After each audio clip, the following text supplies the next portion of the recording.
2, 1, go.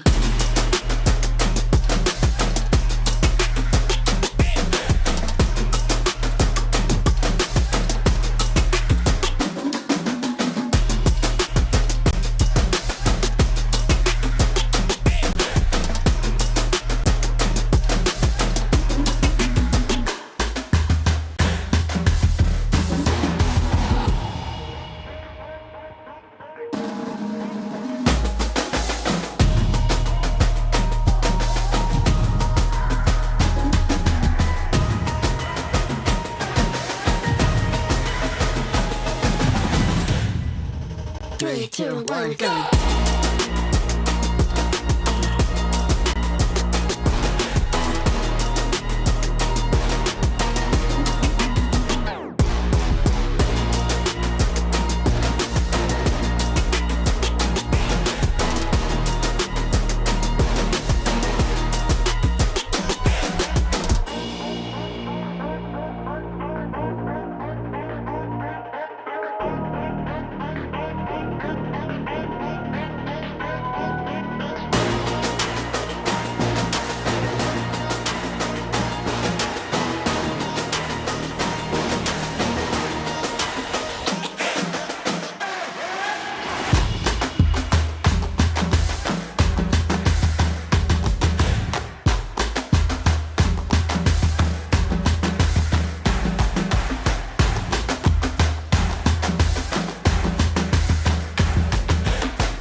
Three, two, one, go.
One by one, you always come back like a curse.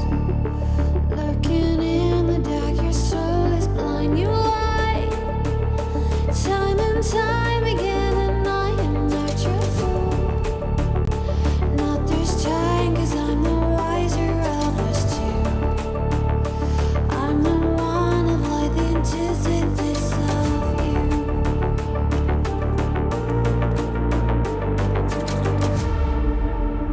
If you shoot, I'll take you. If you run, I'll chase you. If you scream, I'll whisper la-di-da-di-da-da-da. This is all you ever wanted. Take it all, you deserve it. This is how we're gonna end it. La-di-da-di-da-da-da. Take it all, you deserve it. Take it all, you deserve it. Giving back the freedom you want to destroy. And my power's way too strong for you, so try. 'Cause you can't dominate and know will you survive. And not this time, 'cause I'm the wiser of us two. I'm the one of light, the antithesis of you. The fire in my heart will only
Night 2 here for the APAC qualifiers on the road to the Esports World Cup for PUBG. Yesterday, Jordan, of course, we played the first 6 matches and we got a pretty good idea as to where this lobby stands. It seems like we've got a solid 10 to 12 teams that are really going to be vying out for those top 4 positions. Fair to say right now, the bottom 4, certainly not the first night they would have wanted, and it needs to be a rebound kind of night. Currently, Team Flash in first, BrewM in second, All Gamers in third, and TDT in fourth. Of course, we've got tonight and tomorrow night, so plenty of action still to come, but does really feel like the stage is set for these teams. They have a pretty clear idea as to where they stand in the lobby. Yeah, it's a tenuous top four, though, isn't it? Right? Like, it's not the same as what we saw in Korea and maybe some of the other regions where one or potentially two teams kind of ran away with things and took those qualifier spots. We've got a fairly competitive lobby. Now, you said 10 or 12 teams in the run. I feel like you're, again, just being a little bit of a nicer man in your old age as a father figure in the PUBG esports scene. I would probably say it's more like 7 or 8 for me. If you're below that 39-point mark, it is starting to get into some pretty dangerous territory because, again, Sharper, let's just take them as an example. They're almost 30 points away from the top spot. I guess you can argue they're only 10 points away from top 4, which is really all that they need to be doing, and that is a fair and reasonable take. But if you fall off the pace again, and we just copy paste yesterday into tomorrow, which is, again, maybe an extrapolation of where we would be at. Now, all of a sudden, you're 20 points away from making qualification in one day. And we, again, use that number, 20 points typically, as a bit of a cutoff point to what you could typically expect or maybe hope to pull off in a single day. It would mean that you would need a big day. You'd need a 60-plus point day. You'd need your opponents to have an average day or worse. And you can't necessarily always guarantee that. So it's probably still a discussion point for a very large number of teams, but should things drop off in any significant way for any of those teams that is outside of the top 8 right now, then we're really going to start to get a little bit savage with the cutting them off discussions. And even for those teams around in 7 and 8, FW Esports, I felt like had a pretty okay day yesterday. And still are not really up there with the top of the pack. The thing is, 40 points is the pass mark. Quite close. Like 40 points, or at least figuratively, should be roughly the pass mark. And I think obviously as we progress throughout tonight, we'll have a bit of a better idea as to how many points are probably required to get top 4, because we kind of came into it maybe sort of looking at the career qualifiers as a bit of a basis, around 120 for 4th. But when you're looking at the fact that now turning the attention to those in the bottom 3, they're getting farmed. So the point almost extrapolates a little bit, because you've got now teams that are very much at the bottom. Yeah, I would say even almost closer to 130. Like, if you're being completely honest, just because there's so many teams. Now, naturally, though, if you do have 8 to 10 teams going into day 3 that are all fighting it out, then the points are probably going to get split pretty nicely. So it's going to be really intriguing to see how it plays out. But yeah, for Zanshin, 7 points on night 1. They just couldn't get anything going. We know back in the RMA qualifiers, it was a lot of center feeds. They certainly got into good positions early, played off of that. They just can't seem to get themselves into good positions. And even when they do, they're just losing fights too easily. Erohani Popeto Samurai, they've got themselves into 15th, 13 points yesterday. I think from memory, they had like one decent game. Yeah, it was match 5 where they finished 7th, got themselves 6 kills. And then even in the last game, Jordan, they were able to finish in 4th, albeit I don't think they got a lot of kills from that 4th place finish anyway. Yeah, just the one. So, clearly it's like, okay, those last 2 games better for ISG if they can kind of have a really, really good night tonight. But I think we spoke about this yesterday for these teams towards the bottom. What are their capabilities of actually having a 70 to 80 point night, which at this point now almost looks required? Probably unlikely in a lobby that is as stacked as this. So if you really wanted to be harsh, you could probably cross those teams out at this point. As is the case with PUBG, always mathematically, there's still a chance, but they're going to have to do something crazy. The reason why I said kind of like, 10 to 12 teams roughly is I kind of go to Alter Ego, and I felt like Alter Ego were okay in parts, but certainly they're behind the 8 ball. Cerberus, you kind of have to give them respect, and I think with Cerberus it's sort of like, if they can play to their best, they might actually be capable of a 60 to 70 point night tonight, and kind of do like the inverse of Gen G, who started strong then poor night. Forest Natural Gaming, I'm like less convinced on, but they topped their groups in Thailand. Like, they're clearly a good team. We'll see what they can do tonight. And then everyone from Sharper and above, as we kind of touched on before, I think a really good night 1, and now it's about following on into night 2, because 9 teams, Jordan, mathematically you're probably going to have 1 or 2 of those teams in the top 9 tonight have a poor night. Like, it's just naturally going to happen.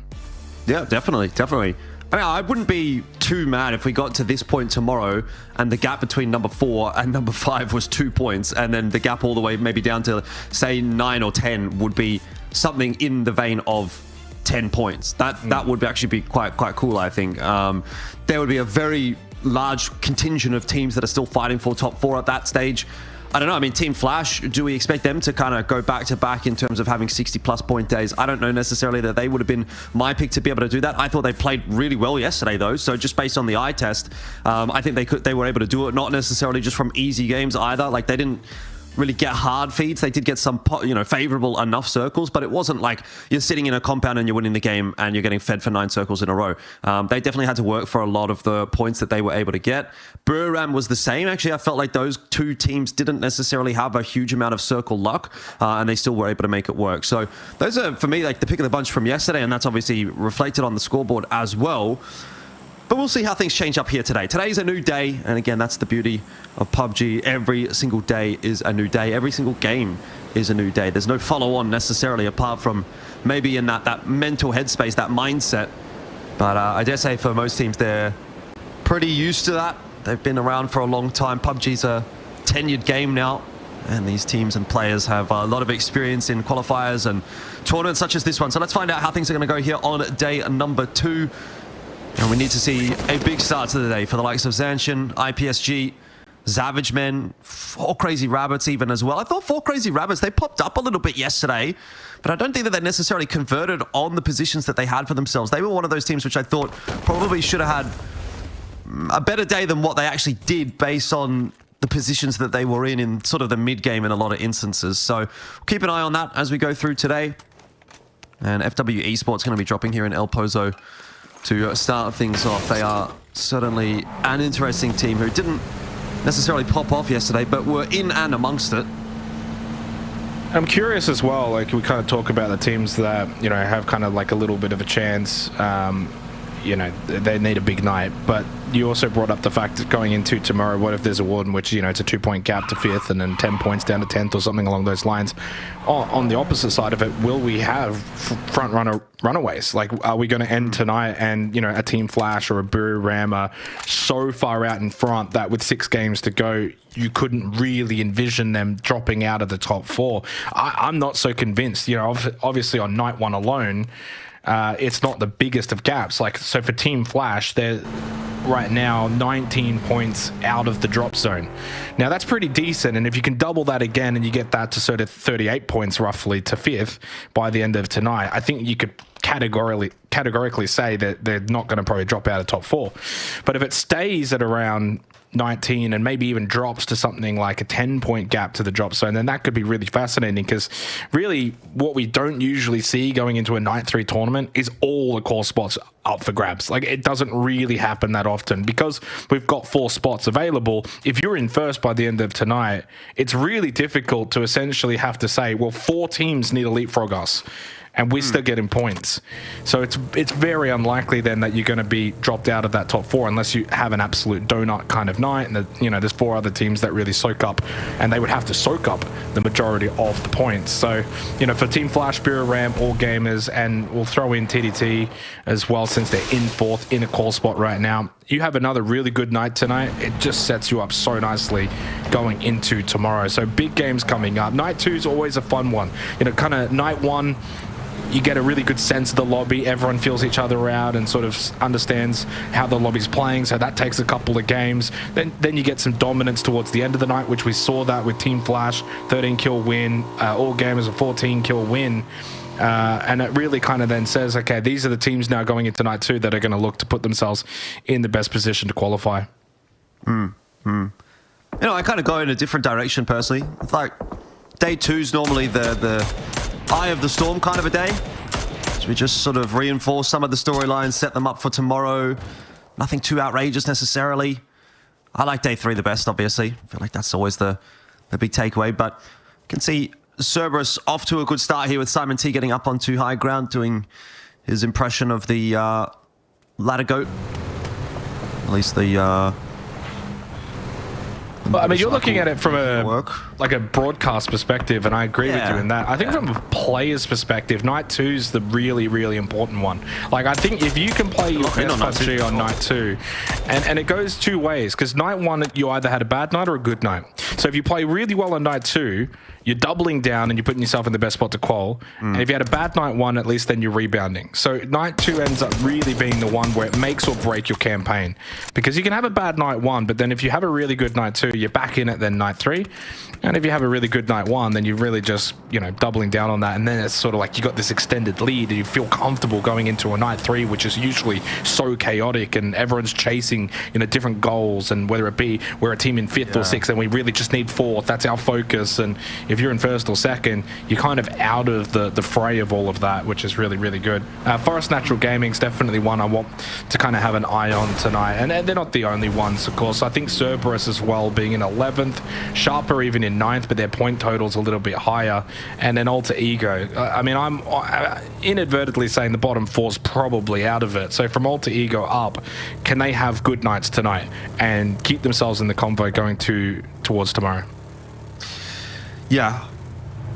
Well, we'll see. We'll see what Forest Natural Gaming is going to be able to do. I think also one thing that's valid to kind of think about this day 2 versus day 3 discussion is you probably do want to be putting together a lot of the points in day 1 and 2 if you can, just because the lobby does tend to start devolving a little bit on day 3 with those teams that maybe aren't part of the discussion anymore. They're like those bottom 3 teams. They're kind of going for a couple more like rambunctious sends, aggressive. That you might not see that happen on day 1 and day 2. So they might either send it on you and kill 1 or 2 of your players early on in a game that's really important, for example, just cause, or they may end up fighting each other and giving over essentially irrelevant points that might have been open in the lobby in any other game. So yeah, there's a few things to kind of like consider there, but see how things play out over the course of today, as we're getting most of our teams now on the move in this phase 1 zone. Savage Men are the ones that have the longest to go. They're down toward Porto Paraíso right now. Zanshin and another team down in the southern side of the map that, again, have typically been somewhat late rotators. I think their drop spots in this lobby in particular haven't necessarily done them any favors. So we'll see those 2 teams coming in late, but pretty much everybody else seems like they're either on the move already or more or less in the zone. And just as an aside, again, keeping a little bit of an eye on the minimap here, or the map feed myself, it looks like Zanshin had a split drop, so I don't know if maybe like someone DC'd or dropped late or was like AFK, or if it's just a bug on the map, because I don't see that player moving. I think he might have DC'd and dropped right at the end of the playing path and just hasn't moved since. So Zanshin might be a trio right here, even though that's not reflected he's moving just yet. Oh, he is moving. He is moving. Never mind.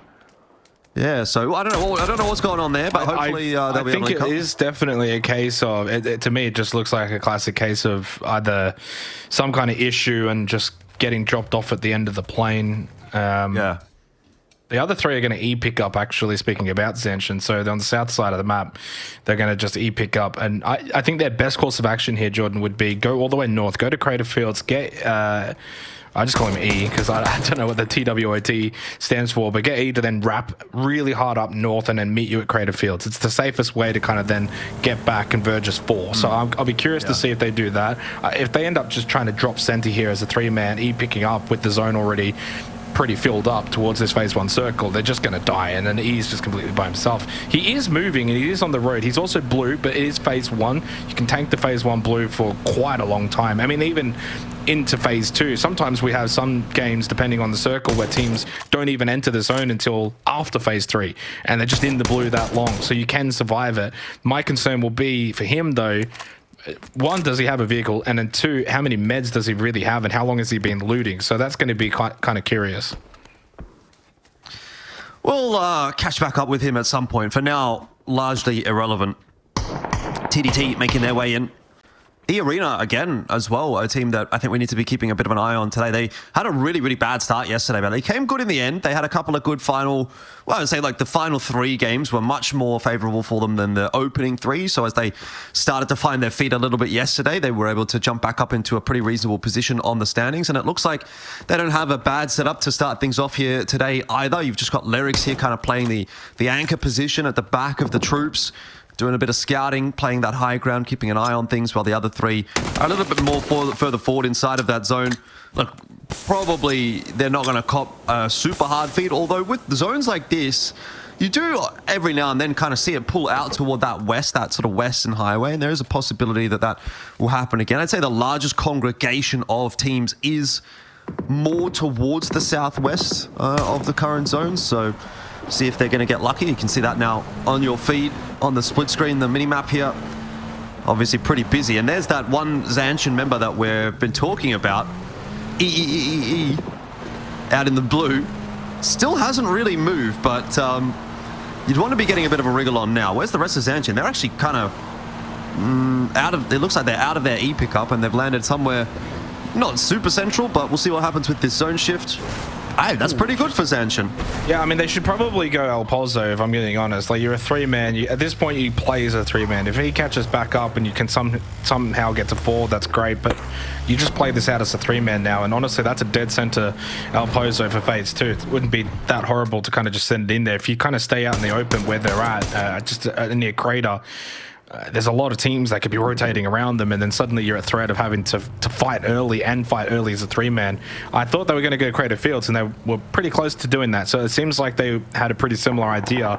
And he is now in a vehicle on the move, and a lot of teams certainly are towards Monte Nuevo as TDT, the old Daredevils, watching as All Gamers and Alter Ego going for a scrap rather early on. Wasn't expecting this. Not exactly a prio area. I mean, it's a very open compound, and it's not even really that remotely centered to zone, and you got the cliffs that are watching over it. I certainly wouldn't call this a prio, as Destroy is going to surely get this kill. Well, he made a meal of it, but in the end, man does go down, and they get the final kill as well on to Trick, and Alter Ego will go out in last place. 4 kills for All Gamers, and that's what I'm talking about, Jordan. That's the soak, right? Like, that's an Alter Ego team, low on points, low down the leaderboard. You're giving 4 points over to a team in the top 4.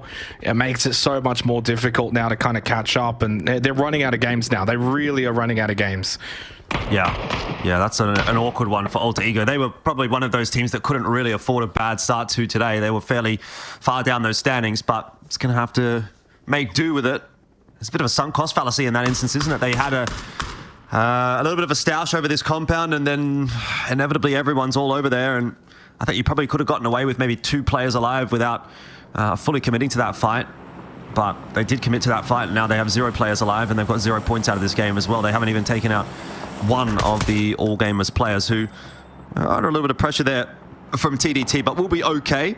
Blue Zone Nade wreaking a bit of havoc on Buriram here, as Edie will be finished off. Then Dynasty is knocked. So Cerberus doing a bit of a number onto their old counterparts. Remember, it used to be Cerberus and Buriram. It used to be the 2 big name teams back in the PCS era that often were jostling for top spots. And once Divine, again, we can see them jostling for positioning. It was like Cerberus, Buriram, Divine, and I guess Fury. the old Incognito / Fury roster, yeah. But yeah, that's the opposite of it, right? So Alter Ego lose out to All Gamers, but if you're a Cerberus and you can take out a Buriram, that's just so helpful for you in your quest to catch up to the top 4. Parachute down, successful, top of the hotel. And that's pretty decent for Savage Man Esports, who really just at never any point last night did we ever kind of look at them and think they're having, you know, a really good game, Jordan. They only made top 8 once, and it was the 7th with 0 kills. Their best game was the last game with 7 kills. They fought it out early, but then went out in 10th. So they have 1 placement point, which, like, you just can't really allow that to be a trend that continues. You've got to now start to switch your mindset a little bit. Can we survive? Can we play a late game? I think X-Men are a team that have got some good fraggers on that roster, and it's surprising to see them so low on the leaderboard. But if you're not surviving, you're not winning. And as Earth is struggling to land onto the ground, he does do so eventually. He makes his way into the building, and he's very fortunate to still be alive. Yeah, I don't know how that's going to inform the rotate for Sharper, because he is the forward scout. This grenade looks like it's going to hit. No, it hasn't quite gotten in the window. But you can see actually here, Sharper are on their way in. Are they going to be keen to join him in that position, knowing that it is pretty dangerous in that area at the moment with Forest Natural Gaming kind of hanging around? Shift. Or are they just going to start to move their way toward El Pozo? It was a good call from you, Xenox. Well, I mean, and Zanshin didn't listen. Like, they've just stuck themselves outside. They're not an outside team. If they can, like, I know they're waiting for E, which I understand that, but They could have been dead center El Pozo, and I think it's a lot easier for one person to just kind of just send it into the city. Yeah, it's not going to be, you know, ideal, but neither was him being stuck on the plane at the very start of the game and kind of having an AFK session. So now they're going to have to crash into El Pozo's 4-man late. All the main buildings have been taken when they could have been one of the first teams to rotate in. I'm picking up what you're putting down. But that is the nature of the beast here for Zanchin. They're going to have to try and figure it out. Cerberus having some aim practice as Team Flash go past in the field. The one caveat being, though, to I guess give them a reprieve and probably check myself a little bit, because they did pick up Jordan. They didn't probably have vehicles, maybe one at best if there was one on the road close by, which there really should have been, but he's kind of just picked up a couple. So Van goes down to Earth Sapol. FW with 1 kill so far, courtesy of Canaxi, and it's going to be an El Pozo finish, which means it's going to be an all scrap. And these are the kind of games, if you're low on the leaderboard, these are the games you want, because a lot of the PUBG fundamentals aren't necessarily as applicable to these kind of city finishes. It becomes TDM. Well, it's about to be for Banana 1. Seems like Team Flash are pretty aware that he's around here somewhere, and he wants to get out of dodge as quickly as possible, not just because it will try to keep him alive, but also to try to get the res. Canaxi gets the knock onto Long X, and Binek was knocked by a Boomerang player as well. So for FW Esports, that'll be a nice helping hand, and indeed, Zanchin, they just get their squad together, all 4 boys in the car, off for a nice little drive. And they've driven off a cliff into a lake, and unfortunately, they will not be taking any more part. Well, they fed the other, rest of APAC team though in Roy, which is good. Who were pretty decent yesterday. I know we were kind of closing up shop yesterday, and we looked at the leaderboard, and 3 out of the 4 ROA teams were occupying the bottom 3. But then there was Roy Esports, so yeah, nice handy 4 kills for them. Zanchin, they're done. They're just not playing good enough PUBG in this lobby. It's unfortunate, because I thought they were really, really solid. They had good fundamentals in the rest of APAC qualifiers. I don't know where it's all gone. They're not playing to their strengths. They're playing a lot more to their weaknesses. They look a little bit more scared. Yeah, it's really disappointing. Yeah, I remember you telling me, like, these guys are going to be decent, you know? And I was like, all right, well, cool, you know? But unfortunately, that just hasn't translated from the qualifier lobby into this lobby. And yeah, that sometimes happens, I suppose. El Pozo going to get the feed again, so it seems like we're going to have a fairly city-centric finish. These tend to be pretty chaotic. Haisaki just on the outskirts here for all gamers, going to be wondering where they can possibly end up pulling up, because it is really getting busy inside of that zone. Himas here as well. This is going to be a tough finish for all gamers, but the good news is that they've already got themselves a bunch of points out of this game. So even if things go a little bit haywire on their entry into El Pozo, which, look, let's be real, it probably will, they've at least got themselves the 7 points that's going to keep them ticking along in that top 8 at the moment, which is enough considering their circumstances coming into the day. And, well, it has already started, unfortunately, for all gamers, losing players here and there. Cerberus going to get eliminated by Taego. Again, Roy in the kill feed. So it must be a pretty big game being put together here by Roy. If you've taken out most of Zanchin, now you've taken out most of Cerberus. There's probably 6 or 7 kills on the board at the moment. Good start. Yeah, great start. What can Irohani, Pepito, Samurai do here? They got 4 players up, decent position, and a knock onto Hang. You can't really push that though. You kind of just have to take the knock, and you know he's probably going to end up getting revived. Gives you good intel on the neighbors that are close by. And without Van Nye, TDT, yeah, they're very susceptible here. Hwang will get revived. That's fine. They'll go back to 3, but that's already 1 knock that has been established. This is going to be a long game, and Sharper, that is a ballsy move on the E pickup, drop down. To be fair though, you might only lose the 1 player, because there's a lot of people, yes, but they're not all necessarily looking up at the sky. They're all kind of in their buildings, and while they only lost Thunders, could have been a hell of a lot worse. I think the E-pickups like that into a POI like El Pozo is not as dangerous as like an open field area, where you're more prone to seeing players have open positions and be able to kind of look up and, you know, get those kills. And they've all just kind of landed on separate hotel buildings, which is quite hilarious.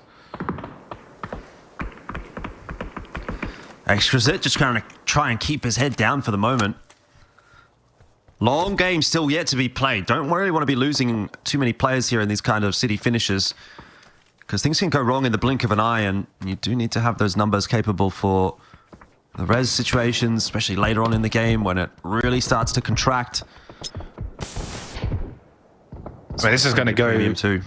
This is going to be the kind of game, phase 9, right down to the final second. Yes. And if there wasn't a time limit in PUBG, we could be here for about an hour, but fortunately it is going to end. And the real interesting thing will be, of course, where does phase 5 and 6 shift?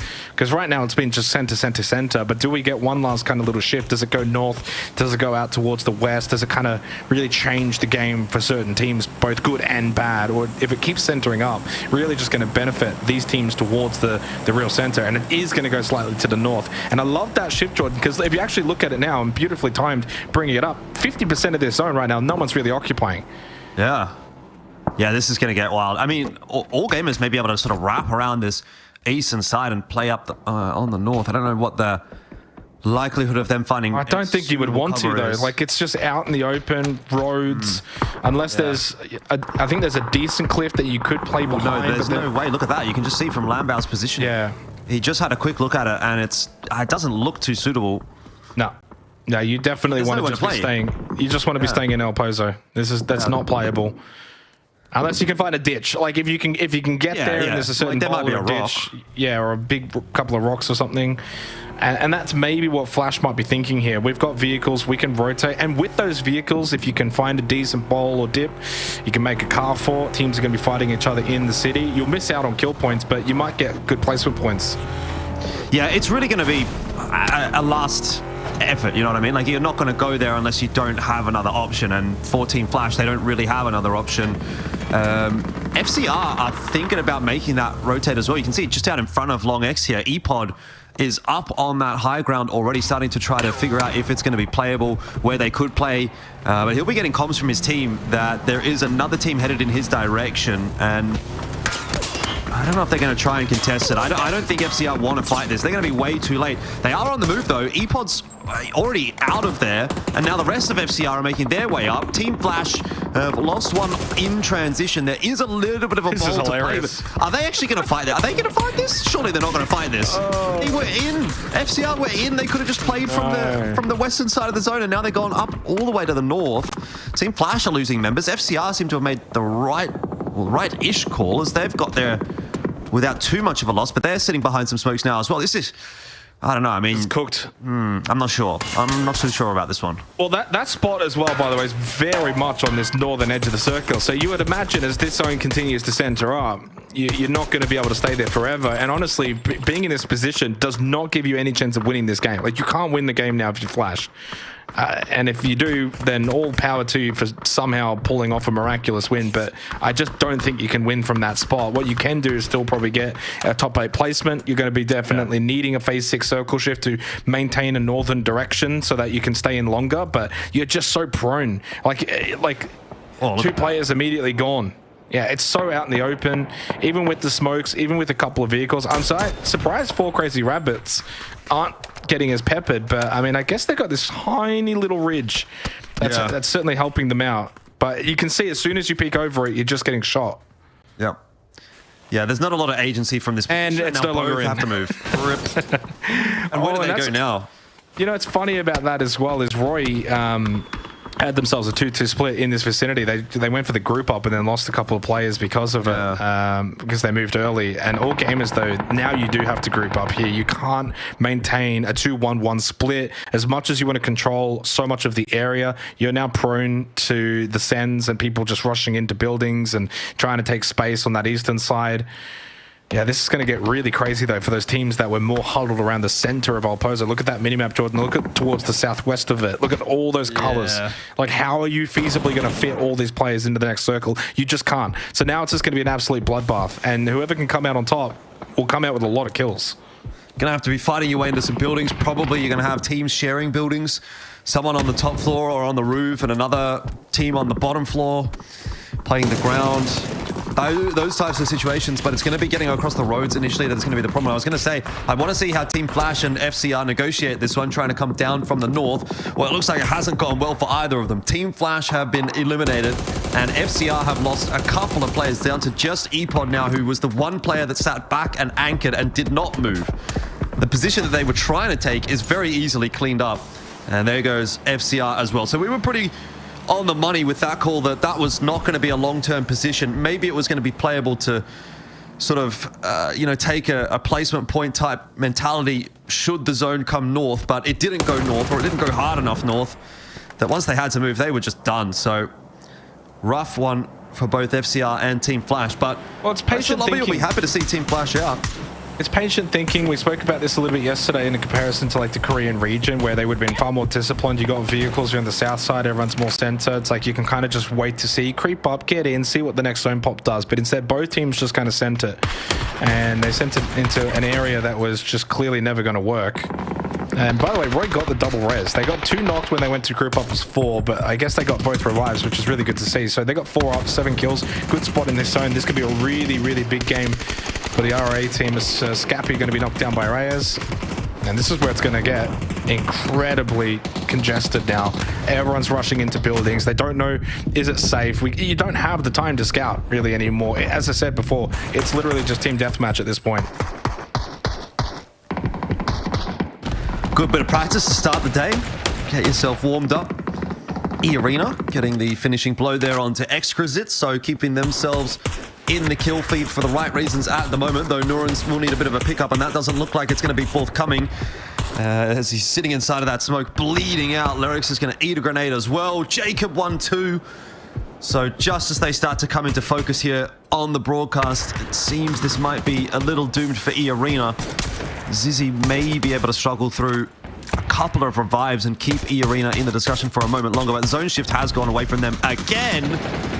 Earth from Sharper taken out by ISG, who are putting in a decent name for themselves here. And again, that kill feed lights up. This time it's FW Esports who are on the receiving end of the majority of that fire. But they are giving some back into Forest Naturals direction. FW out in 9th into the top 8.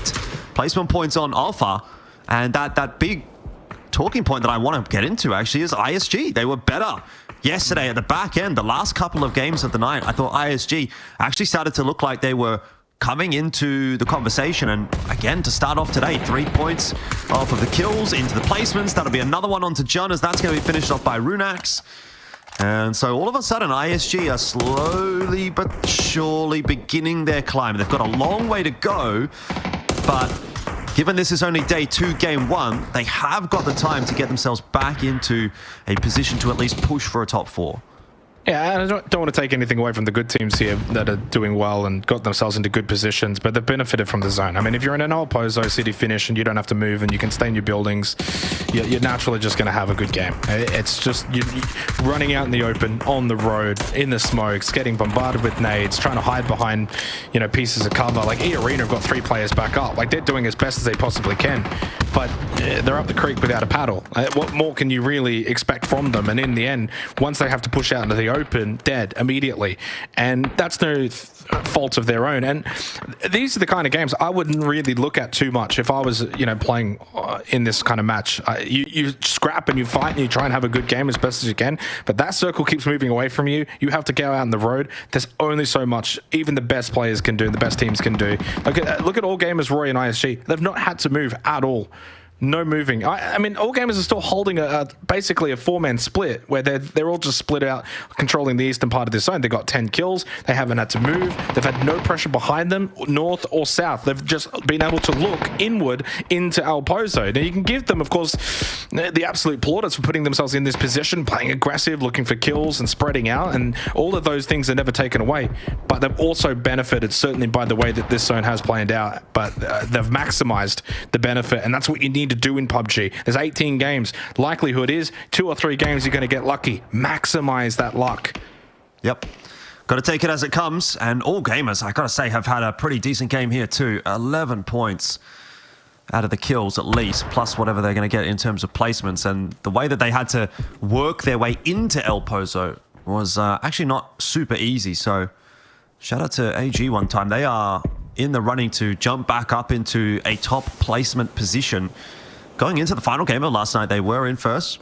Did sort of get pipped to the post a little bit by Team Flash with a good finish, but once again, some of that good consistency coming through from this lineup. The core of, again, Hisaki, Himas, and Taikon, we would know it was the former Cerberus lineup that had done so well for so long. Not just domestically, but even internationally. They were one of those first teams out of Asia Pacific that really started to show the ability to actually contest on an international stage. Timasti going to be taken down by Escaluzia. There's one more player here. He wasn't prepared for. Can and Buriram get themselves another kill point, though. At the cost of one of their 3 important players that were still left alive, I'm not sure that it would necessarily be worth it. Ruiz is hunting. He's got the shotgun in hand, so looking for some one taps. Not going to quite get the opportunity just yet. Can's on the floor. Oh, and there we go. It wasn't quite a one tap, but keeps his teammate alive for now. Nade's coming in, not causing too much of an issue. Mortars now as well. Oh, no. Zone grenade too. Oh, this is just a mess, but it looks like he might just be able to survive. I'm not sure I can say the same for Can, but he is crawling to safety, and they're okay for the moment. They've got that little pocket of safety. Yeah, so down to 5 now, and I'm looking at the overall leaderboard. This is big for X-Men, obviously, being one of the bottom 3 teams to get 6 kills into a top 5, and I think they're more likely now to even get top 4. Buriram certainly not in a good-looking position. I think just down to the one player, ISG, they needed this as well. So 14th and 15th on the overall leaderboard find themselves deep into the end game of the opening match tonight. And then on the flip side at the top end, clearly massive game for All Gamers and for Roy. We'll see both of them occupying top 4 positions by the end of it. Feven can't get out of the building alive, just ends up jumping out. 2 left though in Muck and Goni. And another kill goes the way of Upgen and X-Men. They played the roofs beautifully here in El Pozo. 2 minutes left in this one. And it's still anyone's game to be capable of winning. Even the duo of ISG, if you've got smokes, you allow the blue to really envelop the entire city and go right down to the end. Obviously, you'd bank in the team with 4 players up, of which there's only the 1 right now, but Setsuna is getting revived. So Roy Esports will go to 4 themselves. It's not a foregone conclusion here. Jaxi with the Panzerfaust, though, into the face of Muck. And he takes him down immediately. So only 1 standing for ISG. These kills will be very handy for Roy. They go to double-digit kills. And they'll make it a 4v4 straight-line finish against All Gamers. And this is a huge opening match tonight, Jordan, for both of these 2 teams. Roy were in 6th, 41 points. They were only 4 points behind top 4. And with this game now, minimum of 16... I think there's every chance in which they could be in 3rd by the end of this game and have a decent little buffer to those outside of the top 4. And for All Gamers, it's shaping up to now be a 1st place on the leaderboard by the end of this. Yeah, most definitely. Roy's got to be a little bit careful about how they play this one out. I was going to say they're not too sure that they're aware of Himaster's position. Turns out, eventually he did give it away, but still gets himself the opening 2 knocks in this 4-on-4. Well, this looks like it's going to be just a clean sweep. Roy have just been totally eclipsed in the 4-on-4, having to push out of their building. All Gamers are very well set up for that, and that is about as easy of a finish as you're going to get in a 4-on-4. A 15-kill win to start things off for All Gamers. And you talk about Roy being able to jump their way up into maybe the top 3, top 2, somewhere like that. Well, I think that'll be enough for All Gamers to jump up into top 1 once again. And so, again, this star-studded roster is in a really strong spot going forward today. Yeah, I think that's a really good statement to begin night 2, because yesterday in the very last game, they did have a bit of a stinker, which gave up one of their top positions. Jordan saw them kind of get overtaken a little bit, but clearly the class is there for that team, and I think that they're going to be the kind of team that's hard to push out of top 4 when it's all said and done. Like, unless something tragic happens, one of those top 4 positions should be going the way of All Gamers, but they've got to keep putting in the work, and if they do keep playing like that, it will be hard to see them missing top 4. Lots still to go, though. Only the first game of the night. Short break. When we come back, we head straight back to Miramar.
All Gamers Global take the opening match tonight, Jordan, and it was a resounding victory for them after last night's last game where they kind of didn't really do a whole lot. They've responded straight away to begin for night 2, and it sets us up now with a top 4 that already has a decent little gap, actually. 76 points now for All Gamers, gives them an 11-point buffer to second. Roy Esports with their performance, and it was a very good one, they go to 57 points. They've already got a 10-point gap to 5th. So the concern now for me sets in already. I know we've only played 7 games, but the top 4 have started off great. Now, fortunately, there's so many games still remaining that hard to envision that exact same top 4 just running away with it. You would imagine at some point, whether it be a Roy, Flash, Miramar, maybe even an All Gamers, you're going to drop points somewhere. That big battle in the middle, though, from E Arena down to Sharper is still on, but I'm starting to worry for Cerberus, for Forest. Again, nothing really gained in this match. ISG, good game. X-Men, good game. But again, you can see now that already the point gaps that are starting to form, that if you're towards the bottom end here, it's a rough run home. Yeah, in saying that though, it's kind of nice to see everybody getting off of the single digits, obviously the exception being Zanshin, but ISG have done okay. Alter Ego obviously were already there. For FCR were, not too far away either. Savage Men also had a pretty decent opening game here. So look, there's at least a couple of arguments to be made that those teams right at the bottom end are starting to turn their tournaments around a little bit. I think what we're kind of looking for now going forward in sort of the next 2-3 games to avoid your nightmare scenario would be the middle of the pack having some decent games. The likes of FW Esports, Armories, Sharpers, Forest Natural, Cerberus, these kinds of teams that have been kind of kicking around but didn't really start the day well. You can even see here a lot of those names, right? Like Forest Natural, 5 points. E-Arena's in there, maybe in the discussion, 4 points. TDT only 1. FW only 1. So, yeah, not the game that they would have wanted to kind of start things off. But at least the good news on their behalf is that Team Flash also didn't get too much. And so, yes, All Gamers might be starting to build a pretty sizable lead. But had it been Flash in there as well with a decent result where they might have gotten 5 to 10 points out of that game, we might have been saying, it's All Gamers and Flash, but that's not really the case at the moment. So it is still early days. I don't think it's necessarily worth getting too worried about just yet, but we will see how things go here into game number 2. I'm really just keeping my eyes on ISG. I want to believe that yesterday was an anomaly for them and that they're going to be able to come good. And it's been 3 decent games in a row from ISG. I say decent, they haven't been amazing games, but they've been decent enough. So I like to see them. They're climbing. So we'll see if they can continue to do so. They've got another couple of teams that they could very easily jump over the top of. 13th place right now, but 25 points for Cerberus, 23 points for IPS. So if they get another couple points over Cerberus and Savage Men, which are the 2 teams above them at the moment, they could be straight up into, almost a top 10 position after having had a woeful start to the competition. I think their first 4 games, they were literally still stuck on single digits. And so I think that's a storyline that will be fun to follow. Do we get the marker out for Zanshin already? 7 games. Hell yeah. I'm ready, bro. I'm ready. Yep. Lock it in. Averaging 1 point a game. Unfortunately, yeah, I'm just going to put the marker straight through them. It's just not worked. And whether it be play style, maybe just not quite working in this particular lobby where there's far more aggression, it's more chaos, and the rest of APAC qualifiers certainly, I don't think, are necessarily emulating what we've seen in this particular lobby. So clearly, they're not being able to adapt. I think you need more aggression. You need more calculated and controlled aggression. But yeah, All Gamers sit really nicely now. Like, they're set up. What you always want to be capable of doing in PUBG is relying on yourself. You don't want to be in a position where there's now already quite a few teams that are essentially relying on those top couple of teams having a bad night, having a bad rest of night tonight, and maybe even then having a bad night tomorrow, just to be capable of catching up. The only other way you can then theoretically do it is if you kind of do what All Gamers did in that last game and you go and get 25 points and you can do that a couple of times, then certainly you can do some leapfrogging, but you can't be relying on that. You need good point per game averages. You need to find that consistency. Certainly if you can't actually go and get, like your 15 kill kind of wins, like we just saw from All Gamers. So I'm not concerned for like the overwhelming lobby by any means. I think again, I still hold true. I think from Sharper and up, those teams are more than fine, close enough that they can still kind of just worry about themselves. But like if you're Cerberus now, I don't know if you fit that same mold. I think now if you're Cerberus, you need those top teams to really slow down those point per game averages so that you can slowly then begin the overtake process where it's like they go from averaging a certain amount. Okay, that drops. We go from averaging a certain amount, that goes up. And that's what they basically need now for the rest of this competition.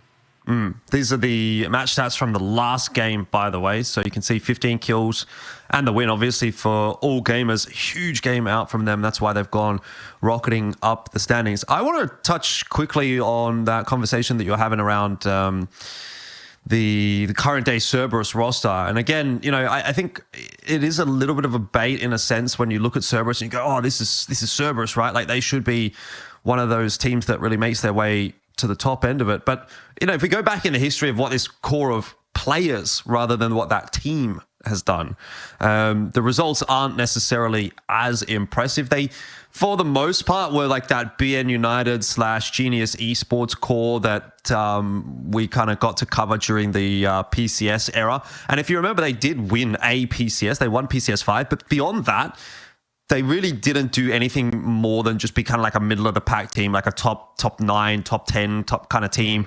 They were always sort of sitting around like 7, 8, 9, 10 kind of position. And so I don't know if maybe like there's a little bit of an element in your mind where it's like, oh, I see Cerberus, therefore I expect them to be a top team in the lobby. Plus I see experienced players.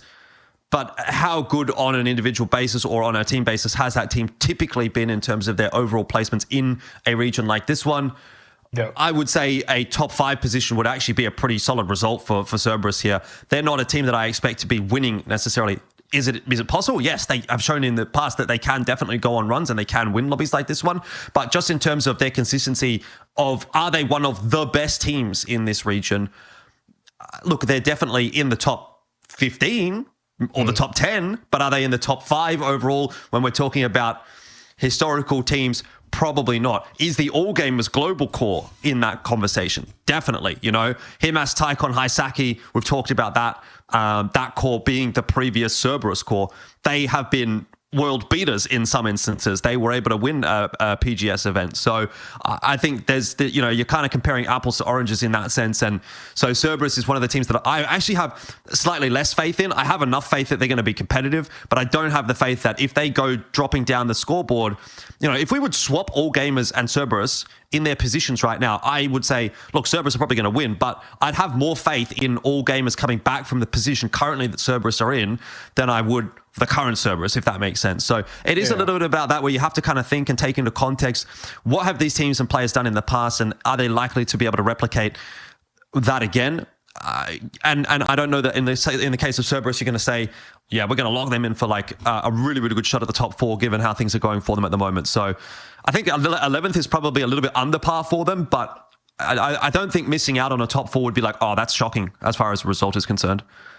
No, and I think for me, I'm basing a lot of it on the Vietnamese qualifiers, and they got out to a really, really good start. Cerberus, they were able to hold their top 3 position for quite a long time and right down to the end. But their last 4 games is where they kind of let the big gap form against All Gamers Global in those particular qualifiers. So they were kind of keeping pace with AG for a large portion of that, and then they kind of came to a bit of a poor finish, if you will, which they were fortunate that they had points on the board that they could avoid any kind of overtake and get the direct spot here into the finals. So maybe that's the concern, is if you look at the Vietnamese qualifiers, Cerberus started so well, but then kind of dropped off a little bit, and so you go from sometimes being in that top position and holding might be easier for certain teams than being a little bit lower down and now having to chase. So have they got that chase potential within them? That's what we just don't know, and we're going to have to see, though. That's the position they find themselves in. This is the complete opposite now to the Vietnamese qualifiers, where they started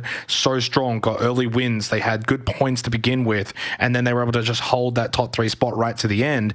But now you're 7 games through here in the APAC quals for the Esports World Cup, and what are they in 11th or something like? 11th. 11th or 12th or something. Yeah. Yeah, 11th right now, 25 points. They've only got the 8 placement points through 7 matches, so you're almost averaging just 1 placement point a game. You're not exactly lighting the world on fire in terms of kills either. So it's very much a case of now you've got to do something that you didn't do in the previous tournament, and that's really difficult to suddenly pull that out of the bag of tricks. And I agree, like I think it's going to be quite difficult. If I was to make an early call, I don't think they make top 4. I don't think they do, but I do want to give them the benefit of the doubt that they maybe can still finish strong tonight. Unfortunately, we're having some delays here though. Regarding the next game, it looks as if we have had a couple of DC issues and they have to rehost the lobbies. So yeah, I think we're almost there. I think we're almost there. I think we're not too far away then. Yeah. Okay.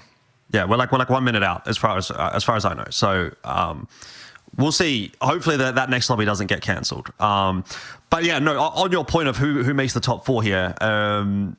The conversation around servers, I'm happy to kind of agree with you there. I don't recall who I said at the end of last night, but I'm pretty sure I had AG, Buriram, maybe E Arena were like my 3 that I had in the conversation there. And I think I might have gone with Flashes because they were at the top yesterday. And that's kind of looking like not a terrible shout at the moment. Roy's obviously not a bad argument here either, but TDT, FW, Armory, Sharper, Forest Natural, and Cerberus have all had their moments. They've all been decent, and they're all like close enough in terms of like where they're at in terms of points right now. Could they make top 4? Yes. But have they shown you enough? Have they given you a huge amount of faith that they can have that big game or 2 or 3 that is really going to be enough to put them over the line? I'm not too sure that they have, and I think that I can kind of lump them in with Cerberus in that I look at the histories of those rosters and say, are they world beaters? Are they a team that can go on a run and just kind of like dominate a lobby like this enough to come back from a deficit like that? And it's obviously early days, and it is always possible, but I would certainly have a lot more faith in a team like All Gamers, and that is a faith that seems to be getting vindicated at this point. Or Arena, for example, because we've seen it from those teams. We've seen them do it before. If you haven't seen it before, it has to kind of come out of nowhere, and you're a little bit of a fool if you're making that prediction just based on like vibes, if that makes sense, right? A lot of people love to do that, viewers especially. They have their favorite teams. Like, why are these casters talking trash about why are these casters talking trash about Cerberus? It's like, well, we're not really. We're just telling you or showing you the history of that team and what to expect from them going forward. Unfortunately, we don't really get the luxury of being fans as casters. We have to just sort of say it how it is, and how it is at the moment is that, well, it's not looking too good for a few of these teams that haven't started the day strong, but it is early days. So, look, probably all of that didn't need to be said, but we did need to talk because there was a little bit of a delay in the server. But luckily, that's all sorted out. Someone had a bit of a disconnection. It's all good though. We're back in for game number 2. And it's the second game of Miramar, the final game of Miramar tonight. We'll see whether or not we're going to get anything particularly special again here from All Gamers. But I am really enjoying the way that they're playing. And I have always enjoyed watching that team. I think they're always a fun team, particularly in the Taekon era. If you recall, obviously, early on when they were playing in the PCS era, they were probably not at the top of the pack. I think it was Buriram typically that were like the team in the early PCS days. Cerberus sort of seemed to come along a little bit later on in the piece, like in the latter kind of couple of years. But I think it was essentially when that Taekon change came through for Cerberus, this is the original Cerberus, obviously now AG, that I really thought this team has kind of like flipped a switch in a way. They've gone from being a decent domestic team to a very, very good domestic team, and even a team that contests internationally. So somewhere around that time that Taekon came into the fold, I think is when that team really started to look impressive, and has obviously continued to look impressive since. And here they are doing it in another organization. And yeah, I always find them super fun to watch just because of the, they have such a potential to find these high kill games kind of out of nowhere. And that last game to start the day off was a good example of that. From memory, I mean, I could be completely off the mark here, Jordan, but Taekon actually was part of the team he was a sub, at a young age. Well, he was underage. Yeah. So from memory, he was always part of Cerberus from the get-go, but couldn't play because of his age. So that's why it took a while for him to eventually get in. And once he turned 18, he was like straight into the lineup. So he was the young prodigy, if you will. But Yeah, I'm kind of looking at the leaderboards here just while we begin this game number 2. And I know we looked at it more, but I'm looking at it now more intensely. Roy Esports, the slight concern for me is they've had 2 really bad games and then 1 kind of average game. And then I look at also Team Flash, a 14th 0 kills, a 13th 0 kills, a 12th 1 kill, which you could kind of spin it and say, well, they've gotten 63 points from four games. That's pretty good.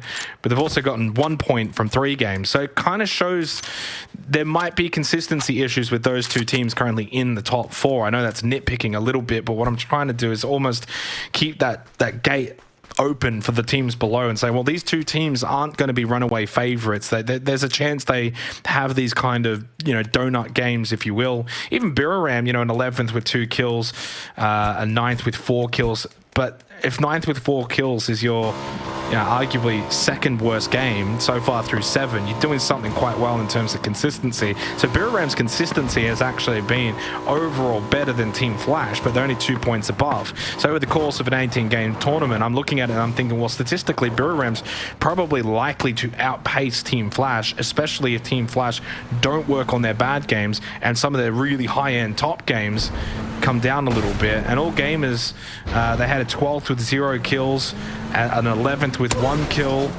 a 6th with 2 kills, and a 7th with 4 kills. And you're like, well, how have they got 76 points? It was a first with 14 kills yesterday, first with 15 kills tonight, and a second with 11 kills. So 3 absolutely ginormous games, Jordan. So the beauty of PUBG is there's many different ways you can go about it, but if you can get and have the capabilities of getting those big pop-off games, that's one avenue. And so far, that's been the avenue for all gamers. They're almost like the all-or-nothing kind of team right now. So despite them being on 76 points, what happens if those big pop-off games drop off? You could probably have a Gen G Night 2 back in the career qualifiers where you then suddenly don't pick up a lot of points. So no guarantees with any of those top 4 teams. They're not impervious to making mistakes or having bad games. That's going to be the mindset if you're outside the top 4 right now, is we can catch these guys. We've just got to make sure we have good point per game averages, keep our consistency up, and we can certainly still overcome the deficit. Yeah, most definitely. Again, we're talking a lot about that scoreboard and about the potential eventualities, and I think a lot of that is just due to the fact that we've had a little bit more extra time to talk than what we normally would. But I don't know that I would necessarily be going this in depth with this discussion on a normal day, you know what I mean? It's just that there's been a little bit of time to fill. I think it is still pretty early on in the piece, and so we're probably giving a little bit of a, not a false narrative necessarily, but you're kind of reading into some stuff a little bit too much when there's still, like, we're not even halfway through this qualifier just yet. Like, we've got to give it a bit of time still, I'd say. And that's where the teams are going to have to kind of keep their mentality, as well as Xavier looks like he's happy with his accommodation there. And Long X, that is really unfortunate. Nice little seat swap from Huang. Gets him behind him, and that'll be another rough start for Team Flash. And this is what you're kind of just alluding to, right? Those teams towards the top end are not infallible. Things can go wrong for them. Sololzy has been caught out just in no man's land. And all gamers are going to be getting themselves at least, I'd say, 1 guaranteed kill here onto Cerberus. What the response is going to end up being from Cerberus, we will have to see. But it does look like they're maybe trying to group up over here at Church on Zest's position. Yeah, I mean, I don't know what Cerberus are necessarily trying to do in the early game, but clearly it's not working. If you're towards the bottom, you probably want to be avoiding any kind of early fracas and early fights and, mishaps. You need 4 players alive into the mid game, play off of that if you're going to get points. Can't be affording to lose a player early. You can't. If you're on 45 to 50 points right now, and you lose one early, it's not the end of the world, whatever. But you're so far below the pack now that your averages required to catch back up have now exceeded maybe even the team's capabilities, and that's then going to be a very detrimental effect to the mental of the team if you have a bad night here. And this is why I said at the start of the show, night 2 is so important. If you're Cerberus, you're on 25 points, you're into game 2 tonight, bad game. Game 3, bad game. Suddenly you're thinking, well, geez, this is not happening, and you're running out of games. And so it really does affect the mental. And that's why I'll always say it. Absolutely, you need to start well. Starting well is so important. It's not a guarantee. Absolutely not a guarantee. Teams do start well and eventually fall off. That can happen. but it doesn't happen because of mental. It doesn't happen because of the way the team's feeling about their performance. It just happens through the fact that clearly not good enough. But you know, if you're Cerberus now, it's just so mentally difficult to kind of lock in and think, can we even do this? Like, PUBG is a mentally draining and difficult game. There's so many things that can go against you that even your own skill doesn't have a say in it. Sometimes you just rotate and you get domed out of a car. Or GG, like that's just, it happens. You got to have a really good, strong mental attitude in PUBG, and for Cerberus, we'll see if they've got one, because they're going to need it. Not to mention the fact that oftentimes, not often I guess, suppose, but it depends on how good of a team you are. Sometimes you just have to play out games which are literally meaningless to you, right? Like if you're going into the final day and you're 60 points behind a position where you can even qualify, maybe let's just say like 30 points behind in the final game or something like that. It's just impossible to overcome, and you've still got to play that out. And you've still got to come in with that ability to try and like find a way to lock in, find some kind of like intrinsic self-motivation, because there's no extrinsic motivation. There's nothing telling you, oh, if you do this, you will get this. It's like, well, you do this and you drop a 25 kill win, maybe. But like, realistically speaking, that's not going to happen. So you've got to find a way to just sort of like keep your mental strong, even when things aren't going well in any particular tournament. So potentially a pretty rough road ahead for some of those teams towards the bottom of the standings, as we are now getting into that position where it's very unlikely that they make that run back on in. But ISG, maybe a bit of a different conversation here as they do make their way through Los Leones. It is unchallenged. There's nobody here in Los Leones, so this is going to be a safe rotation for them at this point. They're going to eventually have to pull up and start to head north somewhere along the line. But ISG's, yeah, they've piqued my interest a little bit over the last few games, and I'm kind of hopeful that we'll see that trend continue. They do need, though, to find themselves one good finish. Like, they need one big good finish. They need to find a win somewhere. You know, a 10-kill win will get them right back in to a position where we can get excited about them. But as long as they keep getting the sort of 5 to 10 points a game that we've been seeing over the last, like, 2 or 3 games, that is enough to keep me interested that maybe things can, if they go right, go proper right, and they can actually get back in to a really solid position. So early days, of course, for ISG, but they've got to be aware that they don't have a huge amount of time to play with here. So ticking time bomb for them. Isaki will look for a couple of pot shots. That is onto Kanaxi, and this is his car that's losing its tires. So FW Esports on the receiving end of a couple of shots from all gamers, but not a huge concern for them because that zone pull has gone right over the top of FW Esports on that power grid cliff. Now, looking at this, again, you're expecting it to probably move away from that cliff at some point.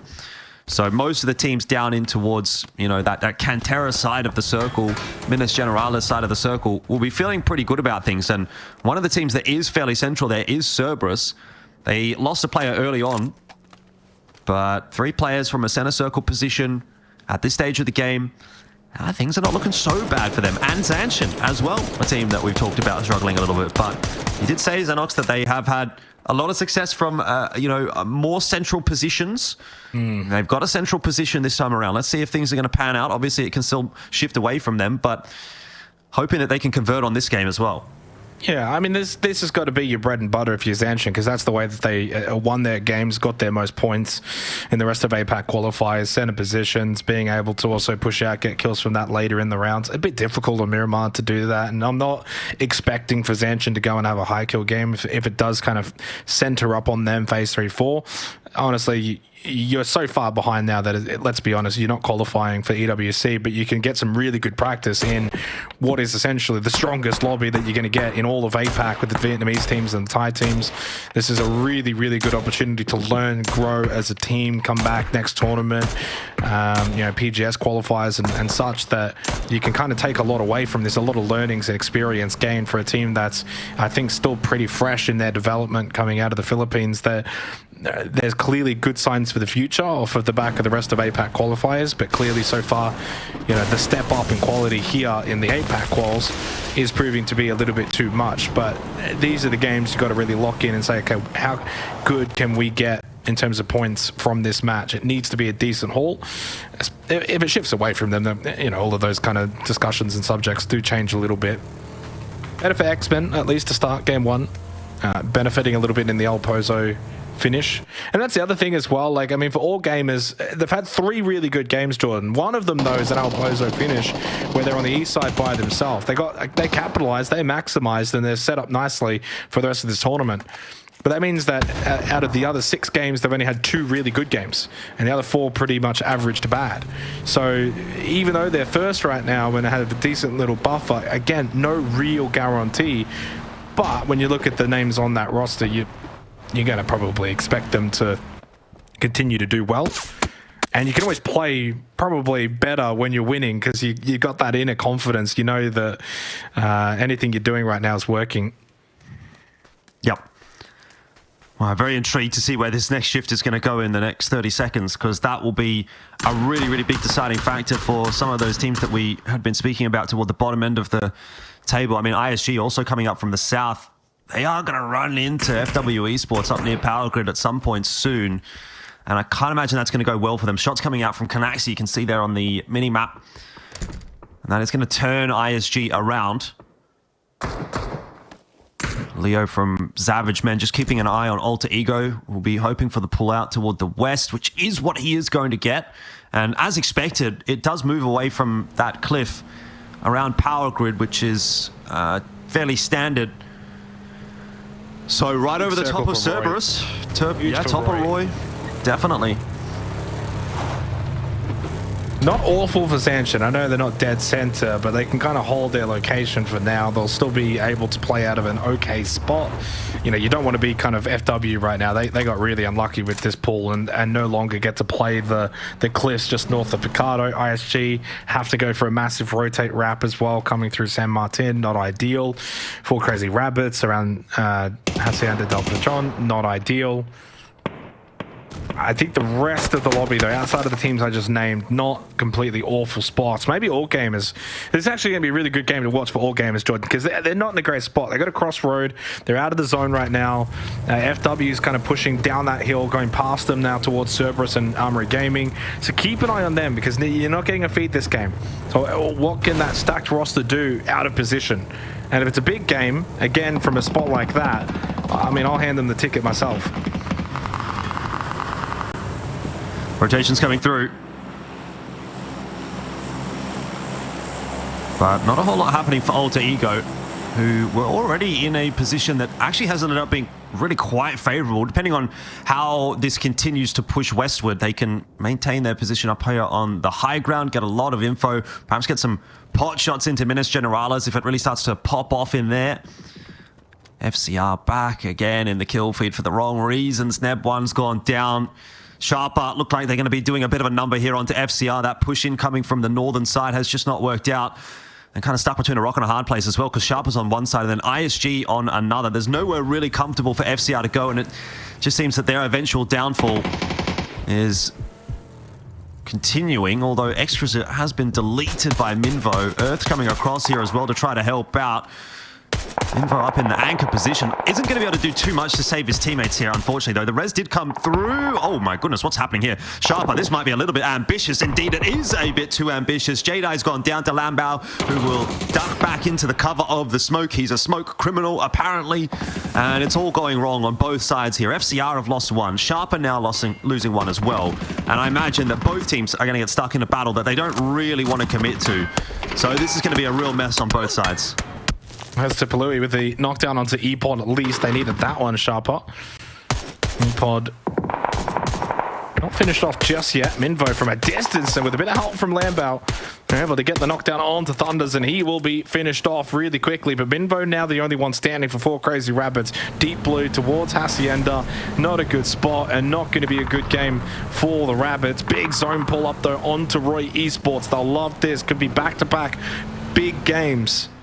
And well positioned to make the most of this circle pot. Phase 4, that's typically the circle zone that you want.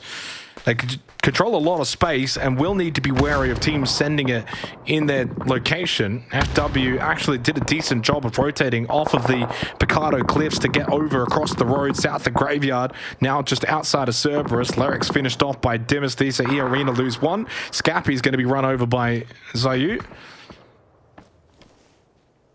I kind of expected more chaos, Jordan, but it seems like because there's a lot of teams around Minas, and with the zone keeping a lot of Minas in, it's kept quite a few teams rather stationary, but that's going to change over the next couple of minutes. There's so many teams outside of this current circle, nowhere really to go. A couple of cliffs on the north side, so you could get a couple teams in there, but Alter Ego holding decent space, Sharper wounded, rotating, ISG holding strong at the moment, and a huge wrap from All Gamers. They've just gone north Graveyard now, making their way up this hill. Armory Gaming spotted directly below. Himas is just licking his lips. Isaki does get knocked down. Destroy balls up. Another one comes in as well. Doritos for good measure. Today, both Armory Gaming players are down. Tede peeking over the ridge. Tycon took a bit of damage. Himos got eliminated, and Destroy has been knocked down. Tycon, I think, is the only one standing for All Gamers. This could be a disaster game for the team in first after that massive game. There's your donut game. It's been apparent. I've done the look in on the maths, Jordan, of the games for All Gamers. It's go home or go big. They can't seem to have a middling game. Yeah, this fight's not over just yet, by the way. Sharper are about to get eliminated as well. Roy going to be the one receiving all of those kill points, but not all of them, but some of them. All Gamers are also here stuck in this little dip, so it seemed a position that a lot of teams wanted to take. I gotta say though, the way Himas went up that ridge, it didn't look like we were playing PUBG anymore. It looked like we were in like some kind of like Tron world or something where we could have vehicles that stick to walls and, you know, some kind of science fiction stuff going on. But didn't work out for him. It was fun while it lasted, but it didn't last for very long. Sometimes that's the best way. Either way, that's going to be the end for Crazy Rabbits, as well as they're out now in 14th. The lobby has really picked up in terms of the pace in the last couple of minutes. That zone shift causing a lot of chaos, but right smack bang dead center is Roy, and this is where they did typically do their best work yesterday as well. So expecting a pretty decent game out from them. Zanshin look like they're down to a duo just to kind of keep up with that conversation. We touched on them a little bit earlier on, having a favorable enough shift. It doesn't look like that's being converted again, so we'll, I suppose, follow suit with the conversation around them being maybe just a little bit out of their depth here. Cerberus will get a more favorable pull over towards Graveyard there. So again, maybe still in with a little bit to say for themselves if things continue to go in that direction. FW Esports, also another team that's fairly desperate for points. TDT down there in the south, a favorable enough pool for them, also looking for points in this game. So some of those teams that did struggle a little bit, looking at that top end of the scoreboard, licking their lips, seeing All Gamers out of the picture here, and thinking about catching back up in some capacity.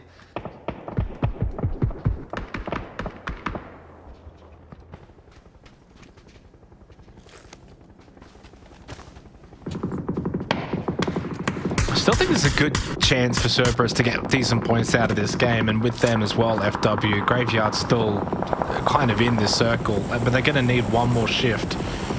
But with so much of the player population towards the far east of the current circle, as Can gets the pretty easy knockdown in the end onto Lundlund. Yeah, double for those teams towards Graveyard aren't going to be that contested. He knows there's still one more round. He wasn't entirely sure though, and popped through the doorway. Hello, Savior. Trying to save the day for X-Men. Nothing that Dynasty can do from there, and that's going to be a death for Miramar. They'll keep 3 up, and on the rotate for ISG. Never fun feeling when you get knocked out of a moving vehicle, and Runax is going to feel the brunt of UNQ. For Armory Gaming, they go to 5 kills. Down to just the 2 players though. But FW here, as we look at them, I mean, this side of the zone, I know Cerberus is in Graveyard, and if they can find a truce, although Banana one, no truce here, bro. He's lining up ready to go to war. They're the only 2 teams out west. That's it. So there's far more action towards this side of the zone, the north and the east side. So those 2 teams might be able to get top 8 just through the fact that there's no one else over there. 2 members of AG are gone, so they're out. Alter Ego through Egba will take those kills. Lundlund got finished off as well by Riz. Leo goes down to the blue. Man actually in the blue, bringing a vehicle over with Samoy up on the hill. Good space now for Alter Ego has been established on the northern side of the circle. Again, so it's this center and center east position where teams are stacking up. E-Arena, they lost Lyrics earlier, still 3 players good, but no kills They haven't been able to get involved. X-Men now wiped out, gone. 10 teams left. Another pickup for Buriram. Again, there's that consistency from this roster, Jordan, and All Gamers has not shown so far. Yes, All Gamers have had 3 massive games where they've picked up like 80% of their points, but Buriram has certainly shown more consistency through now 8 matches played. TDT under fire. They're going to lose Van Knight. John's going to get the cover of smokes up as quickly as he possibly can. But it's not looking like a particularly great spot to be in, and he's going to try to get out of it, but that might be a mistake. Shots coming through from Nurans. Kiss is the one to get the knock. Kesama will get the finishing blow, so it wasn't just E-Arena that was shooting at John there. It was 3 teams at least, which has ultimately resulted in his death and a real problem, a real head scratcher now for TDT, because you can see them out there right on the edge of the blue. They send John forward to try to get information about where can we go in this next zone. Well, the answer is not the spot that you wanted to. And probably as a result of that, you are cooked, because trying to make your way any further, any deeper into this zone is really not going to result in a fun time for TDT. So I'm not sure where they're going to go from here. They're going to have to try and do something, obviously, but it's looking like TDT might be making a pretty swift exit from this game once again. They'll move out a little bit further toward the west, but this is going in the direction of FW Esports, and as soon as they go over this ridge, there's going to be those shots coming through as well. So this will be a desperate attempt from TDT, and it looks like they're actually getting through okay, although they're going to pull up pretty close by to Roy now and just try and sit in this ridge. Oh. The car has not landed on top of the no, it did. It landed on Hoi. It did. Yeah. But he can get rezzed, and I don't think Roy pushes out here. Look at it. Yeah, you don't push out there. Past the fence line is the no-go zone. That's the... They won't, but I'd be more worried about Alter Ego, who are like up on that hill just above that you saw. They were sort of ducking below it, but if they go up and crest that ridge, they will get some shots for sure. Yeah, but if they do that, then there's a chance that Roy can also see them. So it's the, you know, damned if you do, damned if you don't. Joan goes down to Edie. Zanshin went quiet this game. They never, again, really did anything, even from a somewhat early good position. It's just the 1 kill for Forest. Again, I think they've been far too quiet in this lobby as well. Buriram making the move. Got to punish this. Great spray from Azkralusia. The old hands have still got it. Just ran out of ammunition. Almost found another one. Banana 1 got finished off by Hoang, so he got res back up and then straight to shooting. Now down to 8 teams with the elimination of Zanshin and TDT, who, by the way, Jordan, have only picked up 4 points from the opening 2 games tonight. So they were in the top 4 when we started here for night 2, and they're certainly not in it anymore off the back of game 1. Even more so now off the back of game 2. Another spray there from Kiss actually did land a shot. He's got knocked down by Baron. So this time now Forest Natural Gaming finally starting to get a little bit more involved in the lobby. Cerberus from that graveyard position and FW. My call was right. Both have made top 8. Both now, that truce might be coming to an end. Duckmai's pushed up. He's still got 2 players back behind, so he doesn't have to worry about, you know, FW peeking over this cliff to look down because he's got 2 players kind of watching for support. He just has to worry about up close. Nuran's knocked by Azkalusia. Forest Natural Gaming finally having decent impact in this lobby for one of their better games so far, as E-Arena could get nothing to work for them here. I don't think they really got any kills at all. And Darkmai continues to just creep up, be a nuisance, but it's Roy Esports that have benefited the most in this main compound. Oh, that could keep rolling. Yeah, and it did, and he missed it. Nice. Some more vehicular warfare going on. It's the vehicle striking back. They're sick of it. They're sick of getting blown up all over the place. Trying to rage against the machine, as it were. Kanaxi, yeah, just going to be held at bay by that blue zone nade, but also some shots coming in his direction. So FW Esports, not exactly in a particularly fantastic position in terms of agency. They don't have a lot of agency in terms of what they might want to do as well. Like, this is hard. If they can hold this position down for now, and once that zone pushes in, not have to worry about their backside, I think it could start to get a little bit more playable. The problem is going to be that they're at the moment kind of stuck between Alter Ego and Cerberus, who are going to have to push into them. But Alter Ego may even be able to help them out with that one as they're keeping what a run from Zest down the bottom. Good smokes laid out, makes the run from Graveyard all the way to the clears. Egbert knocked down by Canaxi, and Trick did get one as well. So a 1-for-1 trade. I wondered, does Cerberus go on this? They've just got all three players finally over to this ridge, and Sixax's the only one with the gun up at the moment as they were going for the revive. Reyes finished off by the native Trick. Canaxi also got knocked down while going for said revive, and Trick is able to get all three of them for FW. They're out. Alter Ego get a 7 kills now, and they know exactly where Cerberus is located. 5 teams remain. Maybe not 5 for too much longer. Team Flash are trying to make their rotation in. They're just coming out of the blue, and they've run straight into Zest. Binneck has gone down here as well to Forest Natural Gaming. 2 players on the ground for Team Flash, and Cerberus are sensing the blood in the water. They know that they need some points here, so they're going to try and push that, confirm those kills. Kisama does get picked up. He's lucky. There's a Molotov that landed right in front of him and a grenade that landed next to him. It wasn't enough to finish him off. He does get knocked back onto the ground again. Yeah, I mean, how lucky really are you? Great shots, though, from Humvo. Ditch both Esquilugia and Kiss now down. Forest Natural Gaming will have the last laugh, but that is going to be a bit of a sticking point for Baron, who now finds himself alone and has to make a bit of a run to try to get those revives, if he even wants to try to get those revives. I think it's going to be a tough ask to make a cross like that, so a little bit of a mishap there from Forest Natural Gaming. Certainly going to affect their chances of winning this game, and Cerberus are putting up a really good fight against Alter Ego. I would have thought Alter Ego had a far better position in this engagement, but Cerberus seem to be the one that are getting far more knocks. Look, not a bad game for Forest Natural. Disappointing finish, but in the end, 4th's not awful. Got some decent kills. Finally, we're able to have more influence on the lobby. Oh, that's a bad time to pull out that flash, and Trick will get punished. Just the timing moment there. And it goes the way of Zest. 3 kills for Cerberus. It's not a lot of kills, Jordan, but they were Graveyard. They had to cross that ditch over towards the cliff. So they've worked hard in this game. This has not just been a case of, you know, getting a hard feed, little kills. This is a PUBG game where they've worked incredibly hard to get themselves to this position. The benefit now is getting the extra kills, and they were down that player early as well. It was Sololzi, wasn't it, at the very beginning of this game?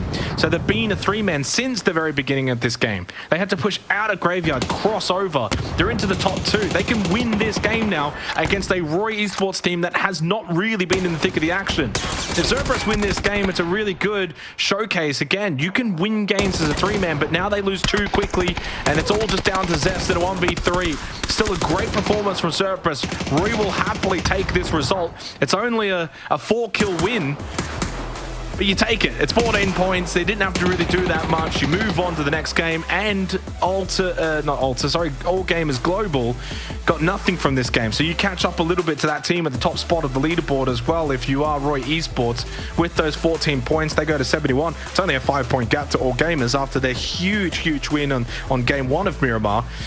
And the good thing for Roy Esports, 2 games in a row, Jordan, top 2. Now, you could sit back and say 2 games in a row, they've been a little bit, you know, beneficial of the circle, but they're maximizing the points in those games that they're getting. But I think Cerberus, for me, if I was to give a team of the match, it would be Cerberus. Lost Sololzi early. You're down to a 3-man, essentially, for the entire game.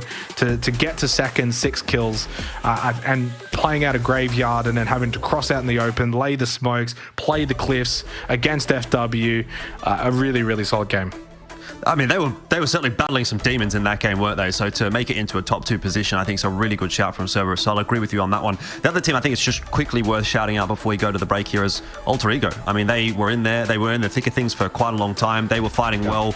It didn't go super fantastic in that straight up engagement against Cerberus, but prior to that, they had been kind of running through a bunch of teams over on that like little hill that they were playing. So they pick up quite a number of points, and that was quite required from them too. So lots to say, obviously, after the 2 first games of the day, but we've still got plenty more to jump into. So we'll take a short break before we get there, but then we'll be jumping into Taego, Rondo, and then Erangel right after this.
Or Esports with their second chicken dinner so far throughout these qualifiers, Jordan, and nothing's going to take it away from them. The Indonesians are doing quite well, and the top four is shaping up very nicely. In fact, the gap now is 7 points between the four of them. What's the problem is the team in fifth, Jordan's 20 points behind all of them. Oh, it's the worst. It's the worst case scenario, isn't it? We came in today and we were like, "Yeah, this is gonna be great. We've got we've got 10 to 12 teams that are in a conversation for top four." Well, right now it's kind of not really feeling like that anymore, is it? All gamers, great start to the day. Didn't do much to follow up there in game number 2, but Team Flash had a better game 2 than game 1. Buram have been in and amongst the points in a sense in both games. Roy having a good second game. All four of those teams were pretty stable toward the back end of yesterday, so they have elevated themselves above the rest. And look, we honestly haven't really seen anything of note today from TDT, E Arena, Armory, FW, Sharper, Forest Natural. Cerberus had a decent game there, but they were pretty dramatically down the lower end of the standings, so they've got a bit more work to kind of do.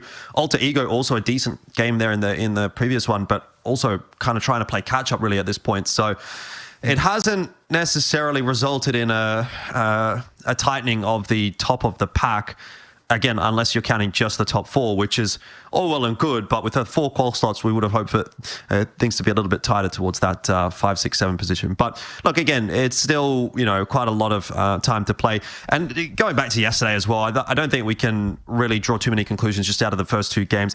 I'm still kind of looking at someone like E Arena. I think they just haven't been as good in this qualifier as I thought that they would be, but I think they've still got a little bit left in the tank, and they did show that towards the latter games last night as well. Maybe they're a bit more of an Erangel favored team, not sure.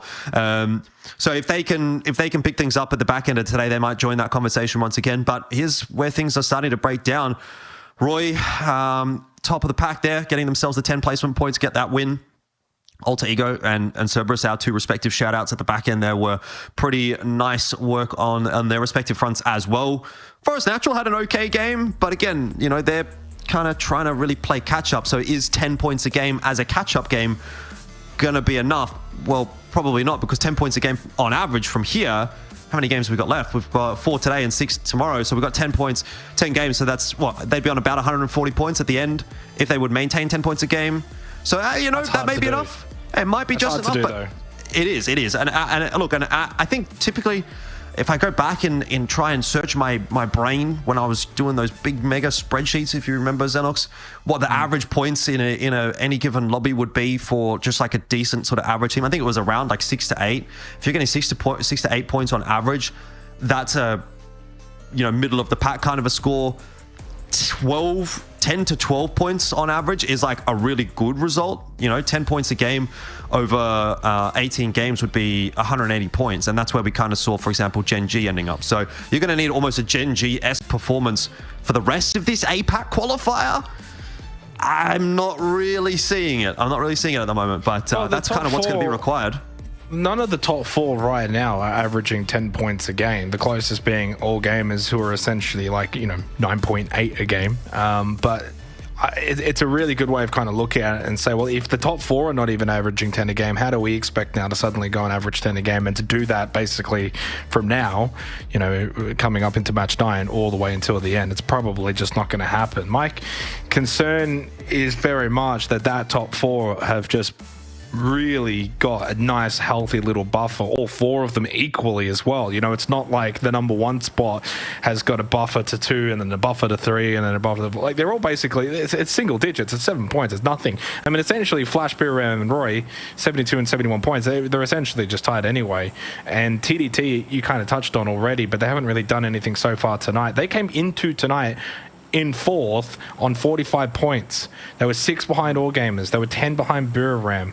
A little bit more to Team Flash being 17 points, but they were in 4th on 45 points. They now sit on 50 points, so they've only picked up 5 points in 2 games, which that in itself, Jordan, it happens over the course of an 18-game tournament, but how quickly you've now found yourself at a deficit, not just outside the top 4, but at a deficit.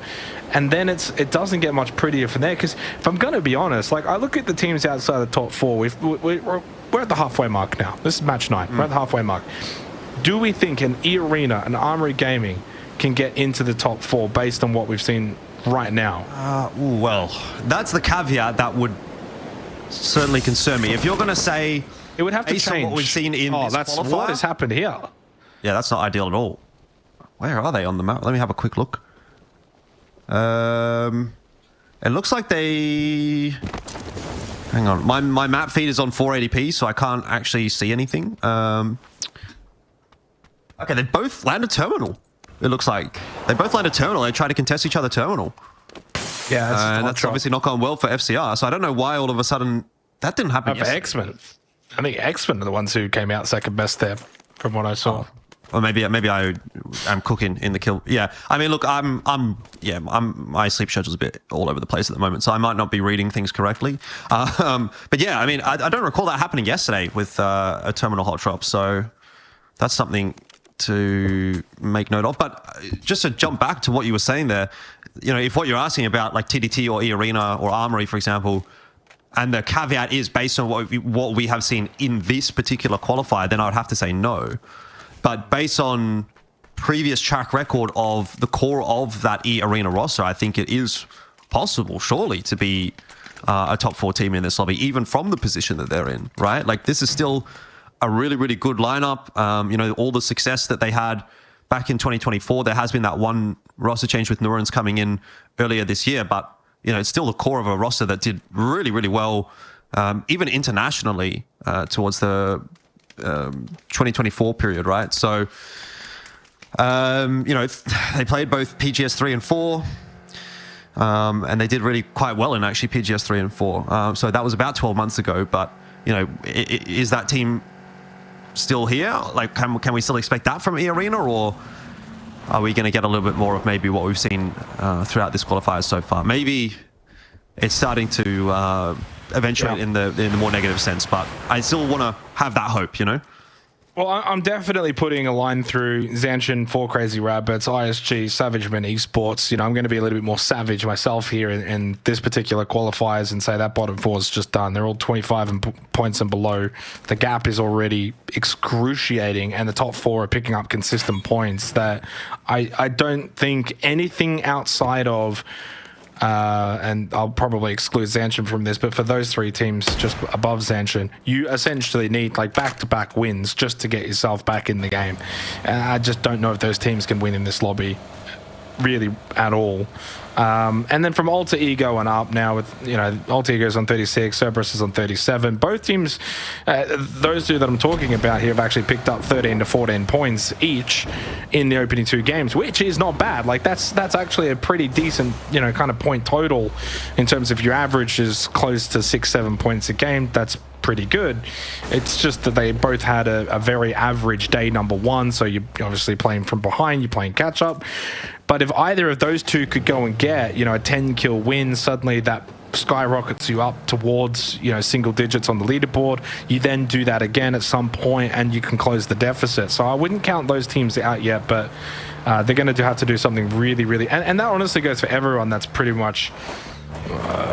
you know, outside the top 4 right now. Like, you're going to have to start picking up big point games at some point because those top 4 teams just aren't looking like slowing down. It may happen, it may not, we don't know. We're about to really find out in a big crucial game here on Taego, followed then by Rondo to set us up nicely, then going into Erangel. These 4 games now, Jordan, are so important because 6 games on the last night where things are going to be so chaotic and teams are chasing points, you essentially can't just bank on yourself playing well. There's too many other permutations. These games here are going to be really, really important to just keep touch with the top 4.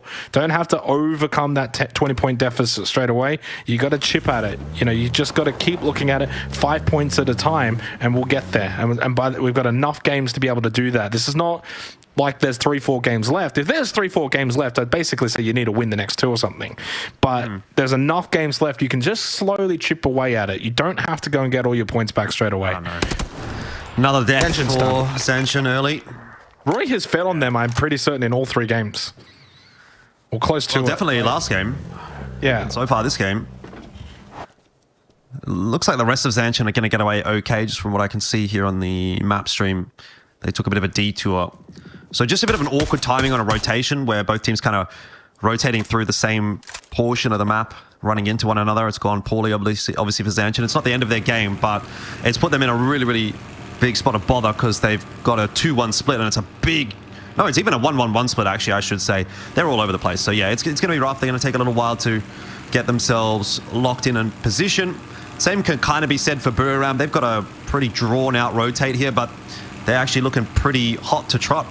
Can up here in the glider, doing some scouting. And from my POV, the God POV, I can see that there's actually nothing happening on this side of the zone. This is going to be a really, really free and easy rotate for Buriram until they get pretty much to center circle.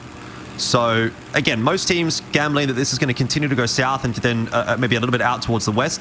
That'll be a little bit more problematic for Buriram once they try to sort of lock in a position in that quadrant of the map. But at least the early part of their rotation, having to go through this forest or over this hill, Buksansar obviously, there's actually nobody there. And Can is figuring that out. He won't be able to guarantee it necessarily because you can't always see through these trees. There could be someone hiding under a tree, for example, or in a building. But so we can see they're going to make a pretty straightforward rotation for themselves, which is going to be nice.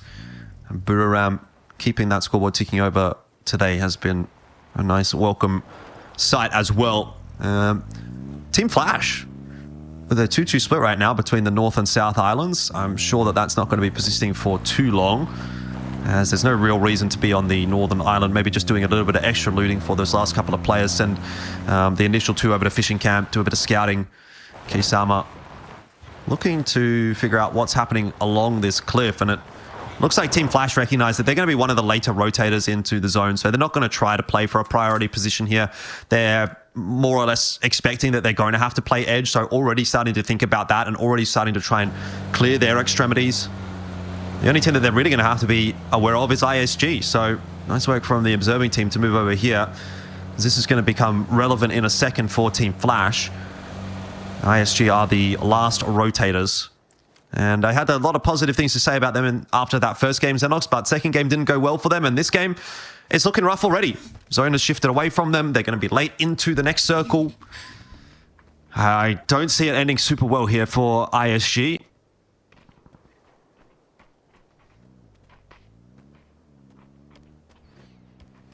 Yeah, I mean, again, realistically, those teams at the bottom now, I don't really pay that much stock to their games in terms of it mattering in the grand scheme of things. It might sound harsh, but you're just so far behind that if you're in these kind of positions, and ISG have been in these kind of positions so often throughout the now opening 9 matches, hard to really say that they've got any kind of capability of getting back. You need to be in at least good positions. I feel like Zanchin, it's like this team from the RA qualifiers, the 4 players packed up shop and just said, job done. This is absolutely dismal. This is dismal. 7 points in 9 matches is like you think back to the old PCS days. I'm gonna have a very quick look, Jordan, because I swear back in the day we used to have, right, the bottom 2, bottom 3 teams. Sometimes there'd be quite a distance, like quite a gap to the teams. I do recall that, above them, yeah. But this is to like a whole new level right now, and it's quite disappointing because when you top that group in rest of APAC, you know, Monk are in 3rd.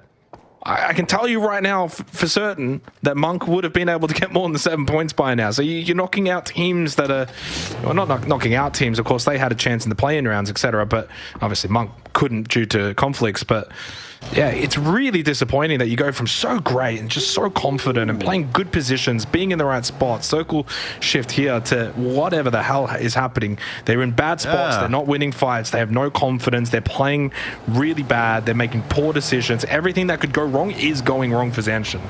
Indeed. Well, that seems like a wholly unexpected zone shift from the vast majority of the lobby. We were talking about that when we were touching on that Buriram rotate, that everyone had kind of moved around Hosan as a bit more like of a central point. They were expecting that to be where the circle pool was going to go, but this one has gone drastically out toward the east. No one was really hedging their bets. They didn't want to take up those positions in the fields around Buksansar or whatnot, the hills. So Buriram all of a sudden have kind of come into this very wealthy neighborhood, and everyone wants to all of a sudden move in, but it is Buriram's territory now, and so they've been able to get themselves established with a nice, quick, early 2-2 split, so a little bit of circle fortune there for Buriram.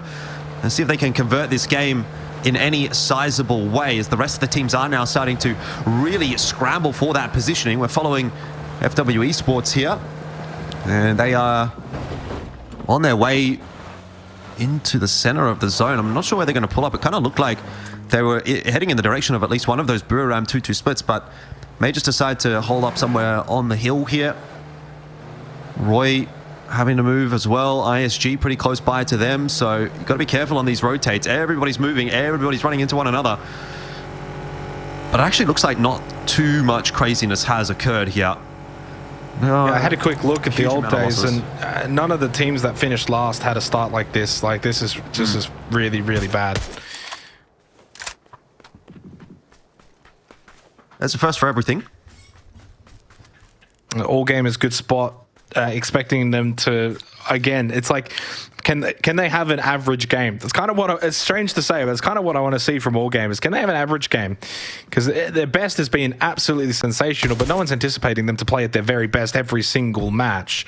And then their worst has come out a couple of times, but they have never really kind of walked away with just a solid sort of like 10-point game, 9-point game, where, you know, you get sixth with a couple of kills or something like that. Canaxi is in the scope of Scappy.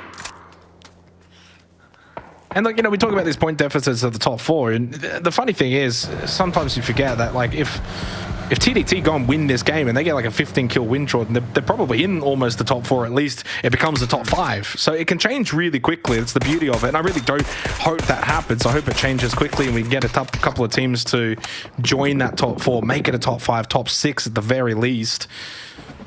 But those top 4 teams have been good in both areas. Placement points, kill points, they're dominating, they're getting wins.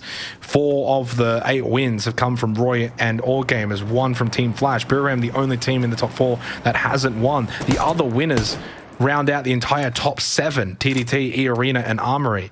So again, it's almost top heavy in terms of wins, deep placement points. That's why you're seeing the same teams making top 8 in a lot of these games. A lot of the placement points being soaked up by those top teams gives them more ample opportunities to then get kill points, have big games, extend their lead. Big circle shift goes back out west after the eastern shift, right on top of All Gamers. So they're set up now.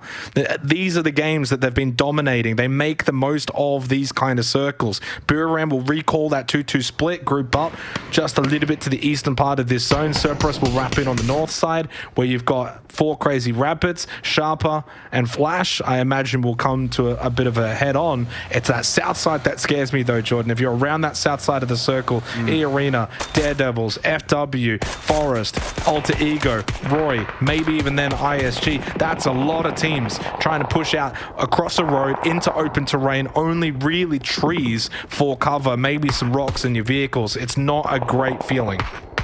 Yeah, hasn't exactly been an outrageous early game, so we've still got a lot of players, a lot of teams up in this current circle, so we expected to maybe lose a few more earlier on, but All Gamers have run into E-Arena.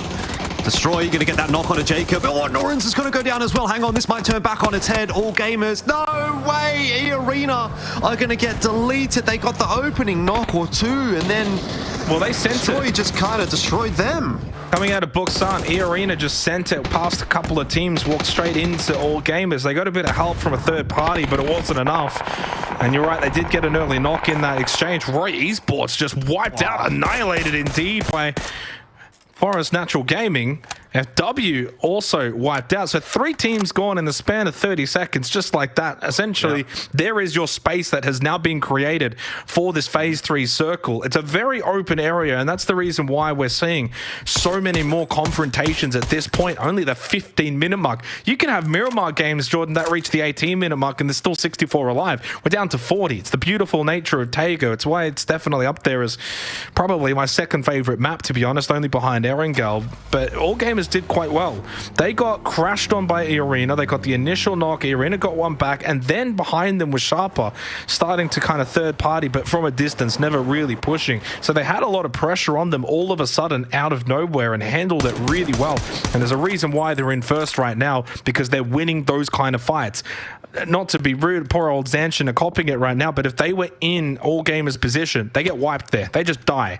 So that's the skill level difference, even though you could say, oh, they're getting fed squared their center of the zone, you're still going to win those kind of fights, and they've done that really convincingly.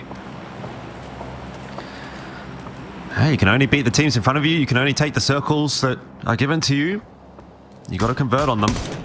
But this is an interesting turn of events, isn't it now? Because all gamers looking a little bit worse for wear. Team Flash going to be seeing that and thinking, hang on, here's our chance to get back up into top spot. Buram as well have been playing pretty well so far tonight. Nothing amazing, nothing standout, but that 2-2 split, it was a really good choice for them. It allowed them in that northern shift to just have an easy focal point to lock in on.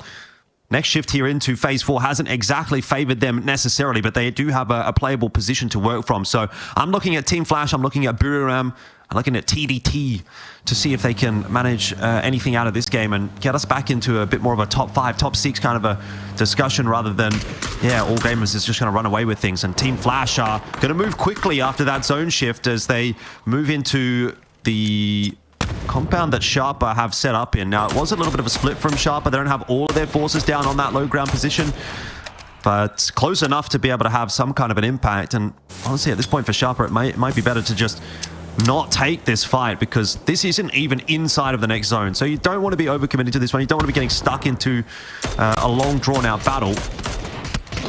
Team Flash are really just using this as a staging point to go further forward, but they might be getting some points out of it on their way through. K-Sama has been able to knock Earth. And Jedi here from Sharper Esports alongside Thunders trying to cower in this little warehouse. Hungvo ditch on the outskirts. It's actually not looking good for Sharper.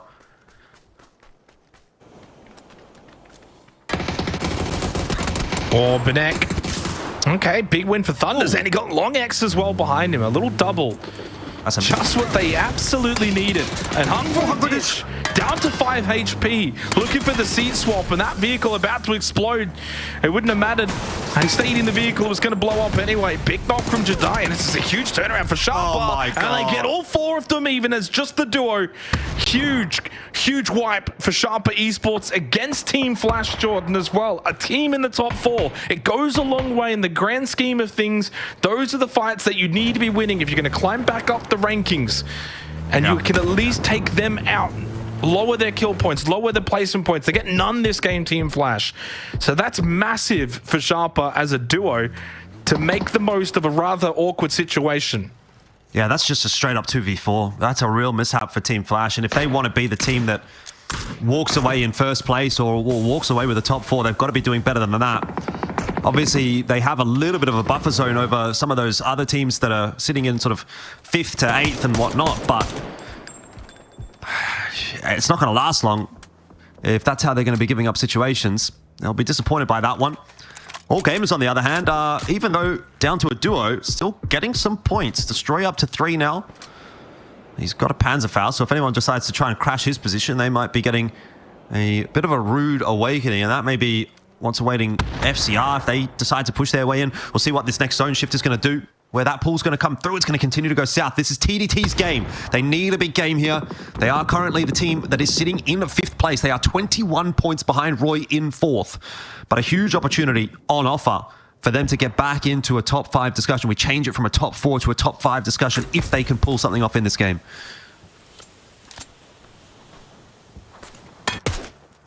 I mean, I'm not expecting much more from the duo. Job done. You got an extra 4 kill points. Now you're in a end game scenario as a duo. Open fields, circle pop away from you. You have to rotate. All gamers have moved away from Sharper. That might allow them to push up a little bit.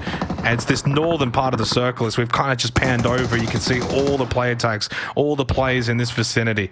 The most congested part of the game right now. And none of this is in the circle. Blue's going to start moving in 5 seconds time. So you can't really stay and fight. You got to move and fight now. And even though Edie is knocked and can got taken down, Riz and Dynasty still in a good spot to maybe gatekeep the blue against Armory Gaming. Opon's in the blue right now, and UNQ as well.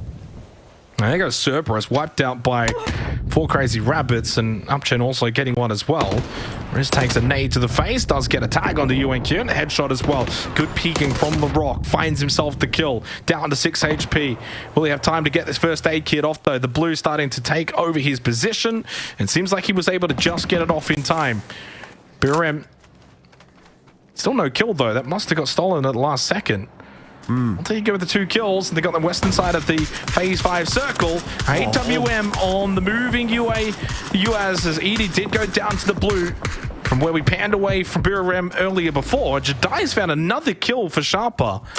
And they got themselves into the top 8 as well, and it's turned into a rather decent game. Despite losing the 2 players earlier, the 2 that have remained alive have made the most of it. And there's another one, a bleed-out kill for Jedi onto Lamboe. As 4 Crazy Rabbits will depart in 8th, and Alter Ego have now got eyes on that duo of Sharper. Yeah, it could be a decent game being put together here for Alter Ego as well, who are pretty in desperate need of some points as well. Gurney from ISG is going to go down to the zone. There's a few more of those ISG players that will be following suit, I dare say. TDT have lost Van Nye for a second here. Can't quite see exactly where he is, if he's going to get rezzed or not. Hopefully he's going to be rezzed.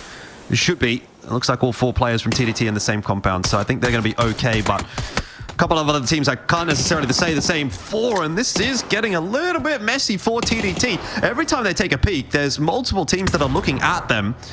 Look back over towards Sharper for a second here, because Forest Natural Gaming are also starting to make a little bit of a run in today. They're doing much better than yesterday, and there's another knock for them, this time onto Thunders.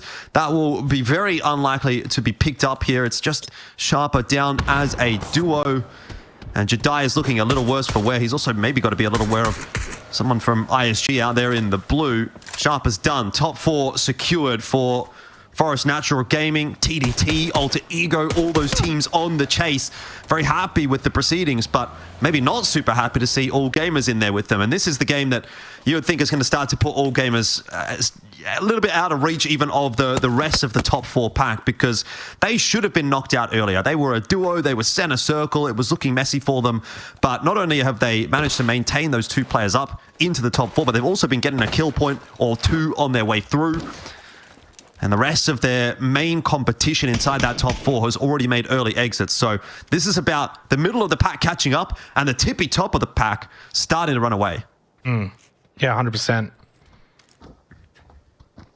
And this is probably that quote-unquote average game that I said before for All Gamers. You know, they've only got the 2 players. You're not winning this game with 3 teams of 4 still up. Couple of kills, top 4. You know, this is just keeping that points tally ticking over rather than then having to rely on super massive pop-off games to get your average points up. This is a really good game for All Gamers. And there's Chun just peppering away at Kiss, who's honestly ducking those shots rather nicely. Headshot onto Raven. Sorry, onto Baron. Hard to actually say who's going to win this game, though, based on the circle. I mean, you know, Forest Natural Gaming are closest. They got 4 up. They're kind of split at the moment. Clearly, from the POV of TDT, they're able to see quite a lot over towards the other side of that road, but they themselves need to cross the road. And Agba with the knock onto Ascalesia, followed up then by that flush, even though it's stolen by Van Nye. That now puts Forest down to 3 players. So, yes, they got center position. But look how open this terrain is. 8 kills for Forest Natural Gaming. But now down in a 2-1 split, you probably have to keep Baron back over at the edge. Alter Ego are controlling this entire western side of the zone. But TDT also still need to push out. They need to still make their move. There's actually every chance the duo of All Gamers can win this game. Not saying they will win it, Jordan, but they're not out of it, even as a duo here, because they've got really good positioning. Definitely not out of it. I think it might be Alter Ego, yeah. I mean, this is starting to look a little scary for Forest Natural. They try to get Baron and Esquilusia into the center there with Kiss and Scappy, and it doesn't work out for them. So they're now down to a duo, and I think their position is pretty tenuous when TDT ultimately have to move out of their compound. Trick's also got the Orm in hand, so he's putting in a bit of work with that. I think this ridge that Alter Ego have got is looking really, really nice at this point in the game. We'll see whether or not the next circle shift is going to do them dirty. It doesn't look like it actually has. It's kind of pulled over Seymour, and yes, that is going to mean a couple of these Alter Ego members are going to have to move, but there is a ridge here in front of Seymour. You can see that they might be able to play that is probably going to keep them safe from TDT and Forest Natural, and I think even to an extent All Gamers as well. So I think this might be Alter Ego's game to lose now, the way things are starting to look. No guarantees though. Things can change rather quickly. All it takes is one knock and suddenly you're down to 3, maybe then out of position. Good smokes clearing up the road so that TDT can kind of make that cross, get into a better position. Mortar strikes going out.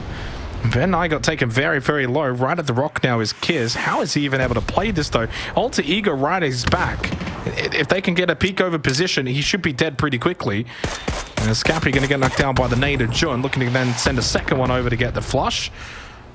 And to be fair, there are smokes up. Another one going to be thrown onto the body of Scappy. Blizzo nade to clear out the smokes here for Van Nye, but Kiz is very much right there and waiting. Surely he's getting shot in the back right now by Egba and Alter Ego. He did get the knockdown onto Van Nye.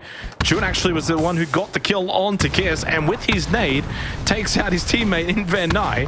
So down to 2 now for TDT. Don't forget about All Gamers Global, Jordan. They've still got 2 up themselves. They're into the top 3 now. Can they find a way to catch someone like Trick? If you look in that minimap, he's the one watching that north side push. He knows that All Gamers are up north because they're shooting towards Jun at the road. So All Gamers have given their position away. Their position is known well and truly. AWM, plenty of bullets left. And Trick is just making sure that All Gamers can't push out much more. Seymour hunting for some heads. He doesn't even need the headshots. Are you going to go down straight away? I mean, Alter Ego are in such a dominant position now that if they find a way to lose this, I am going to be shook. Destroy will go down to a grenade. All Gamers suffering at the hands of Alter Ego as well. This could be another 4 or 5 points on offer for them, plus obviously the extra placements that they're going to get out of taking a top spot. Haisaki probably doesn't even want to be trying to go for the res at this point because there could be any number of grenades headed in the direction of Destroy at this stage. He's going to toss some back and try and chance it. He knows that the only way that they're going to get a higher placement is if they are back to a duo, but yeah, it's really looking rough. Circle shift, again, favorable for Alter Ego, just kind of going back in onto their position. They control center as it is. So it's going to be hard for it not to be, and that will be the end of TDT. So All Gamers do manage to take themselves into a top 2. And it looks like they're going to try to fight for this. They recognize that Trick is actually out on a bit of an island here. He is a little bit isolated, so there might have been a world had that cross come through from Haisaki, but Seymour Overwatch is going to get himself another knock. And it looks like it is going to be all done and dusted. Has to be said, though, man, a top 2 for All Gamers out of this game, even if it's not a massive top 2, is a really, really stable result. And again, just going to show that they are on a bit of a different level when it comes to this lobby. In saying that, though, 10-kill win for Alter Ego, followed up, obviously, on that game that they had previously, the top 2 on Miramar. And Alter Ego are going to start to really go climbing up that ladder in a dramatic fashion over these last couple of games. Yeah, they had 23 points yesterday, Jordan, in 6 matches. They just got 20 in that 1 match alone. So it goes to show in PUBG, you can kind of grind, get very little reward, and then one big game, and suddenly you can get the majority of your points. They started really well tonight as well, and if you were to have essentially a night 2 leaderboard ranking, Alter Ego would, I think, pretty certainly be in a top 4 position. It doesn't work like that, obviously, but you're right, they're climbing up very nicely in terms of the overall leaderboard. That win puts them very much not in top 4. They're still going to have a deficit to catch up on, but it puts them back into a position where they've got enough games now that if they keep playing to this kind of level, they can certainly have a really, really big run, and that's what all of those teams towards the middle portion of the leaderboard need to do. Short break, Jordan, though. We are pretty much past the halfway mark now, so we're going to have a little quick one, and when we come back, we head over to Erangel.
2, 1, go.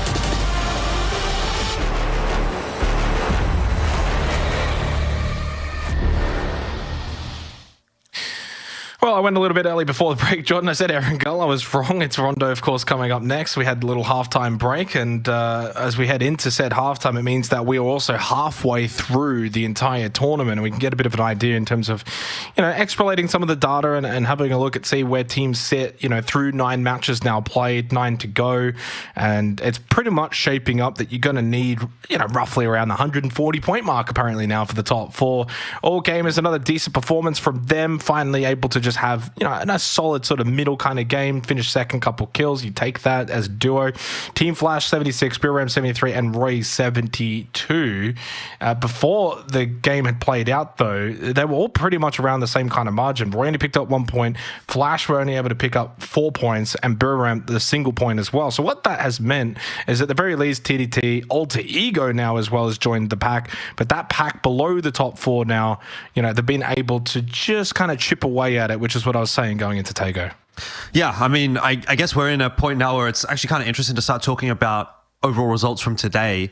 And Alter Ego top 2 for today. It's all gamers at the top, 37 points total. Alter Ego 33, Roy 31, and Forest Natural 28. So Alter Ego, Roy, and Forest Natural, 3 teams that are still kind of like jostling for position on the overall leaderboard.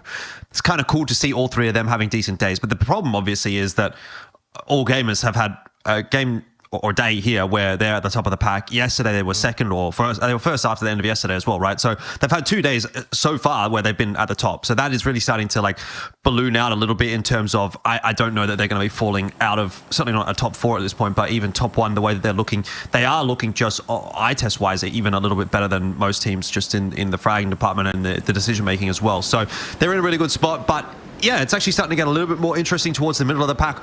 All we need now is like one more decent game here from Alter Ego or Forest Natural, for example, who have been having good days.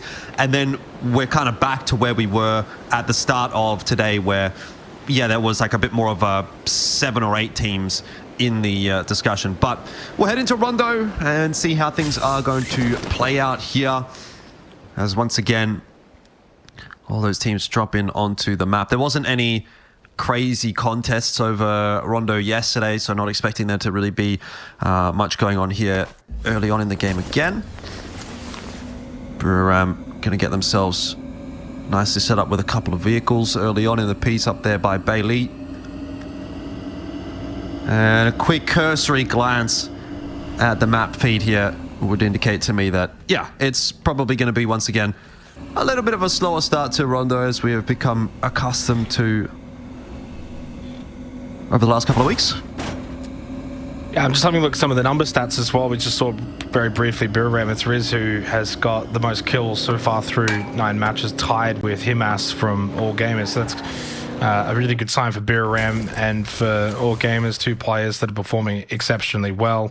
Really, the intriguing one for me is actually the players that are probably not in the top 4 right now. So you got, that's a Palui, who's got 17 kills for Sharper, and Trick now for Alter Ego, 16 kills. So 2 teams, of course, that are not inside of the, the current top 4, that at least they've got some decent performers when it comes to, getting those kills and some of the damage numbers as well. Jun for TDT doing very, very well for damage, not necessarily though translating his damage to kills. He's got 3,023 damage so far, which that's for second. And number 1 is Riz with 3,889 9 damage. So he's got a whopping 800 damage extra over second place to go alongside with his 20 kills. So at least he's also converting in that particular instance.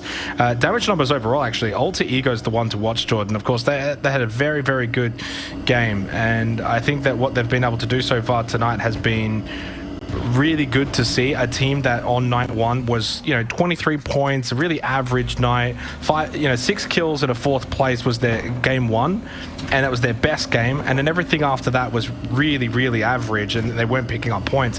They go and get tonight at the very least. I know that the first game tonight, which is kind of crazy, that they finished dead last, 0 kills in game 1 on Miramar. Then they followed up with a 3rd and 8 kills and a 1st and 10 kills. So even despite being where they were at, which was 23 points through 7 games, they're now on 56 through 9, essentially more than doubling their points in just 2 games, which has got to give hope for your Cerberuses of the world, your FWs, your Armory Gamings, how quick you can turn around your tournament in just a matter of a couple of games. And I think now with 3 games to go tonight, Rondo followed by the 2 Erangel games, that has to be now something that really E-Arena, Armory, Cerberus, FW, those kind of things, they really need similar performances to what we've seen from Alter Ego if they're going to have any chance going into the final night. And for Alter Ego now, there's still a gap. Like, they're not by any means, back in the front runners pack. They're still 16 points behind Roy. But they've now shown us, Jordan, they can get those 16 points in 1 game. So that's the quality they've got on that roster now. Yeah, most definitely. Bit of a jog happening here for Man. This is Elfish Guy POV in a few hours. I'm going to go for a jog later tonight. Looking forward to that one. He's certainly running a bit quicker than I would. Interested to see what Sharp is up to on this bridge, by the way, because I think they've spotted Runax from ISG dropping solo somewhere far to the south, and they're just wondering if maybe he's going to come over this bridge, or maybe ISG are going to rotate to his position and join him and come over this bridge. So it looks like they're sort of setting up a preliminary bridge camp. They're not super committed to it just yet. Jedi's over still in Rinjiang doing some looting, but it actually looks like it's going to be a good call from Sharper here to set up at this bridge. And they're a team that I think kind of does need to go for this kind of a play. Like, bridge camping is not exactly the most risky of strategies, but it does mean that you're putting yourself into an engagement earlier on in the game than you ordinarily would. It might slow you down on a rotate for the potential chance to get a couple of points. But I think they do need to be kind of like taking this quote-unquote risk, right? They need to get some points on the board. They're sitting down, somewhere in the middle of the pack, and so they need to start thinking about ways to grab an extra 2 or 3 points a game that could potentially boost them up. So I actually like this as a decision from Sharper. I'm keen to see how it works out, and the way things are going right now, it actually looks like they are going to get at least something out of this, maybe a kill point or 2, because it definitely seems as though ISG are going to be wanting to go over this bridge. It's just whether or not Sharper hangs around long enough. Sharper need points, they need kills, and if ISG are going to be in the vicinity, those are the points that you can really pick up that's going to help your campaign. Early death here for Flash, who started tonight in versus Jordan. They got that massive 13 kill win to close out the opening night. That got them up to 62 points. So far tonight, they've picked up 14 points through 3 games, which is not awful. Means they're on track for about a 30-point night, which, as we know statistically, is probably just below. There's the bridge camp, and there's the double kill. 2 were able to make their way through, but a quick shot into Feven, and he will then fall. Very valuable points for Sharper Esports. No disrespect to ISG, but they're out of this one. They're not in this race anymore. They're fodder. They are the krill for the big whales to eat up, and Sharper have been able to collect some very handy points. Yeah, very solid stuff. Now where they go is still a bit of a conversation point, because that has obviously slowed their rotation down a little bit. And it's just Mr. Runax left alive for ISG. So he's going to try and convert this one as a solo. It's a bit of a lonely world, unfortunately, for the Japanese team in this lobby, but now lonely for Runax as an individual player as well. Either way, FW Esports set up fairly centrally here.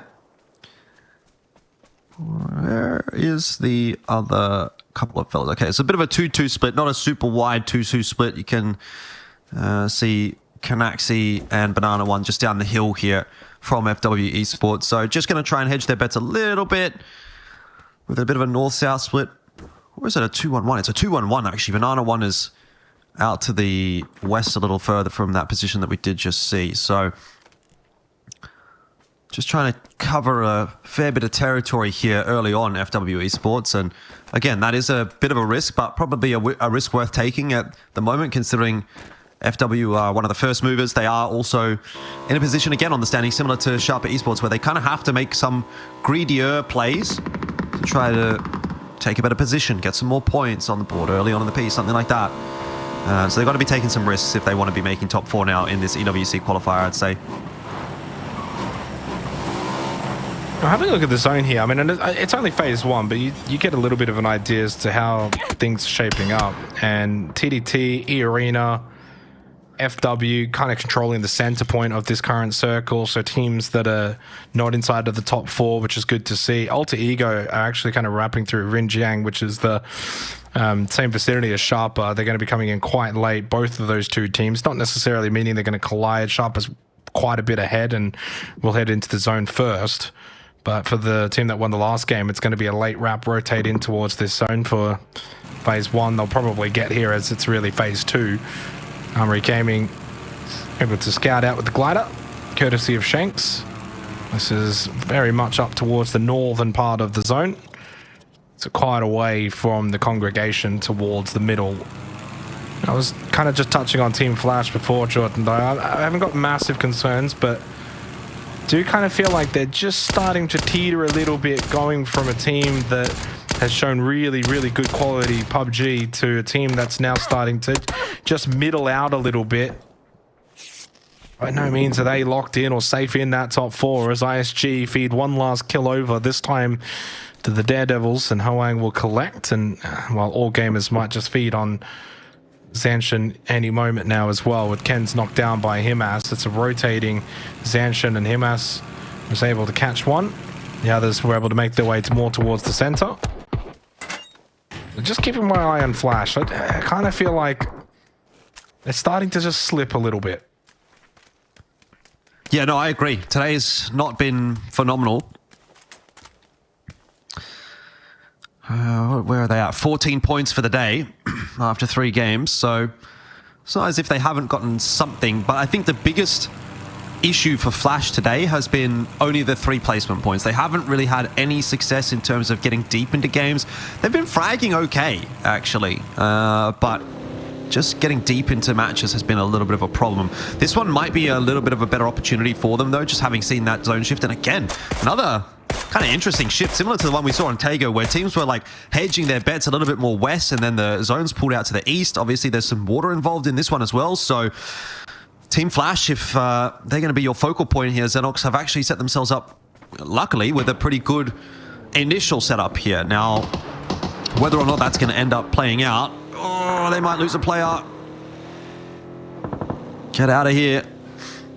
The next got a position that he can go to, because Team Flash did have a 2-on split. So he'll be okay, it looks like.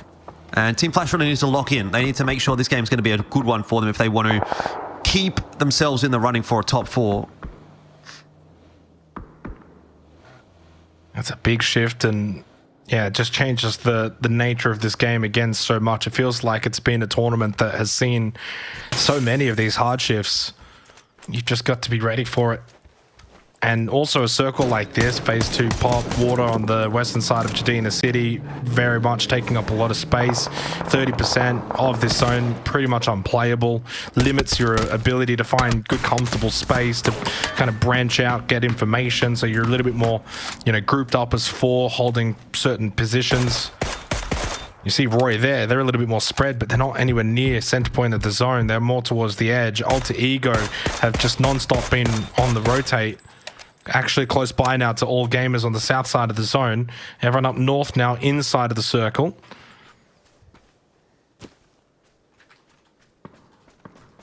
There's decent real estate though in this zone. It looks like it's going to be kind of mini POIs. You're going to have shacks. You're going to have lots of tree line cover.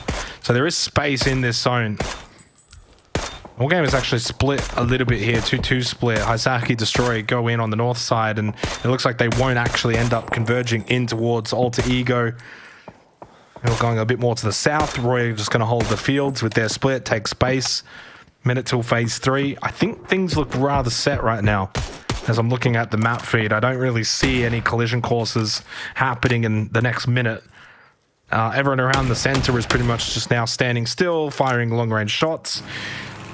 Armory Gaming not wanting to fully commit. They're going to just stay very much up north. Man getting some good information with the glider.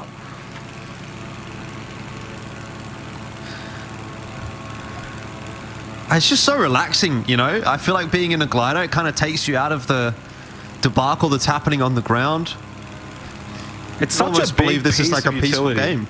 It's really, really important to be able to have this kind of information. Like, bam, you just spotted Setsuna. Boom. Yep. So easy to just target that and be like, ping, you know, okay, there's one there, and you know, here's safe, here's not safe. This is where we can push. It's massive to have. And Setsuna then is immediately knocked down by Alter Ego, courtesy of the, well, what is essentially been turned into a UAV, Jordan. The eyes in the sky. Aerial power. Oh, big northern shift. Again, more moving. So it's another massive shift. That's a nasty up shift, north. by the way. Great for Armory Gaming. And again, if you look at the right side of this circle, it's just pretty much unplayable. It's not going to finish there. So a lot of this zone right now for phase 3 is not where you want to be. There's a lot of water.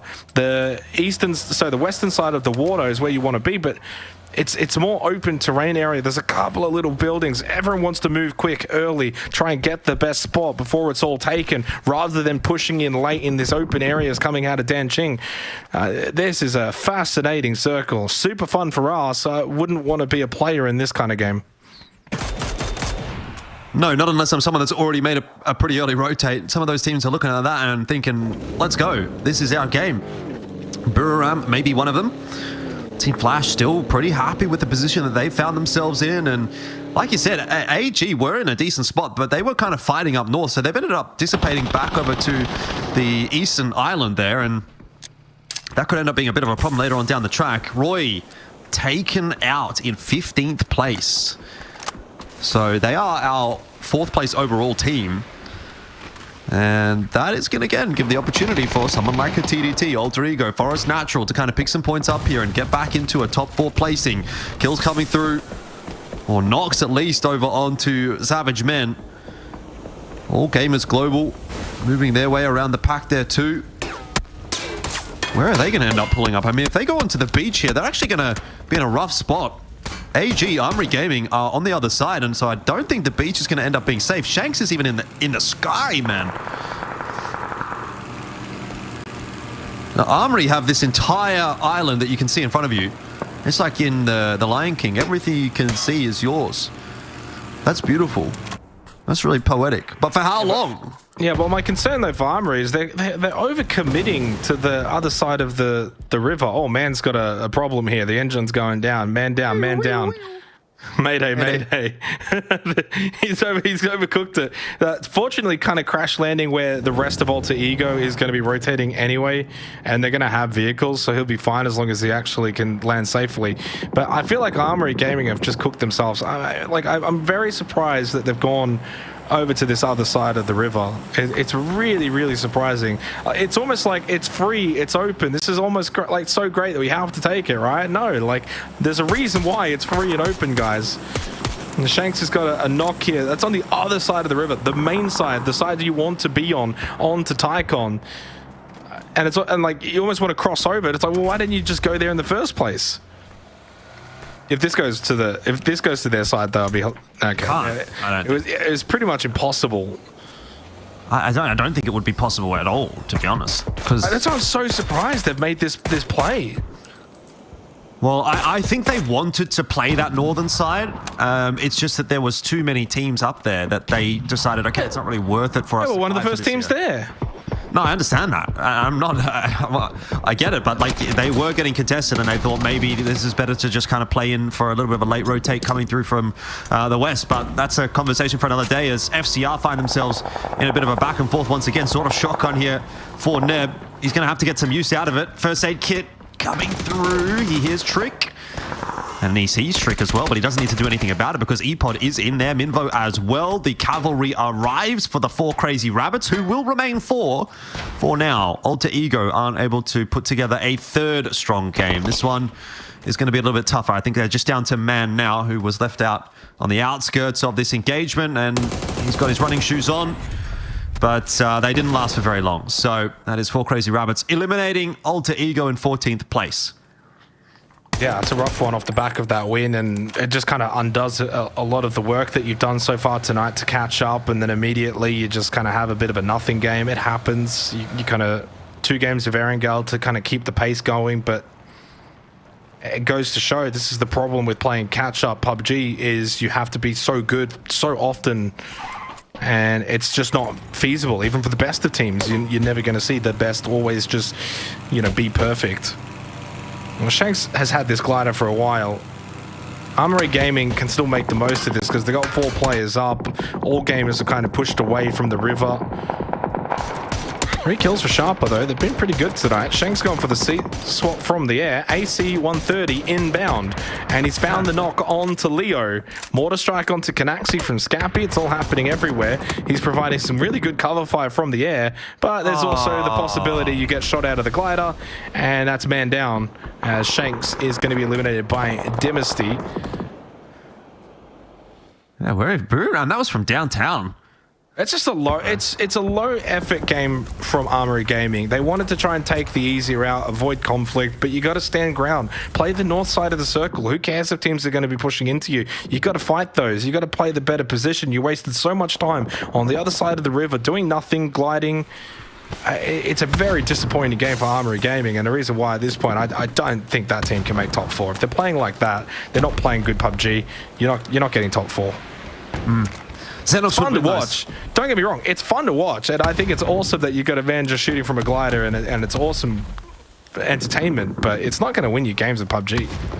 And certainly not when you're super far behind on the overall leaderboard now for Armory Gaming. Like, yeah, they're only in 7th. No, they're not even in 7th. I'm looking at the stats. I'm not even looking at the rankings right now. They're in 10th, 47 points. You're going to be looking at a 30-plus point gap, 2 games to go tonight. Like, it's really starting to stretch out into the realms of quite unlikely to happen as Forest Natural Gaming get eliminated. Himas knocked down by Opons. Yeah, that's still have 2 players up, and Himas got caught on the late rotate, so it's going to be a pretty low point game here for All Gamers Global. Yeah, but similarly, also teams that are trying to catch up, like Forest Natural, Alter Ego, kind of low point game from those 2 Armory as well. So just unfortunately, not really going to shift the needle too much in terms of the overall standings. E-Arena, maybe this could be a game for them, but it's a pretty rough position to play for. They've got Lyrics and Zizzy out onto the far western flank, and you've got Norans and Jacob who have tried to push in and take some space. Big from Sharper. This is a busy zone, though, and I don't know that they're going to get through this. Sharper and Biram are going to benefit a lot here. They're positioned really well. Biram playing far more out to the east. They know there's a lot of teams out west. You play your compound. Sharper playing on the south side. They had a compound that was in phase 4, no longer in for phase 5. You can see there on the map. So those 2 teams really well positioned, well primed for a decent run towards the late game here in this match. Credit to those 2 teams. TDT really just going to be sticking the fat out in their building. Shawan just as a rank solo trying to get a point tonight for Zanshin. They have not picked up a single point so far tonight, Jordan, for Zanshin. It's been 15th, 10th, and 16th. No kills. I don't know if they got any kills in this game, but Juan is still alive. It's Armory Gaming. It's been a funny old game for them. The Giant does get eliminated. I didn't get to see if they had a kill or not, but another game without a placement point for Zanshin. Armory do also get taken out, I think, with just the 2 kills, so nothing from them really this game. Too many shenanigans and bad positioning. All Gamers Global trying to just get into the top 8. Destroyer just needs to hold on. There is some more fighting over at the other building. 4 crazy rabbits with E-Arena, who's got a rabbit as a logo, and then Flash above them. Destroy just has to hold out, and he may still be able to get top 8 for All Gamers. He's out in the open, and Bidak is going to put an end to him. So no placement points, only 3 kills for All Gamers Global. So again, not exactly able to pick up a huge amount of points for the team in first, and 4 Crazy Rabbits then fall subsequently afterwards. And we head into the final 7 teams, which again, I think it's still shaping up for Biram and Sharper, those two in the best positions.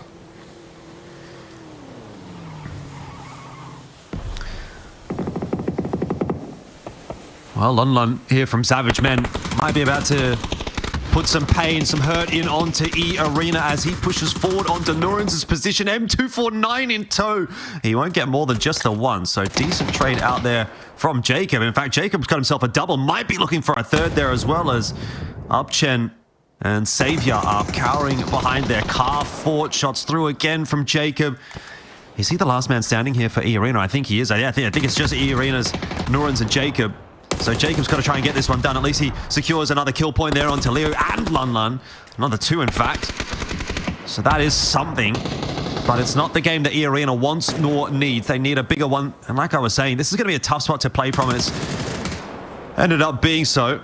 Kusama looking for the last vestiges of Savage Men. Can't see the player behind the car fort. And eventually will be made aware of his presence, but it's too little too late for him at least. Team Flash out in 7th place. Cerberus, perhaps, to join the conversation. Savage Men done in 6th. But Jacob and Nurens have been given a moment of respite here, and so they have been able to get that revive. Back up to 2. Not that that necessarily helps them a whole lot, because this zone shift is still going to be problematic for them. And it's an ending of the middle of the pack teams outside of Biram. Biram benefiting a lot from a lot of that carnage and chaos, sitting in 3rd overall on the leaderboard. Only got the 3 players alive, but still good position. But it's, yeah, your Cerberuses, your E Arenas, your TDTs, and your Sharpers, Jordan. Those are the teams that we want to see do well to keep in touch with the top 4. So big games for them going into the Erangel matches to follow. You know, nothing really gained for all gamers. Flash did okay. I don't think Roy got a lot from this match, so it's going to be really intriguing to see how things shape up after this game and who can benefit the most from this endgame scenario. Sharper's got a couple of kills, Cerberus has got a couple of kills. We haven't seen a whole lot of TDT. Biram might have a good spot, but also only the 3 players. This is a wide open finish, except I would probably put E Arena at the bottom of the 5-team pile, just purely on the fact that they're down to a duo, not the greatest position. If Dynasty kind of stays looking around this area, he can scout them out as they push in north side of the circle. Van Knight, by the way, is at this position of Cerberus. Sololzi gets completely caught.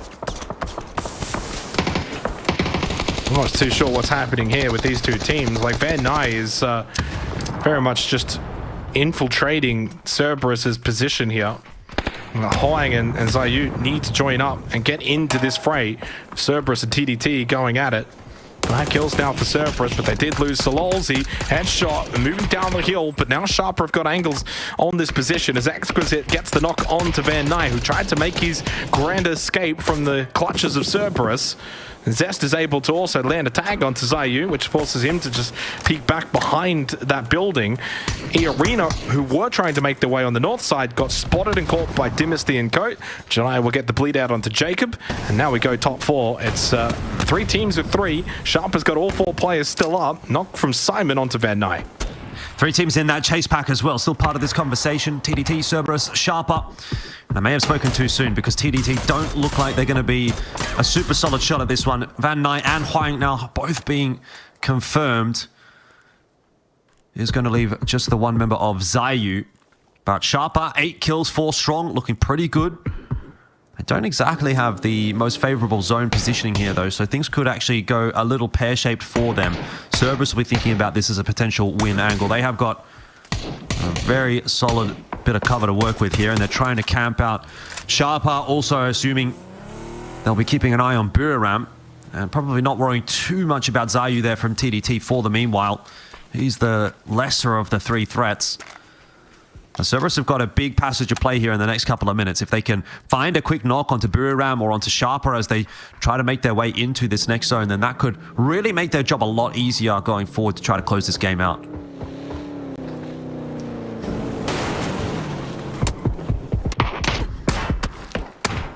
This would be absolutely massive for Sharper if they can get a couple more kills, get this win. if you kind of have a bit of a guesstimate, like anything over 20 points, that puts them up to about 72 plus, which would put them pretty close to your Team Flashes and your Roy Esports, and would go from easily, Jordan, the top 4 to a top 5 would become the new norm. TDT, of course, still with a player alive as well, top 4. They're picking up some very handy points to kind of keep the positions close. But arguably, Cerberus need this the most, 38 points. So they absolutely need as much as they can gain from this kind of position, this sort of finish. And of course, every team feels as if they need this the most, but Cerberus, based on their points, statistically do need as much as they could possibly gain from this game. 6 kills so far, top 4. It's going to be a good game regardless of how it finishes, but how much can they really get from this? They're on the eastern side, or they're on the western side. They got to get a bit more out to the east. They're playing a hill, which they'll no longer have going into Phase 8 and certainly then into Phase 9. Their best hope is, a Biram Sharp will kind of pop off against each other, and then they can make their move there. Lynx AMR picked up here for Edie. Saw the damage that could do in the hands of Seamway in the last game. See what Edie's going to be able to pull off here with the 9 shots that he has. Keeping an eye on Sharper, waiting for a good opportunity. It's not really presenting itself just yet. Things are going to slow down again for, another 20 seconds. But once this zone starts to push back in, then everybody forced to move. Every single team is going to have to move, and that is when the chaos is going to start to erupt. So for now, it's just about holding position and hoping that nobody gets knocked. If you get knocked right now, you are not getting picked back up. Not with 3 seconds left on that clock. Smoke's down. And vehicles taken for Cerberus, but that quick move that they tried to make has not worked out. That has blown up in their face. Exquisite and Dynasty putting them down on that initial move, and now it's just Duckmai, that anchor player, to try to salvage anything out of this game. And from what was looking like a position where Cerberus might have even thought we could win this game, they are far from that now. It is all about Biram and all about Sharper.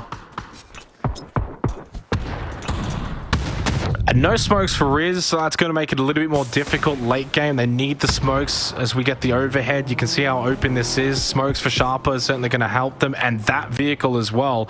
Although driven straight into a blue zone nade, unnecessary damage for Thunders as Duckmai is going to go down and out. 6 kills for Biram.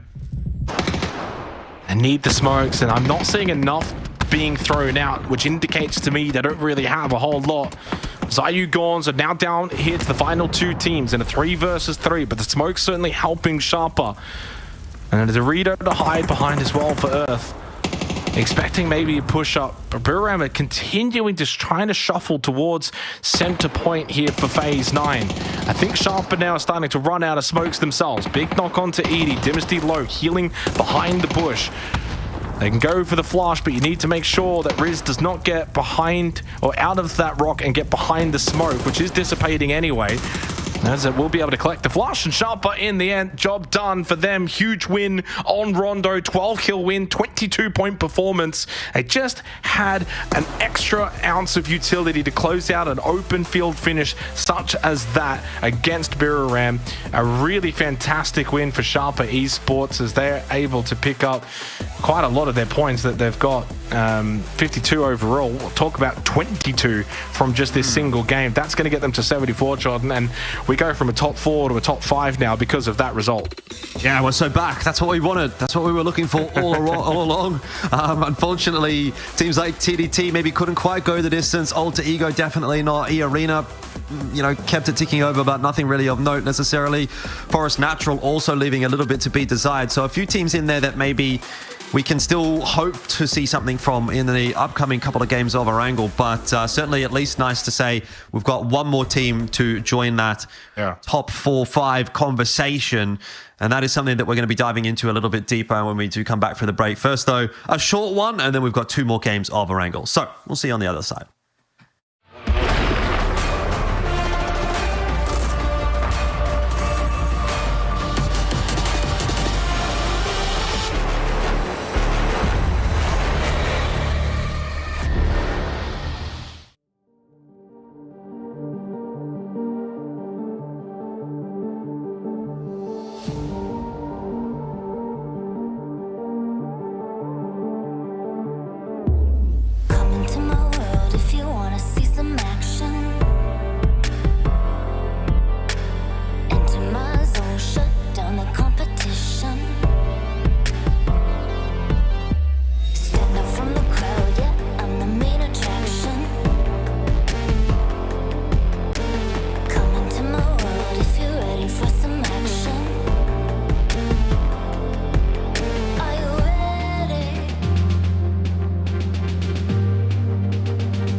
Big win for Sharpa, sees them make their way towards the top end of the standings. Plenty of PUBG still to get through, Jordan. 2 more games tonight, Erangel to come, but certainly a big result for Sharpa. Needed that one. Alter Ego, the game before them as well, while they were further back. It's getting these teams more towards the bottom, back involved. Alter Ego were unable to follow it up, but for Sharpa, I think they've shown enough throughout this tournament that I could easily see them making top 4 when it's all said and done. It's not a guarantee, nothing is, but certainly I think there's enough to suggest they could fill one of those spots. Because if you kind of look at that top 4 before we kind of played out Rondo, you know, Roy Esports, I don't think they're a lock. They're not a guarantee. They've had good games, and certainly a lot of their best games have come from, you know, maximizing on some of the circle shifts. Team Flash have kind of been there, here or there. They haven't really been as dominant per se as like an all gamers global. Buram for me and all gamers, they're the two. Like I would say those two are looking pretty comfortable for mine. Again, not locked in, so much PUBG still to go, and it's not like we're talking about big gaps, but I think off general play, those have been the best 2 teams. Yeah, I mean, I would tend to agree, though. I think I'm probably even still leaning towards Flash, Buram, and Roy all having a little bit of a slower day here. It feels like they've all started to slip a little bit, and those lower teams have started to rise up. I mean, certainly more so in the case of Roy and Flash than Buram, but I don't think Buram have necessarily been out of this world today either. So really, I'm kind of on the side of the fence where it feels like all gamers are on a bit of a different level and everyone else is in a little bit of danger. We'll see what Sharpa ends up looking like in terms of overall points once the points are updated on the leaderboard, which we're sort of currently still waiting for after that Rondo game. But they should be jumping up into the 70s somewhere, high 70s even potentially off the back of that one. So really, you're looking at teams like TDT. I mean, TDT in particular seems like they've really fallen off the pace, whereas Alter Ego, Forest Natural, and Sharpa have all kind of picked up the pace. If I go back and have a look at the day 2 standings, again, we were touching on it going into that last game. All gamers out in front again, obviously 2 back-to-back days at the top so far. But Alter Ego, Roy, Forest Natural, Buram, and Sharpa are the next 5, which means you're looking at, Flash, and you're thinking, where have they gone? TDT, where have they gone? Those teams really falling down the pack quite significantly. E-Arena and FW Esports have, and Armory, you know, they're all having bad days, actually. So, look, I know we're sort of talking about this a lot, but again, guys, there has been quite a few delays today, so we've got a lot of time to talk about the standings. My main takeaway here is that today we're still just jostling for those positions. You know, I feel like a lot of this is not inconsequential, but this is more of like a staging ground for tomorrow where all of this is really going to start to matter. So it's about trying to get yourself into a position where you actually feel like, first of all, you're in with a shot. If you're not even in with a shot tomorrow, then there's nothing really to be done. But get yourself in with a shot today and then set yourself up for success with a good start tomorrow is probably the way that we want to be seeing things going. And I think there are a few teams that are not upholding that end of the bargain, right? They're not doing enough today to really give us a argument to say tomorrow they're going to be looking good. Like E-Arena, for example, Armory, for example, FW, for example, all coming into today, we had pegged in a position where they could fight for it. But what we've seen from them today is single-digit numbers, and that's just not going to be good enough, unfortunately. So not going to be in a great spot going into tomorrow if that is going to persist. But E-Arena were better at the back end of yesterday, so we'll see what they can do here on Erangel as we eventually do get into this game. Yeah, I mean, you're running out of chances. We've been kind of saying that, and I think we've been at times here in the APAC quals probably on the harsher side, because in Korea we were so incredibly lenient, and then when we got kind of to the end of the Korean qualifiers, we were like, man, we probably could have been a little bit harsher in terms of cutoffs and teams that probably had a realistic opportunity and a chance. But that was a very different qualifier. I think in the end, Gen G T1, they just soaked up so many of the points, and that's 2 out of the 3 qual spots anyway. That makes it very difficult.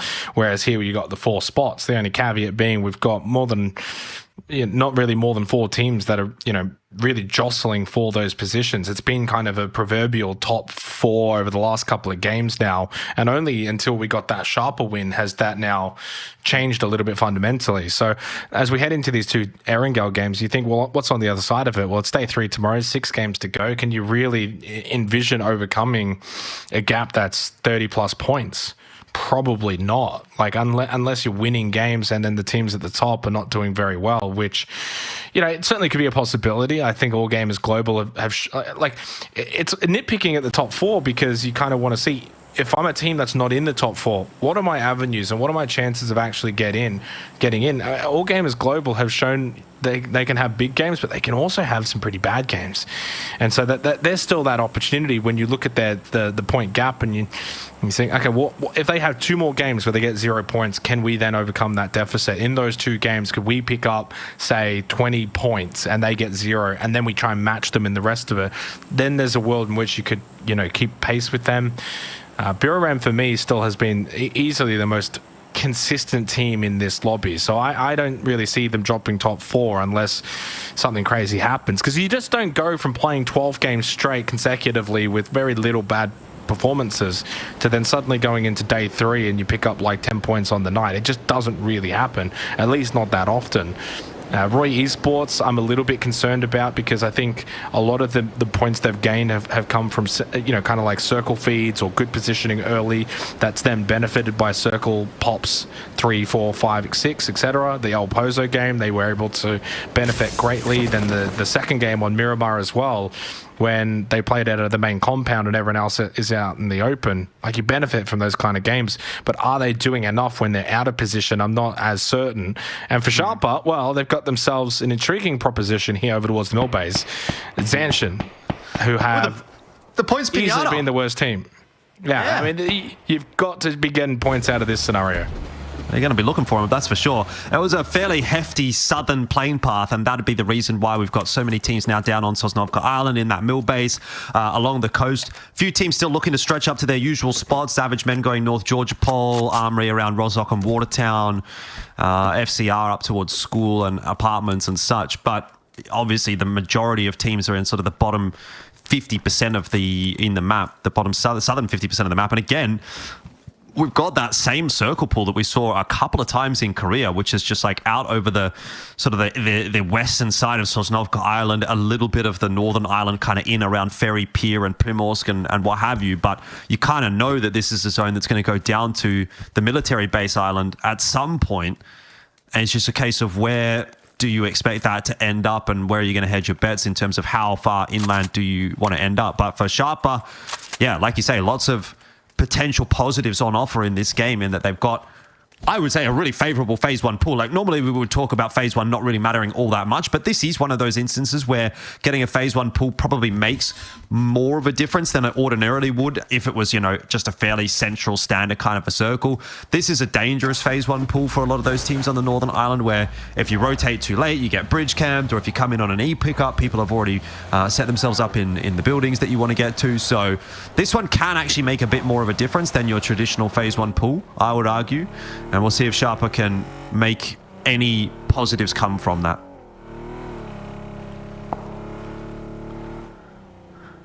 I feel like we've had this circle over Korea and APAC now 4 times. Yeah. It's like the exact same circle where you don't even get the fun of mainland split, Sosnovka split. Which one do you go? It's 50-50. It's pretty much guaranteed going Sosnovka Island. To be fair, though, I have seen this before in the past on the phase 2 pop, go straight up north and then kind of create that 50 split, but it has to be the phase 2 pop. But it's also very rare. Like, statistically, you're better off just not even hedging bets, just basically full sending Sosnovka Island, and if it goes north, it goes north, and then everyone's pretty much going to be in the same position anyway, except for probably the one team that came in late from the mainland, and they'll just sit north, wait for the phase 2 pop, and then make their way in. But they would be the only team essentially benefiting. Over towards the ferry for Buriram United, again, their consistency has just been so nice to watch in, you know, a lobby where I think consistency again has been by and large difficult to really find. Probably the nature of the lobby, to be completely honest.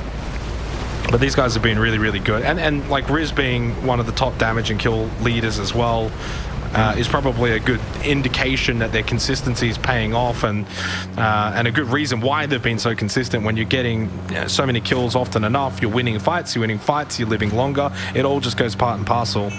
TDT on the move. They'll go west coast of Sosnovka Island, nice and early. They'll get themselves whatever position they want. No one else really here. Obviously for Sharper, Zanshin coming out of mill base, they get really early positions as well.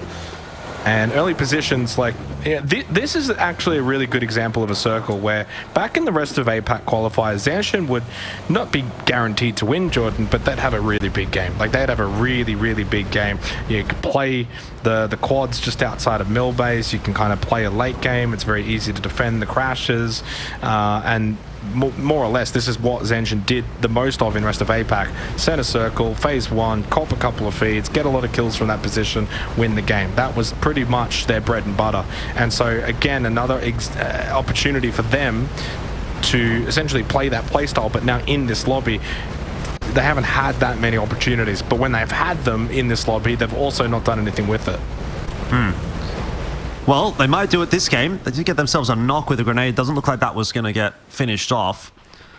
But certainly another big opportunity on offer here for Zanshin, though unfortunately that it does feel as though they're really out of the race. So maybe pretty inconsequential even if they were to go on to win this game and in a big way. All gamers have made it across. They took a boat. And they're pretty chill on this side of the zone. There's not a whole lot happening on the north part of Sosnovka Island. They may just end up in those hills above the military base, hope for a pull back in that direction and see what happens and play it out from there. But certainly not going to be one of the first movers to get into a premium position in the center of the zone. Some of those E pickups starting to come through now as well. You can see FCR on their way to the ground. Sharp are well aware of that, keeping an eye on things. And some good shots in from Exquisite, but not enough for a knock. Still, Sharper have found themselves two. One onto Minvo, one onto Neb1. And so it's a rough start to the game here for FCR. Yeah, I don't know how they lost even more there. That was very close for Sharper, who, by the way, have just had the points updated on Twilight, Jordan. They're in 4th right now, so they've been able to leapfrog Roy Esports 74 points to Roy's 72. TDT are on 68, so we're starting to get a little bit more fun around that 4th spot. Team Flash on 80 points, Bureau 86, All Gamers 92. So that top 4, which at one point there was like 2 points separating them, now a little bit of a spread, a little bit of a discrepancy as Canaxi has got one in his building upstairs. He's got some help and they should be able to clear that out, but they have lost one. Yeah, so TDT now as well, yeah, back in the frame, single digits, out in the balcony. Well, that's very fortunate, as Quilucia could have easily gotten that knock onto Canaxi and could have maybe then followed up with the flush. They would have been down to 2 for FW, but in the end, it is Forest Natural Gaming that lose another member. So big games coming up here on Erangel. Match 11, match 12. The race for 4th starting to really heat up, and even an E-Arena and Alter Ego, both, and I'll throw in Forest, but they're pretty much out of this game now. All still pretty close to 4th. You know, like a 17-point gap. 2 games to go. Night 2, not that bad. Going to see things kick into gear in just a second. Once again, Armory Gaming are in an E pickup, and they are about 10 seconds away from dropping on to Sosnovka Island as well. This is extremely late. We've already seen 2 E pickups come through. One of them got largely quite devastated. So I'm not imagining that Armory Gaming are going to have a particularly fun time here unless they just choose to land somewhere that's like super low prio, maybe like out on the beach or on the cliffs or something like that. Cerberus on their way over. Doesn't look like there's a bridge camp. All gamers have set up in the yellows, but they're going to be happy to let Cerberus go past. And there's that E pickup, as you can see, just in front of Sololzi. A couple of players flying through the air. No shots ringing out in their direction just yet. Armory Gaming do look like they have decided to take a bit of a safer route. Oh, never mind, I lied. They've gone straight in on top of E-Arena. They've actually gotten to the ground, which is going to give them a fighting chance, but the setup from E-Arena is way too good. The crossfire that they established, the player in the hut, I think, being the X factor there, and Armory just get deleted. That is the problem with a E pickup that late in the game. You just can't. You just can't. Yeah. Yeah, we've seen it so many times on this circle. It's so difficult to land. And before Crazy Rabbits should have probably had something similar happen to them, to be honest, as well. I think they got very lucky that only, I think, 1 player was eliminated on that E pickup. Like the E pickup in itself is fine. It just really, you've got to understand you're not going to be able to just drop onto one of the prior positions or, center point phase one. And honestly, you really don't need to either. I don't know why more teams don't just E pickup towards the roads, drop down, grab vehicles, rotate in from the edge, rather than just trying to go for the shortcut straight towards the middle, where there's already going to be so many teams in what is also an open area. Very easy to then look up to the sky and shoot down those parachutes, and you can't really do anything. Big game for Roy coming over from the mill to bridge. It's a very open eastern side of the circle, and the pop is really claimed for all of those teams on Sosnovka Island. No funny business, no shenanigans with the mainland. It is going to be, though, very much still an open kind of Sosnovka. It doesn't have to go out towards the western cliffs. It can come even back in towards mill base.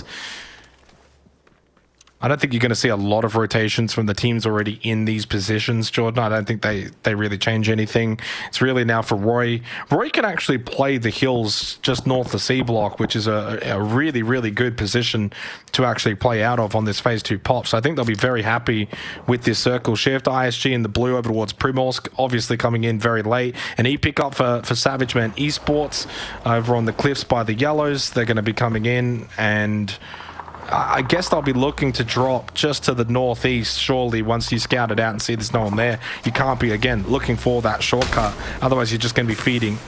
And FW down to just the 2 players. It's been a strange old night for FW. They had 39 points coming into tonight, and they've got 49 points in total, which means 10-point night. Means, they're very much now in the back of the pack. Unlikely to turn it around here as well with just a duo. On the topic of Savage Man, I guess the one thing that they could also think about, and I think we saw them employ this yesterday as well, is that when they are coming in this late on an E pickup, maybe there's going to be a world where there's some kind of engagement happening as well that they can try to land on top of. Probably just going to miss that window because Zone is pushing in, but it's about a minute and a half away from being a position where teams are going to be starting to move. So they'll come in a little bit earlier than that, and everyone's still going to be happy to be locked in on their position. So there's nothing else really to do for most of these teams on the ground right now than watch the sky. So I'm very intrigued to see what Savage Men are going to hope to do here. Okay, straight into the ground, and they're going to try and maybe land in the military base, or this could be their first points tonight. On top of Zanshin. This could be their first points tonight. They've gotten no points so far tonight. Knock from Zhuan onto Lunlun. The trade is there quickly by Upchen. Kens is eager, and it's stolen at the last second by Tete. They still haven't got a point tonight, and they've lost one. Nicel's knocked. Kens and E, the only 2 standing right now, and Kens is going for the revive. He'll pick him up first, but that's an E pickup that's worked out for X-Men. They lost one, they lost Lunlun, but you know what? 3 players up. You take some good buildings, good position. That's probably a win for X-Men. And it's so unfortunate for Zanshin that they still haven't got a single point tonight. I'd call that a big win, all things considered, because that could have gone horribly wrong. That could have gone the way where you just lose all 4 of those players, and that's your game over and done with. But to get a position like that one in this zone, even with 3 alive, you can do a lot with that. We'll have to wait and see in 25 seconds where this next zone shift is going to go, if it's going to sort of troll them a little bit or not. But I think they'll be happy with it as far as a rotate is concerned. The only other team now that we're kind of waiting to see come in is ISG. And they may be following suit with those other late rotators in that they're going to find it quite difficult. But they'll wait until this next zone pool comes through anyway. Happy to try and play over towards Ferry P as long as they possibly can. Fairly stable standard zone pool. Nothing really to note there. Just kind of centers up. Phase 4 obviously next means we are going to move away from the water. There's still a little bit of water in play. So those buildings that Savage Men actually landed in, very, very likely to get a favorable pool here for Phase 4 as well. So I think they've come up with the goods with that drop. Well, they made the most of a bad situation, and that's really all you can do. Yeah, again, losing the 1 play is not ideal, but you kind of take that. If you had said to them while they're taking that E pickup, we lose 1, but we get a decent position, I think they would have just taken that every day of the week. Yeah. As ISG, I don't think, where do they actually go here? You could go all the way to the South Beach, which Forest Natural Gaming are there, but well, based on the early path, it looks as if they're going to go on the more northern side of the zone, which to be fair for them is maybe the better place to be. But I would like to see them almost go under the bridge and come in towards the yellows rather than pull up short. Just because there's pushing up that beach is just so difficult. Savior, well, the knock from Himas has forced his nade to then finish him off. That's an easy kill for all gamers as they rock up to the quads. Now, Zanshin have already put themselves away from this position.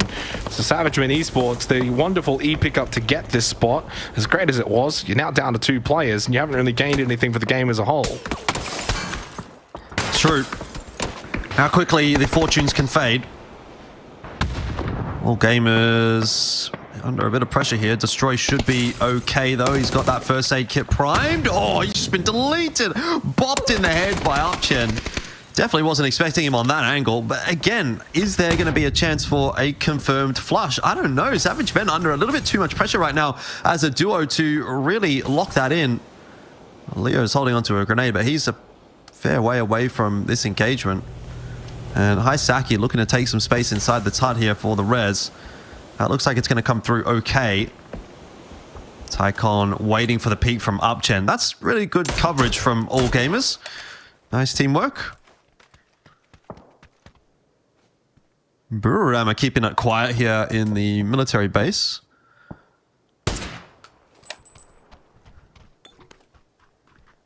30 seconds till phase 4. So I had the storm moment. Yeah. It's been 2 zone pops in a row now that no one's really had to move that's gotten here early because the circle hasn't really done a whole lot of shifting. Oh, Upchen. I'll tell you what, that's not bad considering the quad push in here by All Gamers Global. And he almost got another one. Oh, I think he just felt the pressure and it got to him and he thought maybe he has to push. Leo does get the kill onto Hisaki, the knock on the Tycoon as well. Oh. Well, he gets finished off, but at least they made All Gamers Global work for it and they got punished for working for it as well, losing a player. I actually did push to the yellows as I kind of anticipated. They'll go and hold the northern side of this zone. Roy, this is a nice move though. They've been hearing and seeing all of these shots and they think, you know what? That's looking like a pretty good place to be. So let's go ahead and take some space. Very well-informed rotate is going to get them some good zone positioning, very safely as well. So it's been a little bit of a slower day for Roy, but this could be a game that works out nicely for them. And again, as anticipated, zone shift, obviously moving away from the water, very likely to go in onto this set of compounds around, or this set of buildings, this compound that's around the road. And any team that's in there in any way, shape or form will be feeling pretty good. TDT and Cerberus running into one another, having a pitched battle for what is a fairly slim position, but it's a position in the zone nonetheless, and so they're going to fight for it. TDT have got one on the floor. Simon T looking to try and hold on here for Cerberus in that building. He's got Sololzi as well, close by. No knocks onto Cerberus just yet. Lots of util getting tossed back and forth, and Van Nye is going to go down to a Molotov. So Cerberus are controlling this fight at the moment. TDT continue to be on the back foot, having to slow things down, try to fight for the res. There's one onto Zesto, and this might start to pick up a little bit for TDT. Huang not looking to push the issue though. He's just going to pop the smoke, use this time to find the res once again. Things will slow down in this engagement, but that is a massive mishap from Sololzi, just completely open to the angle that Huang has been sitting on. Tries to sit the res and loses his head. Yeah, he had no idea that he's just completely vulnerable to that window. Going for the res is not an awful thing by itself, but when you just, very much just sitting with the window watching you. Simon T, one on the roof. That's a great squad wipe for TDT. And I think that really is a moment where you kind of say, well, that's one team that's probably now really running out of time in Cerberus, and another team that's starting to reclimb to a position they once held, which was top 4 for DDT. So that's a kind of a double edge where it's like, well, for one team now, it's like, well, how are we now catching up? 7 games to go. We've just given another top 4 hopeful handy points. So Cerberus, I think you're getting to the point where if they have an absolute stinker in the next one, they're done. They need a huge, huge game in match 12. The Arena are Now on the move up towards this hill where Sharper are occupying. They've got high ground possession. Lovely double into the third from Jedi. Jedi finds the double himself, and with help from Exquisite, it's a full squad wipe. Easy as that for Sharper Esports, who are looking to now maintain their current top 4 position. E-Arena, well, that's not ideal for a team that was starting to just kind of close the top 4 ever so slightly. They were only 15 points behind Sharper Esports. Well, that gap now will be extended as ePod is out, courtesy of Trick. 11 teams, all that remain here for match 11. ISG close by to the Daredevils, who are just further down the hill. Feven's been able to scout them out. Good information found. Baron down to the blue, which he is very much in the deep of, and he's not getting brought back up. It's going to be a duo now for Forest Natural Gaming. And it also means the position of Sharper on this map, Jordan, is quite nice on the south side of this circle. Now, of course, your trees, your open fields, you know, it's going to be applicable to everyone, but at least they're not congested with other teams around them.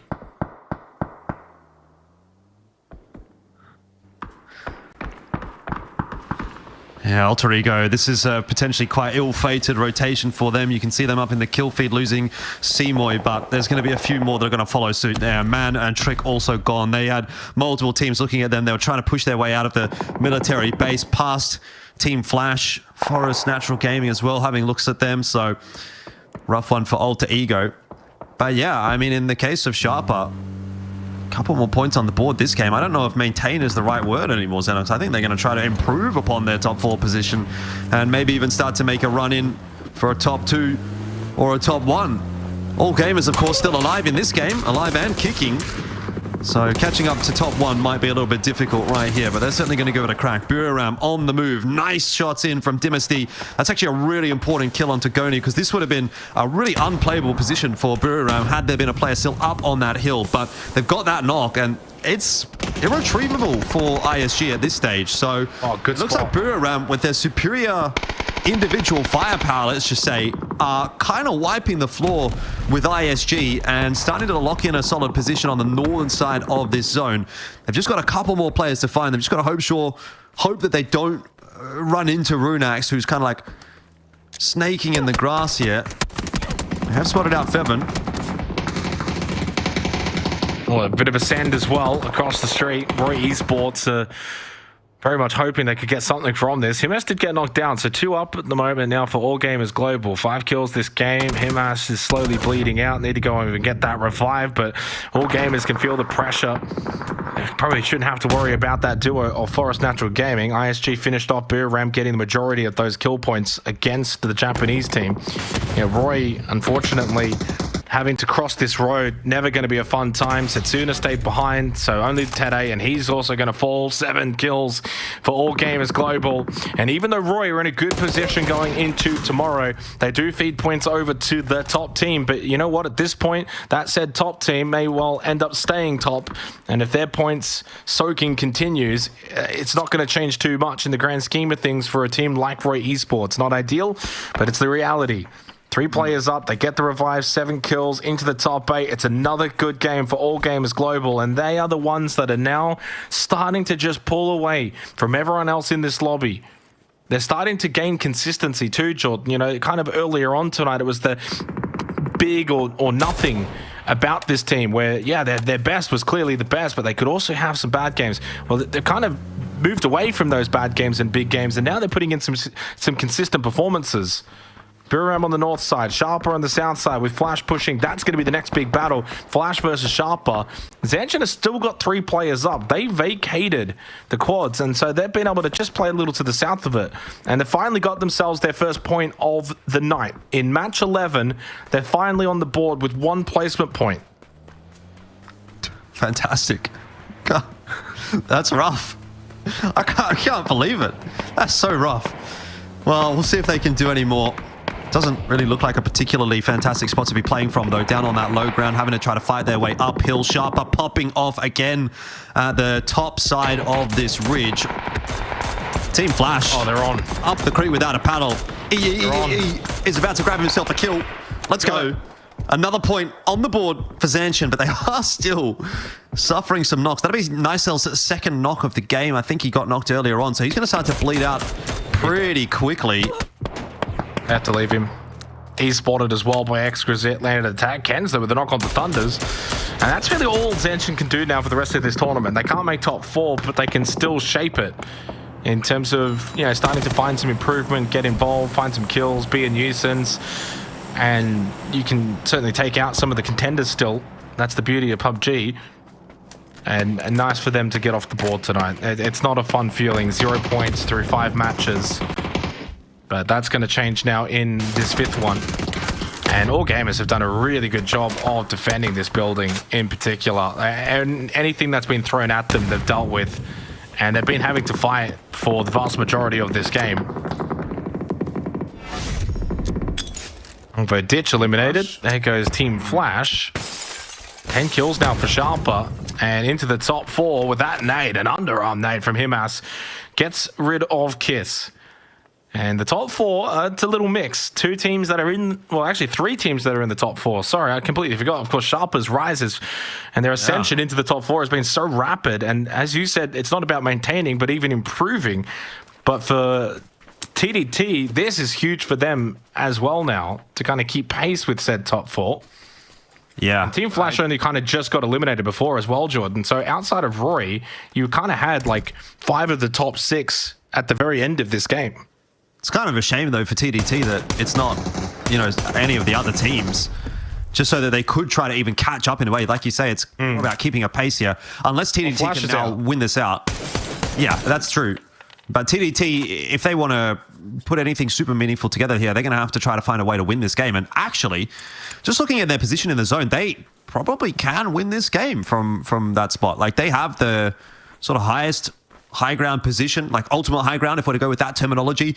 All game is definitely playing from the low ground. Sharper playing from kind of the mid ground here. Same for Buriram. They've got to both be really quite worried about all gamers, whereas TDT, I think at this point, are kind of happy to just sort of chill out, wait for this to play out.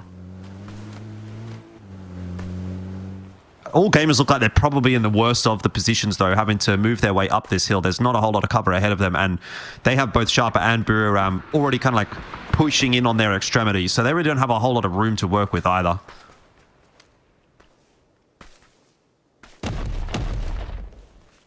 Well, no one wants to push. No one wants to make that first push up this hill out into the open, and rightfully so. I'm kind of said why. And as you said, the positioning, the earlier positioning now for TDT gives them certainly an advantage.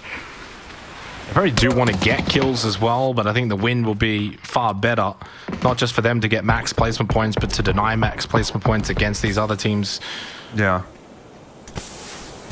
Yeah, these smokes are going to be so important. Look at that run that you've essentially got to make towards the center, where there are some trees, there's some rocks as well.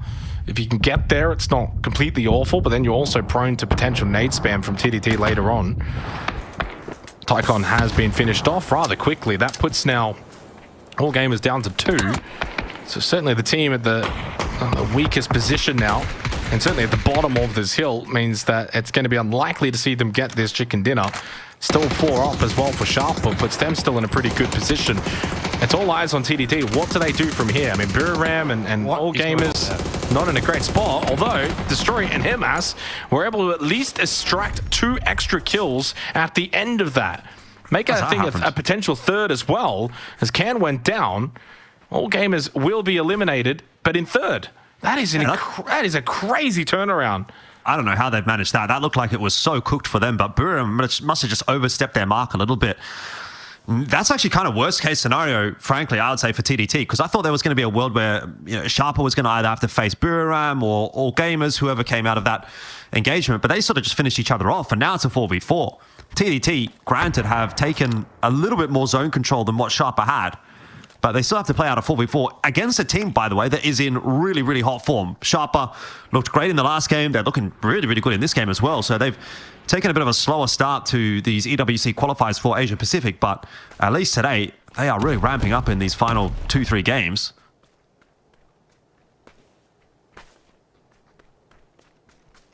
Yeah, it's been a really good turnaround. And for TDT as well. I mean, at least 5 kills, second place. That's 11 minimum from this game. So you can still get a couple of extra points, but 11 minimum puts you in a pretty good position going into the final game tonight, where they'd be on, 79 points. That's worst case scenario. That's if they just get completely wiped out, second place, no kills.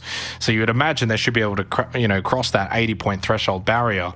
So they'll go well above Roy Esports. They'll be very close to Team Flash. They won't be super far behind Buriram either. And it's not as if Roy Esports are suddenly going to be, massively far away. But Sharper are, as you said, improving so much that they're certainly going to have a decent little gap now to those outside the top 4. How quickly it has changed for Sharper Esports tonight. Coming into tonight, they were 9th, Jordan, on 35 points. So they're looking at a 70-plus point night tonight when it's all said and done with 1 game to go. That's a huge, huge turnaround.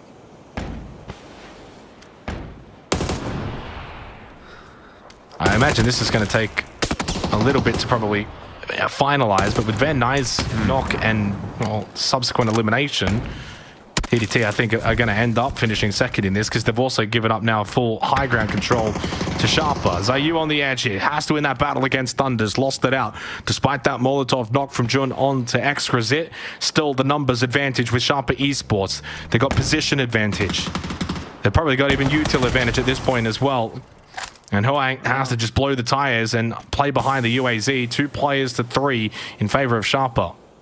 It's not impossible, though, for TDT.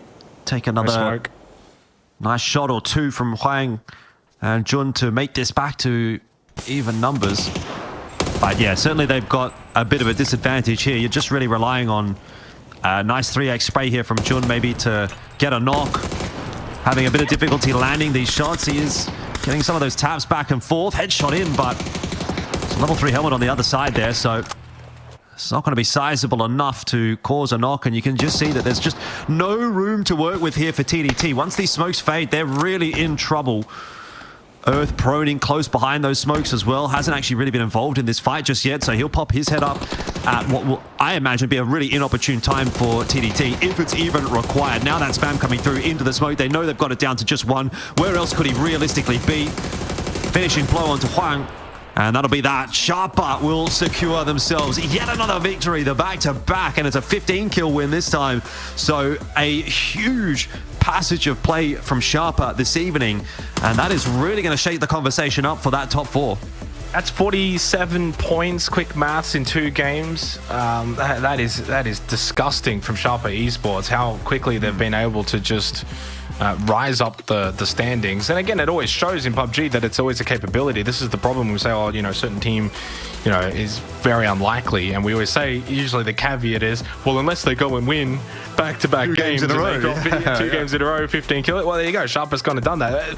Obviously, prior to the 2 wins, it's not like they were ever out of it. They were still close enough that even just kind of playing, averagely enough. This is the leaderboard, of course, prior to this game. So you go and tack on another 25 points there for Sharper. That'll see them rocket up to 99 points when it gets updated, which is absolutely insane considering where they were start of the night on 35 points. So that's a 64-point night in 5 matches with 1 game to go. That is a lot of points tonight. And that's even including, Jordan, the first game tonight, they only picked up 3 kills, no placement points. And then even the game after that, 15th with 4 kills. So they picked up 7 points in the first 2 games. And you're probably thinking at that point, oh, they're not doing enough. Then it's like 8 kills, 6 performance, and then bang, bang, 2 huge wins. And just like that, they've built really nicely a solid platform going into tomorrow. But before tomorrow, short break, last game to come for tonight.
2, 1, go.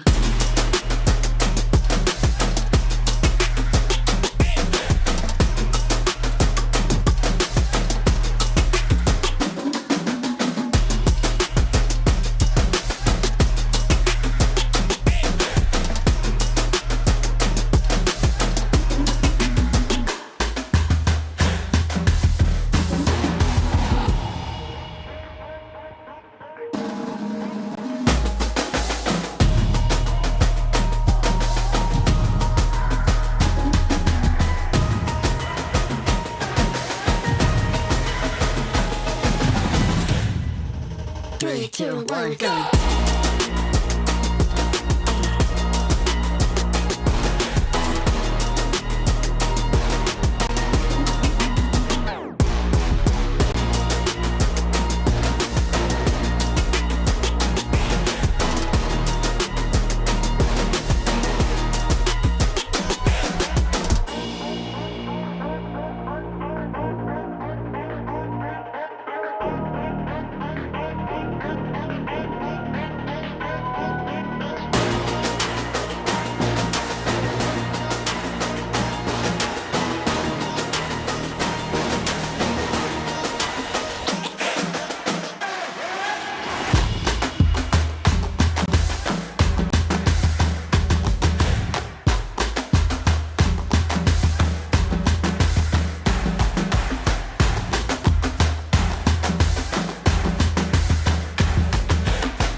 Three, two, 1, go.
So only one more game to go tonight, Jordan, for night 2 here for the APAC qualifiers of the Esports World Cup for PUBG.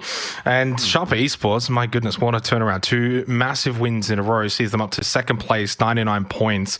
Again, they themselves, because it's been kind of the catch up, they don't have like a super massive gap. They do need to maintain decent pacing going into tomorrow night. But for all gamers global now, they've got a 30-point gap to a team, to just one team essentially outside the top 4, which puts them in a really, really commanding position now. Essentially, for all gamers global to miss out top 4 in the next 7 games, the 4 teams directly below them would have to all overtake All Gamers Global. And as we know, that's very, very unlikely. Well, I wouldn't say they're secured. You could put a soft lock on them. Roy still hanging around, 73 points for them. And then the drop starts to begin then again after them. Forest Natural Gaming, E-Arena, Alter Ego, all around the same kind of position. And what those three teams now need essentially is to emulate what we saw from Sharper, FW, Armory, Cerberus. A little disappointing from three teams I had more expectations on. I agree. Yeah, I mean, I would even say E-Arena have been largely quite disappointing, all things considered. I mean, it's been a bit of a run back in from Forest Natural today. They're actually top 4 for today. Trouble is, their day yesterday was quite average, that they're still not really keeping a pace with the top dogs in the same sense that maybe Sharper is now that they picked up those back-to-back wins. That's kind of what we need from Forest Natural. So while they've been a little bit more respectable today, they haven't, really quite done enough to trouble us too much. I must have been capping, by the way, with the E-Arena prediction, because they are definitely looking like they are out of this discussion at the moment. All Gamers, Buriram, two of the teams that we touched on yesterday, definitely still looking okay. I mean, Sharp are looking phenomenal right now, and if they could put together one more good game here, they may even be able to eclipse All Gamers with the run that they're going on. But you are still seeing that slide from Team Flash, and I think that's where you're keeping a little bit of hope in for some of these other teams that are sitting below the top 4. Flash have really fallen off in a pretty significant way, and while it hasn't been awful in the sense that it's just pushed them completely out of the top 4, as far as today is concerned, they are only in 9th. They've only got 23 points for the day, so if that continues, and obviously I know we've only got one more game to go, so there's not a lot of time for that, but if they just don't have a great game here, and let's say they end sub 30 points for the day, you are looking at a pretty significant pickup in points from the pack that was specifically trying to chase them. Sharper, Forest Natural, I mean, even TDT has already kind of eclipsed them today. Alter Ego have eclipsed them for today. Roy have done better than them for today. So Team Flash kind of need a decent game here just to maintain their head above water if they want to keep themselves in a similar position going into tomorrow as where they were today, which was actually reasonably comfortable. Now, though, jury's kind of out. Maybe a little bit of a contest over this UAS, but it looks like ePod has had a pretty good drop. Just beats Sharper to the punch. Van Nye is going to pick up that UAS as well. So TDT winning the car war. And unfortunately for Earth, he might be going down pretty early on in the piece here. So for Sharper, that is going to be an unfortunate start to the final game. How the high highs can turn into the low lows. We go from 2 back-to-back top 1s into 3 players to finalize the rest of the night. Sosnovka Island circle again, John. So back to back, we feel like we've been on almost Sosnovka Island more than the mainland throughout these qualifiers on the Erangel matches. It's been very prevalent. So FW on the move early, straight down the middle to bridge. Another circle for Zanshin, which, you know, at least good to see them finally get some points in the last game. So they got 3 points tonight, all in match 5. But yeah, obviously they're not going to have any more say in this tournament. Neither is ISG, neither is X-Men, neither is 4 Crazy Rabbits. Cerberus, Armory Gaming, Alter Ego, FW, are they capable of a Sharper esports kind of run? You know, which I guess in hindsight, you kind of think about Sharper, where did it kind of come from? Because yesterday was, you know, middle of the pack, first 2 games tonight, not really anything crazy, and then just out of nowhere, 3 really good games in a row. So it can turn for teams really quickly. It's just very unlikely to expect it to happen, but it has happened for Sharper. Can it then happen for an Alter Ego who won a game earlier tonight? E-Arena, they've got the quality. Can they just kind of go bang, bang, bang to start tomorrow and re-enter the conversation? All of those are mathematically still possible, but you're all very much now needing that to happen, right? The proof is in the pudding there with Sharper. 2 huge wins in a row, sees them net 45 points in 2 games. If you can, you know, see an Alter Ego go and do that, well, then that actually tips them over 100-point mark then with enough games still to go. So that's what's required, and we'll see if it can happen. But very quickly, I'd say by at least match 2 tomorrow, you could be crossing teams out from 9th and below. At that point, it pretty much is unlikely. But I'm still not crossing out 12th and up, which is very lenient of me, considering they're now close to almost 40 points behind Cerberus to a top 4 spot. Such a nice guy. Savage men going to be learning from the mistakes of the last game and take a much, much earlier E pickup. We got Armory Gaming as well coming through on an E pickup. So two teams that are very heavily invested in a fast rotate. E Arena doing the same. Although they're going to have a bit of a drive slash walk slash run to get anywhere of note. So they'll still be a little bit later than those teams coming in through the aerial route. Buriram wanting to make their way across the Milton Bridge at some point, you'd imagine, but they're going to have to pull up and do some scouting first. It's gotten to that point in the game where there could be teams set up around the bridge, here on this side, on the other side as well. FW Esports were the first team across by the Novo Bridge. They haven't really set up a camp. They do have Rays just kind of watching it. But Buriram definitely trying to cross the T's and dot the I's, make sure they don't make a mistake here, because they're very much in a position to take a top 4, and a fumble in this game would make the job a lot more difficult tomorrow. I mean, same with Buriram all night tonight, their consistency. And a really good example of what I'm talking about is the fact they haven't actually won a game yet, Jordan. And you could look at that as a negative. I certainly don't, considering they've still got 33 placement points, which is around the same mark as Roy, who's got 2 wins, Sharper, who's got 2 wins, and they're only 7 placement points behind All Gamers, who have got 2 wins. So your placement point averages are actually really good, considering you haven't got a single win so far throughout 11 matches played. They've also picked up 62 kills, which is good for 3rd overall for kills, only behind Sharper, who have got 2 extra, and All Gamers, who have got 8 extra. So overall, that consistency is very much prevalent in terms of their overall points, as they haven't even had the 15 kill win kind of game added to their overall tally, which to me, sort of, again, highlighting the fact that they're in 3rd. I think All Gamers, you could say at this point, clearly been the best team in the lobby overall. Their wins and their big performances have been the best we've seen. But I would say Buriram's a close second, despite Sharper actually being in 2nd. If you kind of power rank it a little bit, I think through general play, Buriram has been really incredible to watch. And obviously on the bridge right now, turnaround time for them, because FW are camping over at the crossroads.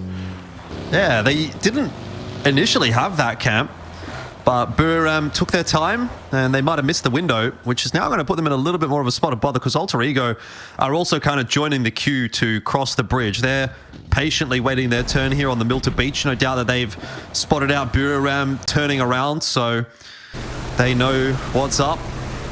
And Buriram going to take to the sea, or at least Can is. So he's going to scout things out first. Must be another boat somewhere here for Buriram, or they're going to try to get someone onto the Sosnovka Island just to put a little bit more pressure onto those players on the bridge. So Can's made it across. What's the plan for the rest of Buriram? They don't have to move too quickly here. They've got quite a bit of time with this current zone still pushing in, plus then even the next zone, they'll be inside of that for a couple of minutes at least. But it's a bit more of a problem for Alter Ego. They've got to think about plan B. They wanted to go over the bridge, you could tell. Now though, going to be on the hunt for a boat, and it seems like Buriram are also. Nothing forthcoming just yet.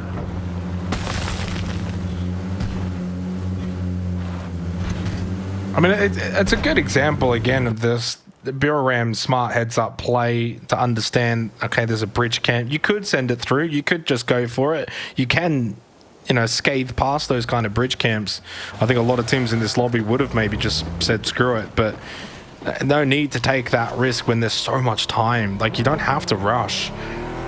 Yeah, you're not going to get center position, but what does center position really get you phase 1 anyway? And they wrap back towards the beach to get themselves a boat. Now, the one downside to this is you're not going to have a vehicle on the other side of the bridge, except for maybe Can, if he's got one, or at least one that he can get close by. So 3 in the boat. Can's on the other side, waiting at the beach. I'm not too sure if he's got a vehicle ready and waiting. But at least it really just means for Biram, at least they've got all 4 over towards Sosnovka Island. Whatever happens from here, they'll be able to at least manage it as 4 rather than sending it through the Crossroads bridge camp and maybe you lose 1 or 2 players and your whole game just completely changes. I'd rather not have vehicles but 4 players alive versus vehicles and 2 players alive. So really, really good heads-up play for Biram. We'll see if it can net them a sort of late game position. Means also FW get nothing from that camp. Alter Ego, Flash, Sharper, FCR for Forest Natural Gaming, who are in the glider at the moment, and ISG still on the mainland, and E-Pickup, I think, also for Crazy Rabbits. X-Men still at Georgia Ball, by the way, but I mean... one of X-Men. Upchen's there. Yeah, Upchen... The rest of them made the E-Pickup move early, remember? Yeah, they did. I'm surprised that Upchen has maintained this position. I kind of just noticed that too, and I was like, "What is going on here? Was he not like? Was he disconnected when they had the E pickup, or why has he decided to stay there? I don't know." But to imagine that he can get to Savage Men, the rest of X-Men down there on the southern side of Sosnovka Island, seems wishful thinking at this point. Like, you'd have to go through the entire military island, and everyone's already set up on all the roads and compounds and buildings and whatnot. Like, I can't see him getting there unless he also has an E-pickup, but he doesn't seem to. He's got himself a car. So anyway, we'll check back in with him later on, because it's not exactly a focal point. Once again, zone shift going to be going out toward the western side of Sosnovka Island, at least favoring that side. Baron's still doing some scouting. No doubt he has seen ISG down there. It's a very similar approach to this game for ISG. Take it late, come in from Ferry Pier. But they're going to be pushed over a little bit earlier this time around.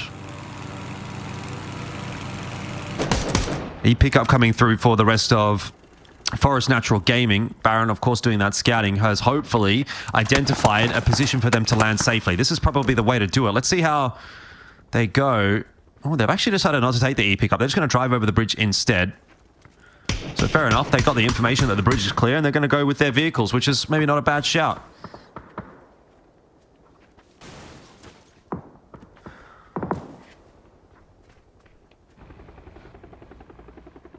It's just that waiting game, isn't it? I mean, not much changes again. The circle pop, because everyone knows it's going to Sosnovka Island. Everyone gets into the pre-positions. It's kind of one of the downsides sometimes with Sosnovka Island is it's a very easy circle to kind of read on phase 1, because you know where it's going to go. Obviously, you're not entirely sure. I mean, this could have gone maybe even like radio tower side, for example, which I feel like we haven't really, like, all of the Sosnovka Island circles we've had have actually been this kind of western side, very far western side as well. Like, we're not getting Novo, we're not getting radio tower, we're not getting east side mill base. It's all been pretty large and the same, and so I think teams at this point are pretty much clued on to that and just happy to keep playing the same kind of positions early on, get into the early positions as early as they possibly can. Ascension's still in the mill base, of course, looting there. Flash have made their way over the mill to bridge. Sharper over at the mini ferry. Upchen is obviously still deep in the blue. But everyone is actually pretty well spread. Like, there's not really that many teams. I mean, E-Arena have a 2-2 split. Like, they're that confident right now in taking this kind of space that no one's really pushing, sending, crashing, that they can actually hold this going into phase 3, see where this circle pops, then group up. Maybe then even still hold it, depending on the shift. FW on the south road going through, well, the 3-man X-Men and 4 Crazy Rabbits are in near the downed plains. But other than that, I don't see much head-on collision happening anytime soon. No. Alter Ego and Milta still as well. They must not have found a boat. You could remember they were driving up north trying to look for a boat when they saw that Bururam were getting bridge camped. They obviously clearly have not found a boat. So they're going to have to come back, and they're going to have to do it late, which it is going to mean that they are going to get across the bridge safely, but this is costing them a lot of resources and a lot of time. They are coming in super, super late, and potentially down on meds as well when they do eventually make it into the zone. Haizaki going to get knocked. Destroy also finished off by a grenade. Doesn't look like all gamers are going to have a great finish to the night. They've run into Armory Gaming, and they've kind of just been wiped. Almost. He missed last one alive. Circle pop, phase 3. Okay, Millbase. Yeah, that's nice. A little something different. And Southside Millbase 2 is actually probably more fun than the Northside one because you've got more of that fence play. The granny compound on the left-hand side corner is fun to play out of, and there's, you know, crashes and sends. Very open on the south side, the kind of beachfront side where X-Men are located. We'll see some action. This gets really hectic because the teams up north kind of have to send it into Millbase, but then pushing out of it, if it keeps going south, is really, really difficult. You almost want to then preemptively move south early, but it's very open. ISG copped the raw end of it, though. They were already prepared for that western cliff shift again, and they get now an awful time. And how fitting of this, the glider somewhat gliding over the downed planes has almost gone down itself, and Baron is out. That is a ghost plane now. No pilot. It's a danger, isn't it? It's always pretty safe when you're up in the air, just scouting around, but actually trying to get back down to the ground tends to be the dangerous bit. Sanchin set up in the center of the military base. They were the team to drop here. Who knows? Maybe they could still put something together. That E pickup that was flying over the top, by the way, was another one called by X-Men. They didn't elect to take it. Don't think anyone even went up to try and do some scouting. But still Upchen over at Ferry Pier, so it's a quizzical game being played out here by them. He may make it in the end, given that they are hard south if he takes the ferry over. Forest Natural Gaming, unfortunately, down on Baron, are now having to make a bit more of a desperate play. They're going to crash in onto Duckmai's position. He's popped himself a nade down there, and he is being watched from multiple angles. Here comes the breach. Kiss gets the opener. That's the end of Duckmai. And so Cerberus will be down to 3. Some shots back over in the direction of Sololzi as well to let him know. I think if you're Duckmai there, ideally you would just want to leave, but I don't think he was really given the option. By the time he recognized that they were coming for his building, they were already in the front door, and there wasn't any other way he could really get out. Runax getting a knock on a Jexy, and Roy's troubles for today continue.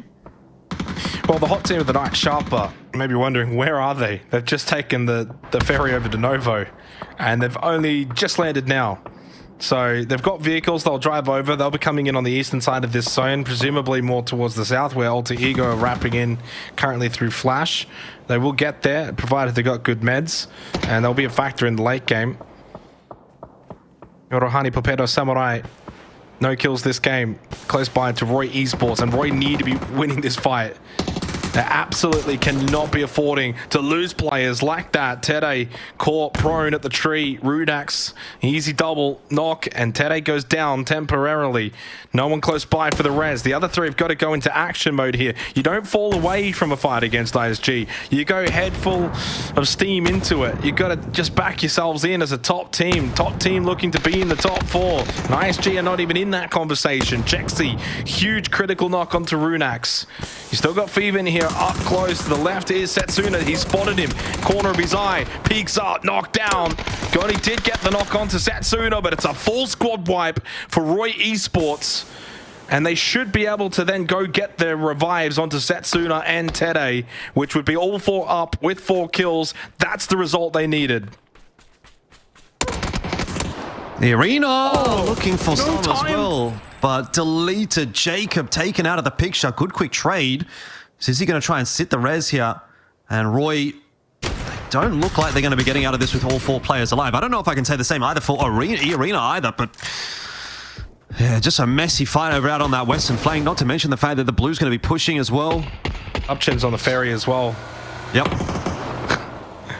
Well, King finally goes down. Thunder's in the blue. I imagine ran out of meds. I'm watching Sharper, and yeah, they're very much stopping on the road to heal. Scalpy picks up the freest kill you'll ever get.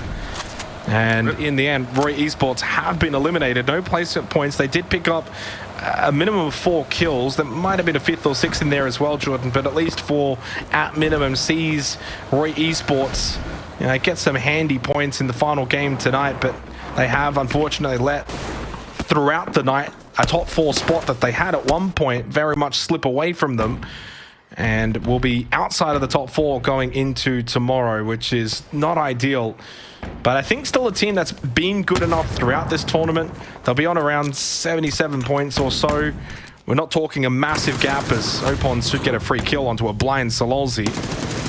And Roy will still have a good opportunity tomorrow with 6 games to go. Sharper out, couldn't manage the blue, coming in very late and eventually came straight into Alter Ego, who was set up for them. Simon T to fall as well to UNQ for Armory Gaming, 5 kills. But are they leaving it a little too late? Yeah, do have to wonder that. Cerberus got a lot of work to do tomorrow, that's for sure. 4 Crazy Rabbits actually don't have terrible control in this upcoming zone. Here's some shots in from Lambau onto our favorites, Zanshin, who do honestly still seem to kind of be struggling. Got a lot of teams to hold out in that military base that are now starting to move their way south. And not to mention Himas as a solo. A knock in here from 4 Crazy Rabbits. But zone shift coming through, does move south again. An accurate prediction on your behalf, Xenox, as you're sort of talking about the fact that teams may want to hedge their bets to the southern side of the military base, but it's going to be difficult to play out there. Now, obviously, nowadays there is a bit more cover, but it is still a little bit spotty. And Opons will be run down by Ruiz. So Armory Gaming lose 1, and Buriram gain a point. An important point.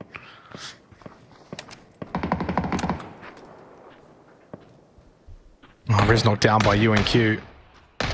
Himas on the crawl coming out of the blue, and Edie has no idea.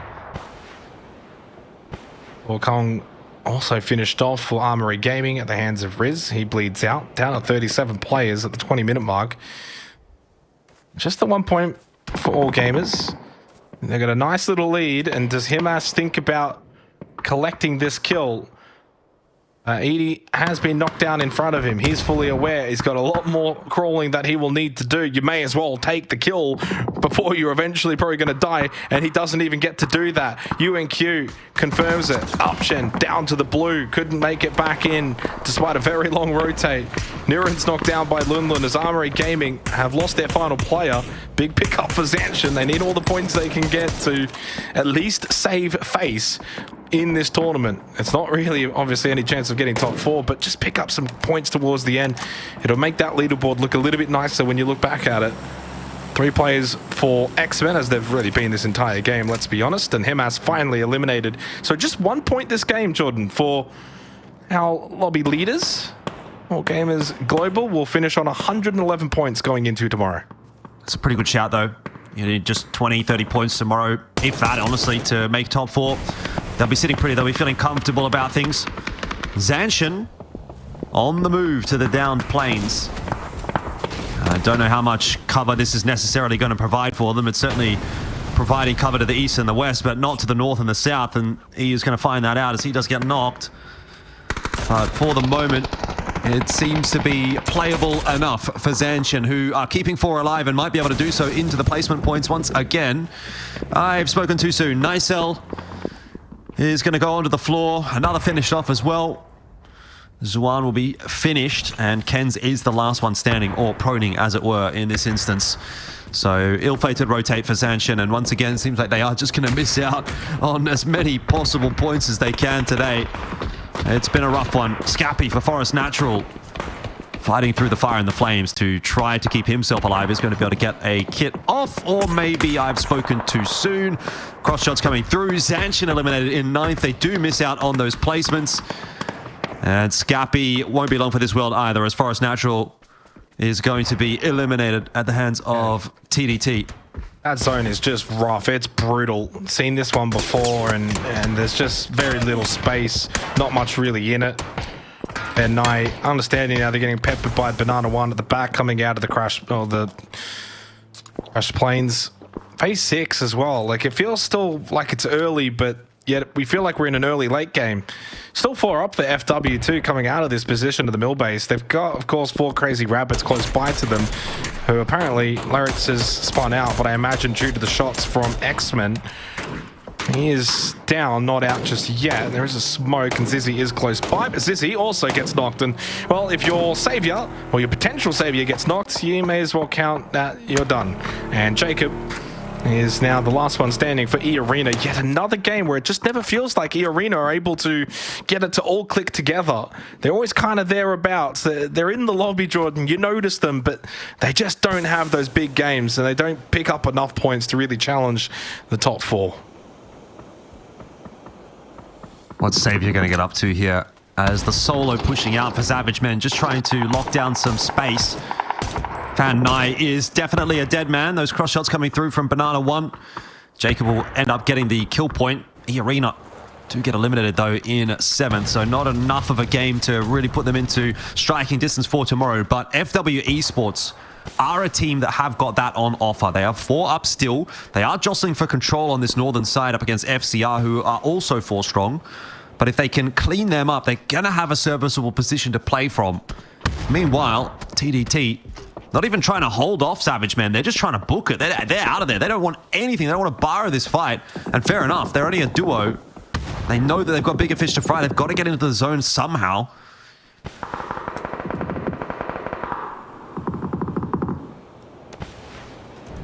Yeah, I wonder if you just, I mean, even as a duo, it's a duo for X-Men, isn't it? So, no, it's a trio. Sorry, there was one hidden under the name, so it's a 2v3. X-Men have got an extra number here, and TDT aren't aware until they are now. Now, those shots are coming from FW across the other side of the road, helping out Huang. Now, Zayu stayed back. Huang does get knocked down. Zayu with 2 frag grenades, but he too is getting peppered from a distance. That coming from 4 Crazy Rabbits. So those 2 teams that have stayed on the edge of the mill base are very much trying to make the most of it. They know they're going to have to cross that road eventually, but you may as well try and take out a lot of the competition before you do have to cross. Man with the flush onto Lunlin. Xavier just barely staying alive, but has temporarily ducked into the blue, down to 25 HP. That's missing a tire on the UAZ. And Zayu's third down to the final 5 teams, and X-Men are on the verge of elimination themselves, down to just Leo, who's just barely in. But that's a northern shift, and that is a huge reprieve for those teams that are still around the mill base. Neb with a big knockdown onto Banana 1 out in the open. He's probably done for. 3 up now for FW Esports. They'll play the fence line.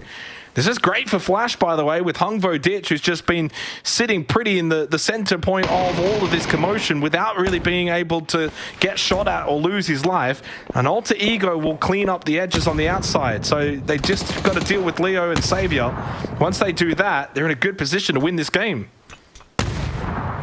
Oh, nades landing on top of Savage Men. That'll be the end of Leo and Xavier. The hands got to win this, Alter Ego. They've got to win this. Alter Ego, yeah. Well, I mean, they've had a pretty decent day. Who's to say they can't put this one together as well? Sweeping through that southern side of the map. 4 Crazy Rabbits definitely still in this pish battle against FW Esports. They are winning it, though. Great knock from Epod as he tries to finish off Raze. He gets 6 sacks as well. Kanaxi has been spotted out. There's no doubt that they are aware of his position there as well. He's holding on for dear life, but that's not going to last long as the zone is going to push him out. And FW Esports are done, so that may start to raise some concerns for Alter Ego. It does. It does. FCR with 4. I was expecting a little bit more bloodshed on both sides of that. I mean, there was always going to be a winner, but maybe only 3 or 2 players would come out of that alive. But it was just so clean and clinical from 4 Crazy Rabbits as Hungvo Ditch has locked himself down in the bunker. For FCR, they don't have to cross this road for Phase 7. Now, of course, we know roughly Phase 9 position should be around Hungvo Ditch. So Alter Ego might just hold out on the south end of this circle. I don't think much is going to happen over the next minute or so. There's no reason for Alter Ego to have to really push, unless they want to get to Hungvo Ditch's position earlier rather than later, because that's going to be their best cover against 4 Crazy Rabbits, who may also be thinking the same thing. A couple of Doritos there to hang out with Hungvo Ditch does provide some cover to FCR. They got vehicles as well. On the move. I think they've got to try and crash and send it in towards Hungvo Ditch. You got to get to this position as quick as possible. It's too late for Alter Ego. FCR have already made it across. Yeah, I mean, I guess maybe it's not quite too late. Oh, maybe it is. Maybe I spoke too soon. It is looking pretty rough for Alter Ego. They do try to make that cross. Man's going to go down. Good trade onto Lambao. But Neb's bringing one back as well, and that leaves Trick solo. He's flashed out. He's got nothing. And yeah, I think they had to make that move a little bit earlier. He who moves first, laughs at last, and that was 4 Crazy Rabbits. They, I guess, took a bit of a risk in that they may have lost a player on that cross to Hungbo Ditch, but when they didn't, when they got that kill cleanly, you kind of saw that game just kind of lean in their direction, right? And they picked it up. Finally, something positive to say for 4 Crazy Rabbits, who have been having a bit of a rougher run so far in this tournament. Where were they going into that game? Bottom 4. 38 points. So it's not going to be enough to really get them back into a super strong spot, but some points on the board, put them back up into maybe somewhere close to the top 8. And if they really pop off tomorrow, maybe then something happens. But that's why I was saying that for Alter Ego, they had to win that game. I didn't mean they had to win it because they had best positioning. I mean, they had to win it to get maximum points from top 2 opportunities so that they could, you know, maximize compared to a team like 4 Crazy Rabbits, who, let's be honest, don't really have set opportunity being so far behind. Our winners for tonight, Jordan and Sharper, had 2 incredible matches. Alter Ego could have made it to tonight as well. A win in match 3, second place in match 6. At the beginning of the night, it was that top 4 dominance, if you recall. You know, all gamers into Roy. We had at one point a 20-point gap from 4th to 5th, and then that just completely changed by match 3, 4, 5, and 6, and we kind of end the night now with a lot up in the air going into tomorrow. But I would say, you know, All Gamers Global, 111 points. They're looking pretty good. I would be absolutely shocked to see All Gamers Global miss out on top 4 from here. The only way it happens is if they essentially pick up single-digit points tomorrow. That's the only way it happens. And even that, man, like they may just eke out a top 4 position with single digits. Like if you got to 120 points, say, that may still just be enough to eke out a top 4, depending on how things play out. So yeah, they're in a super, super solid position. Obviously at this point, just waiting for that final leaderboard to get updated. We know that All Gamers were going to end up at 111, I think was the tally there at the end of the night for them. The rest of the teams still a little bit more calculations to go through. But I don't know, Sharper, have they done enough to start to convince you? I guess that's probably the next conversation we can get into, because I would not have had them after the halfway point of today. After the first game they won, I would have gone, okay, they've done okay, but I don't know if it's convinced me yet. But going back to back, and also the fashion in which they went back to back, 2 big games, really starts to make me think, okay, they're here to party alongside the likes of Buriram. Those are now looking like my top 3, with All Gamers, Sharper, and Buriram being somewhat comfortable. They built themselves a bit of a gap. Team Flash continued to drop down. TDT dropping down. Roy dropping down. Forest Natural maybe slightly going positive. Arena dropping down. Alter Ego going positive, but they were very far away to begin with. So top 3 is looking pretty solid. And dare I say, tomorrow we might even just be in a battle for 4th for the most part. It's a little bit dependent on the first couple of games. I mean, I believe in Sharper, but there is a world that the first 2-3 games tomorrow, what happens if they kind of revert back to day 1 where they had some games where things didn't go their way? They would lose that ascendancy that they've now gained for themselves. So things can change really quickly. We saw that with Sharper tonight. Like yesterday, you look at some of their games, and why I'm not so surprised that they're here is the games that they did well yesterday, a 2nd with 8 kills, a 5th with 5 kills, a 4th with 7 kills. Like those are 3 really good games. But it's the 16th with no kills, the 14th with 1 kill, the 15th with 1 kill. And then they started tonight, first 2 games, I think it was like 7 points or something in the first 2 games. So they weren't tracking all that great overall. But they had shown that if they can get to the late game, they can be a powerhouse. They can get kills in this lobby. And then they kind of went above and beyond that. Obviously, as we kind of wait for the overall leaderboard to, you know, kind of update, which it has now just updated, they do still stay on 99 points. So 100 points for Buriram puts them in 2nd, 111 for All Gamers, 91 points for Team Flash, as TDT are just outside by 5 points. And then the gap kind of begins after that. But it's nothing too egregious. Roy Esports with, you know, a 14-point gap to 4th. Like, that's doable. This hasn't been updated, by the way, but it just needs a quick little refresher. And then Alter Ego have got themselves up into 70 points as well by the end of tonight. So they started with 23 tonight and they end on 70. That keeps them Massive day. Keeps them around. 21 points doable. Forest Natural Gaming 68, E Arena 66, and then I'd cut it off at that point. Four Crazy Rabbits actually with that win at the end go to 60, tying FW, but a 31-point gap, 6 games to go. I don't see it happening. Yeah, I was kind of hoping that it was going to be FW Esports that was going to get the win there, actually, because they were just a step or two above Four Crazy Rabbits going into that game. So had they been the ones to find the win, they might have been up in that like 70 points pack, and we would have had another team that was kind of just floating around. But obviously they kind of got rinsed a little bit, sitting at 60 points alongside Four Crazy Rabbits. I'd be happy to agree with you. I suppose the biggest shock of this one has probably been Cerberus, and we did have that conversation at length earlier on today, that it's not the Cerberus of old necessarily, but it is still a team that I thought, looking at it on paper, would probably be good enough to at least top 8 this tournament, and it kind of feels like they're a far cry away from that at the moment, sitting in 13th, 49 points, 2 days of nothing really special necessarily. So they're in a position where even if they want to kind of recover some pride, they need to essentially double their points from 2 days in just 1 day, which is going to be a pretty difficult ask. Yeah. I mean, look, and as we kind of close things off a little bit, I still think we were talking a little bit just before Sharper, 99 points. Like, that doesn't give you a whole lot of room to just come out, start tomorrow night and go donut, because TDT are there, Roy are there. What happens if an Alter Ego, who won a game tonight, a second place in the other, what if it all kind of just clicks tomorrow and they do something similar to Sharper? And that's the same as well for an E Arena and a Forest Natural Gaming. If Sharper can get 45 points in 2 games, who's to say those teams can't? Because as good as Sharper have been, I wouldn't be completely shocked if E Arena, it all just clicks tomorrow and Neurons winds back the clock and, they go and have a similar kind of performance. So that's probably what's required, though, which you never really want to rely on. You'd rather be in Sharper's position now, and they got the job done tonight. But ultimately, as you said, it's probably going to be a battle for 4th. Like, I think that's the most realistic way to look at it. There's a chance that Sharper fall back into the pack a little bit, and maybe by the end of the night it could be a case where you look at 3rd, 4th and 5th are all kind of going into the last game, similar points, one of them misses out. We've seen that plenty of times before as well, so definitely sets us up nicely for tomorrow, Jordan. Yep.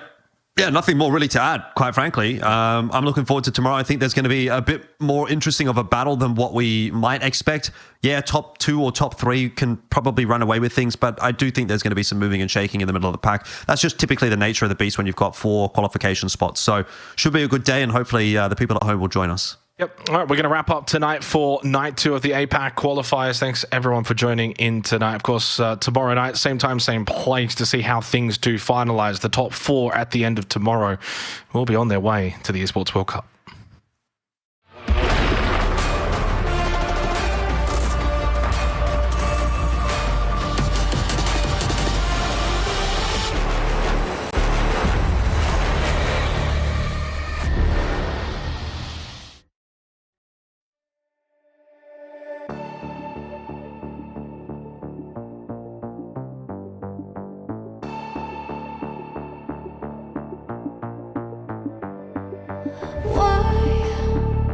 One by one, you always come back like a curse.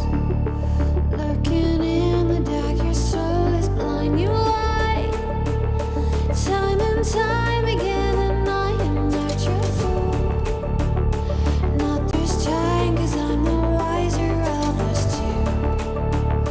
I'm the one of light, the antithesis of you.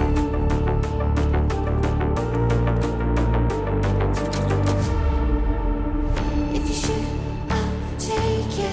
If you run, I'll chase you.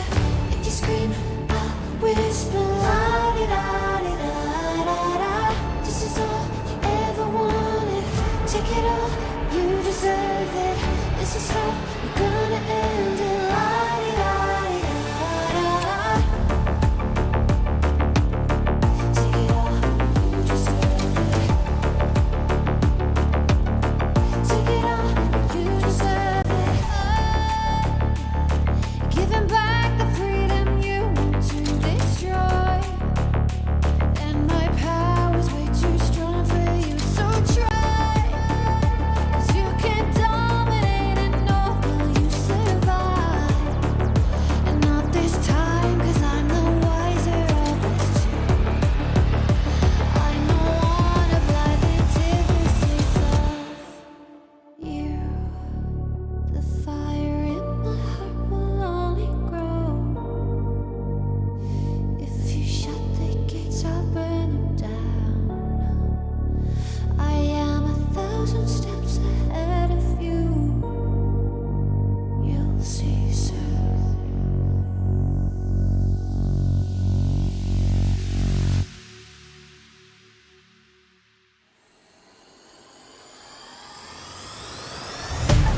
way.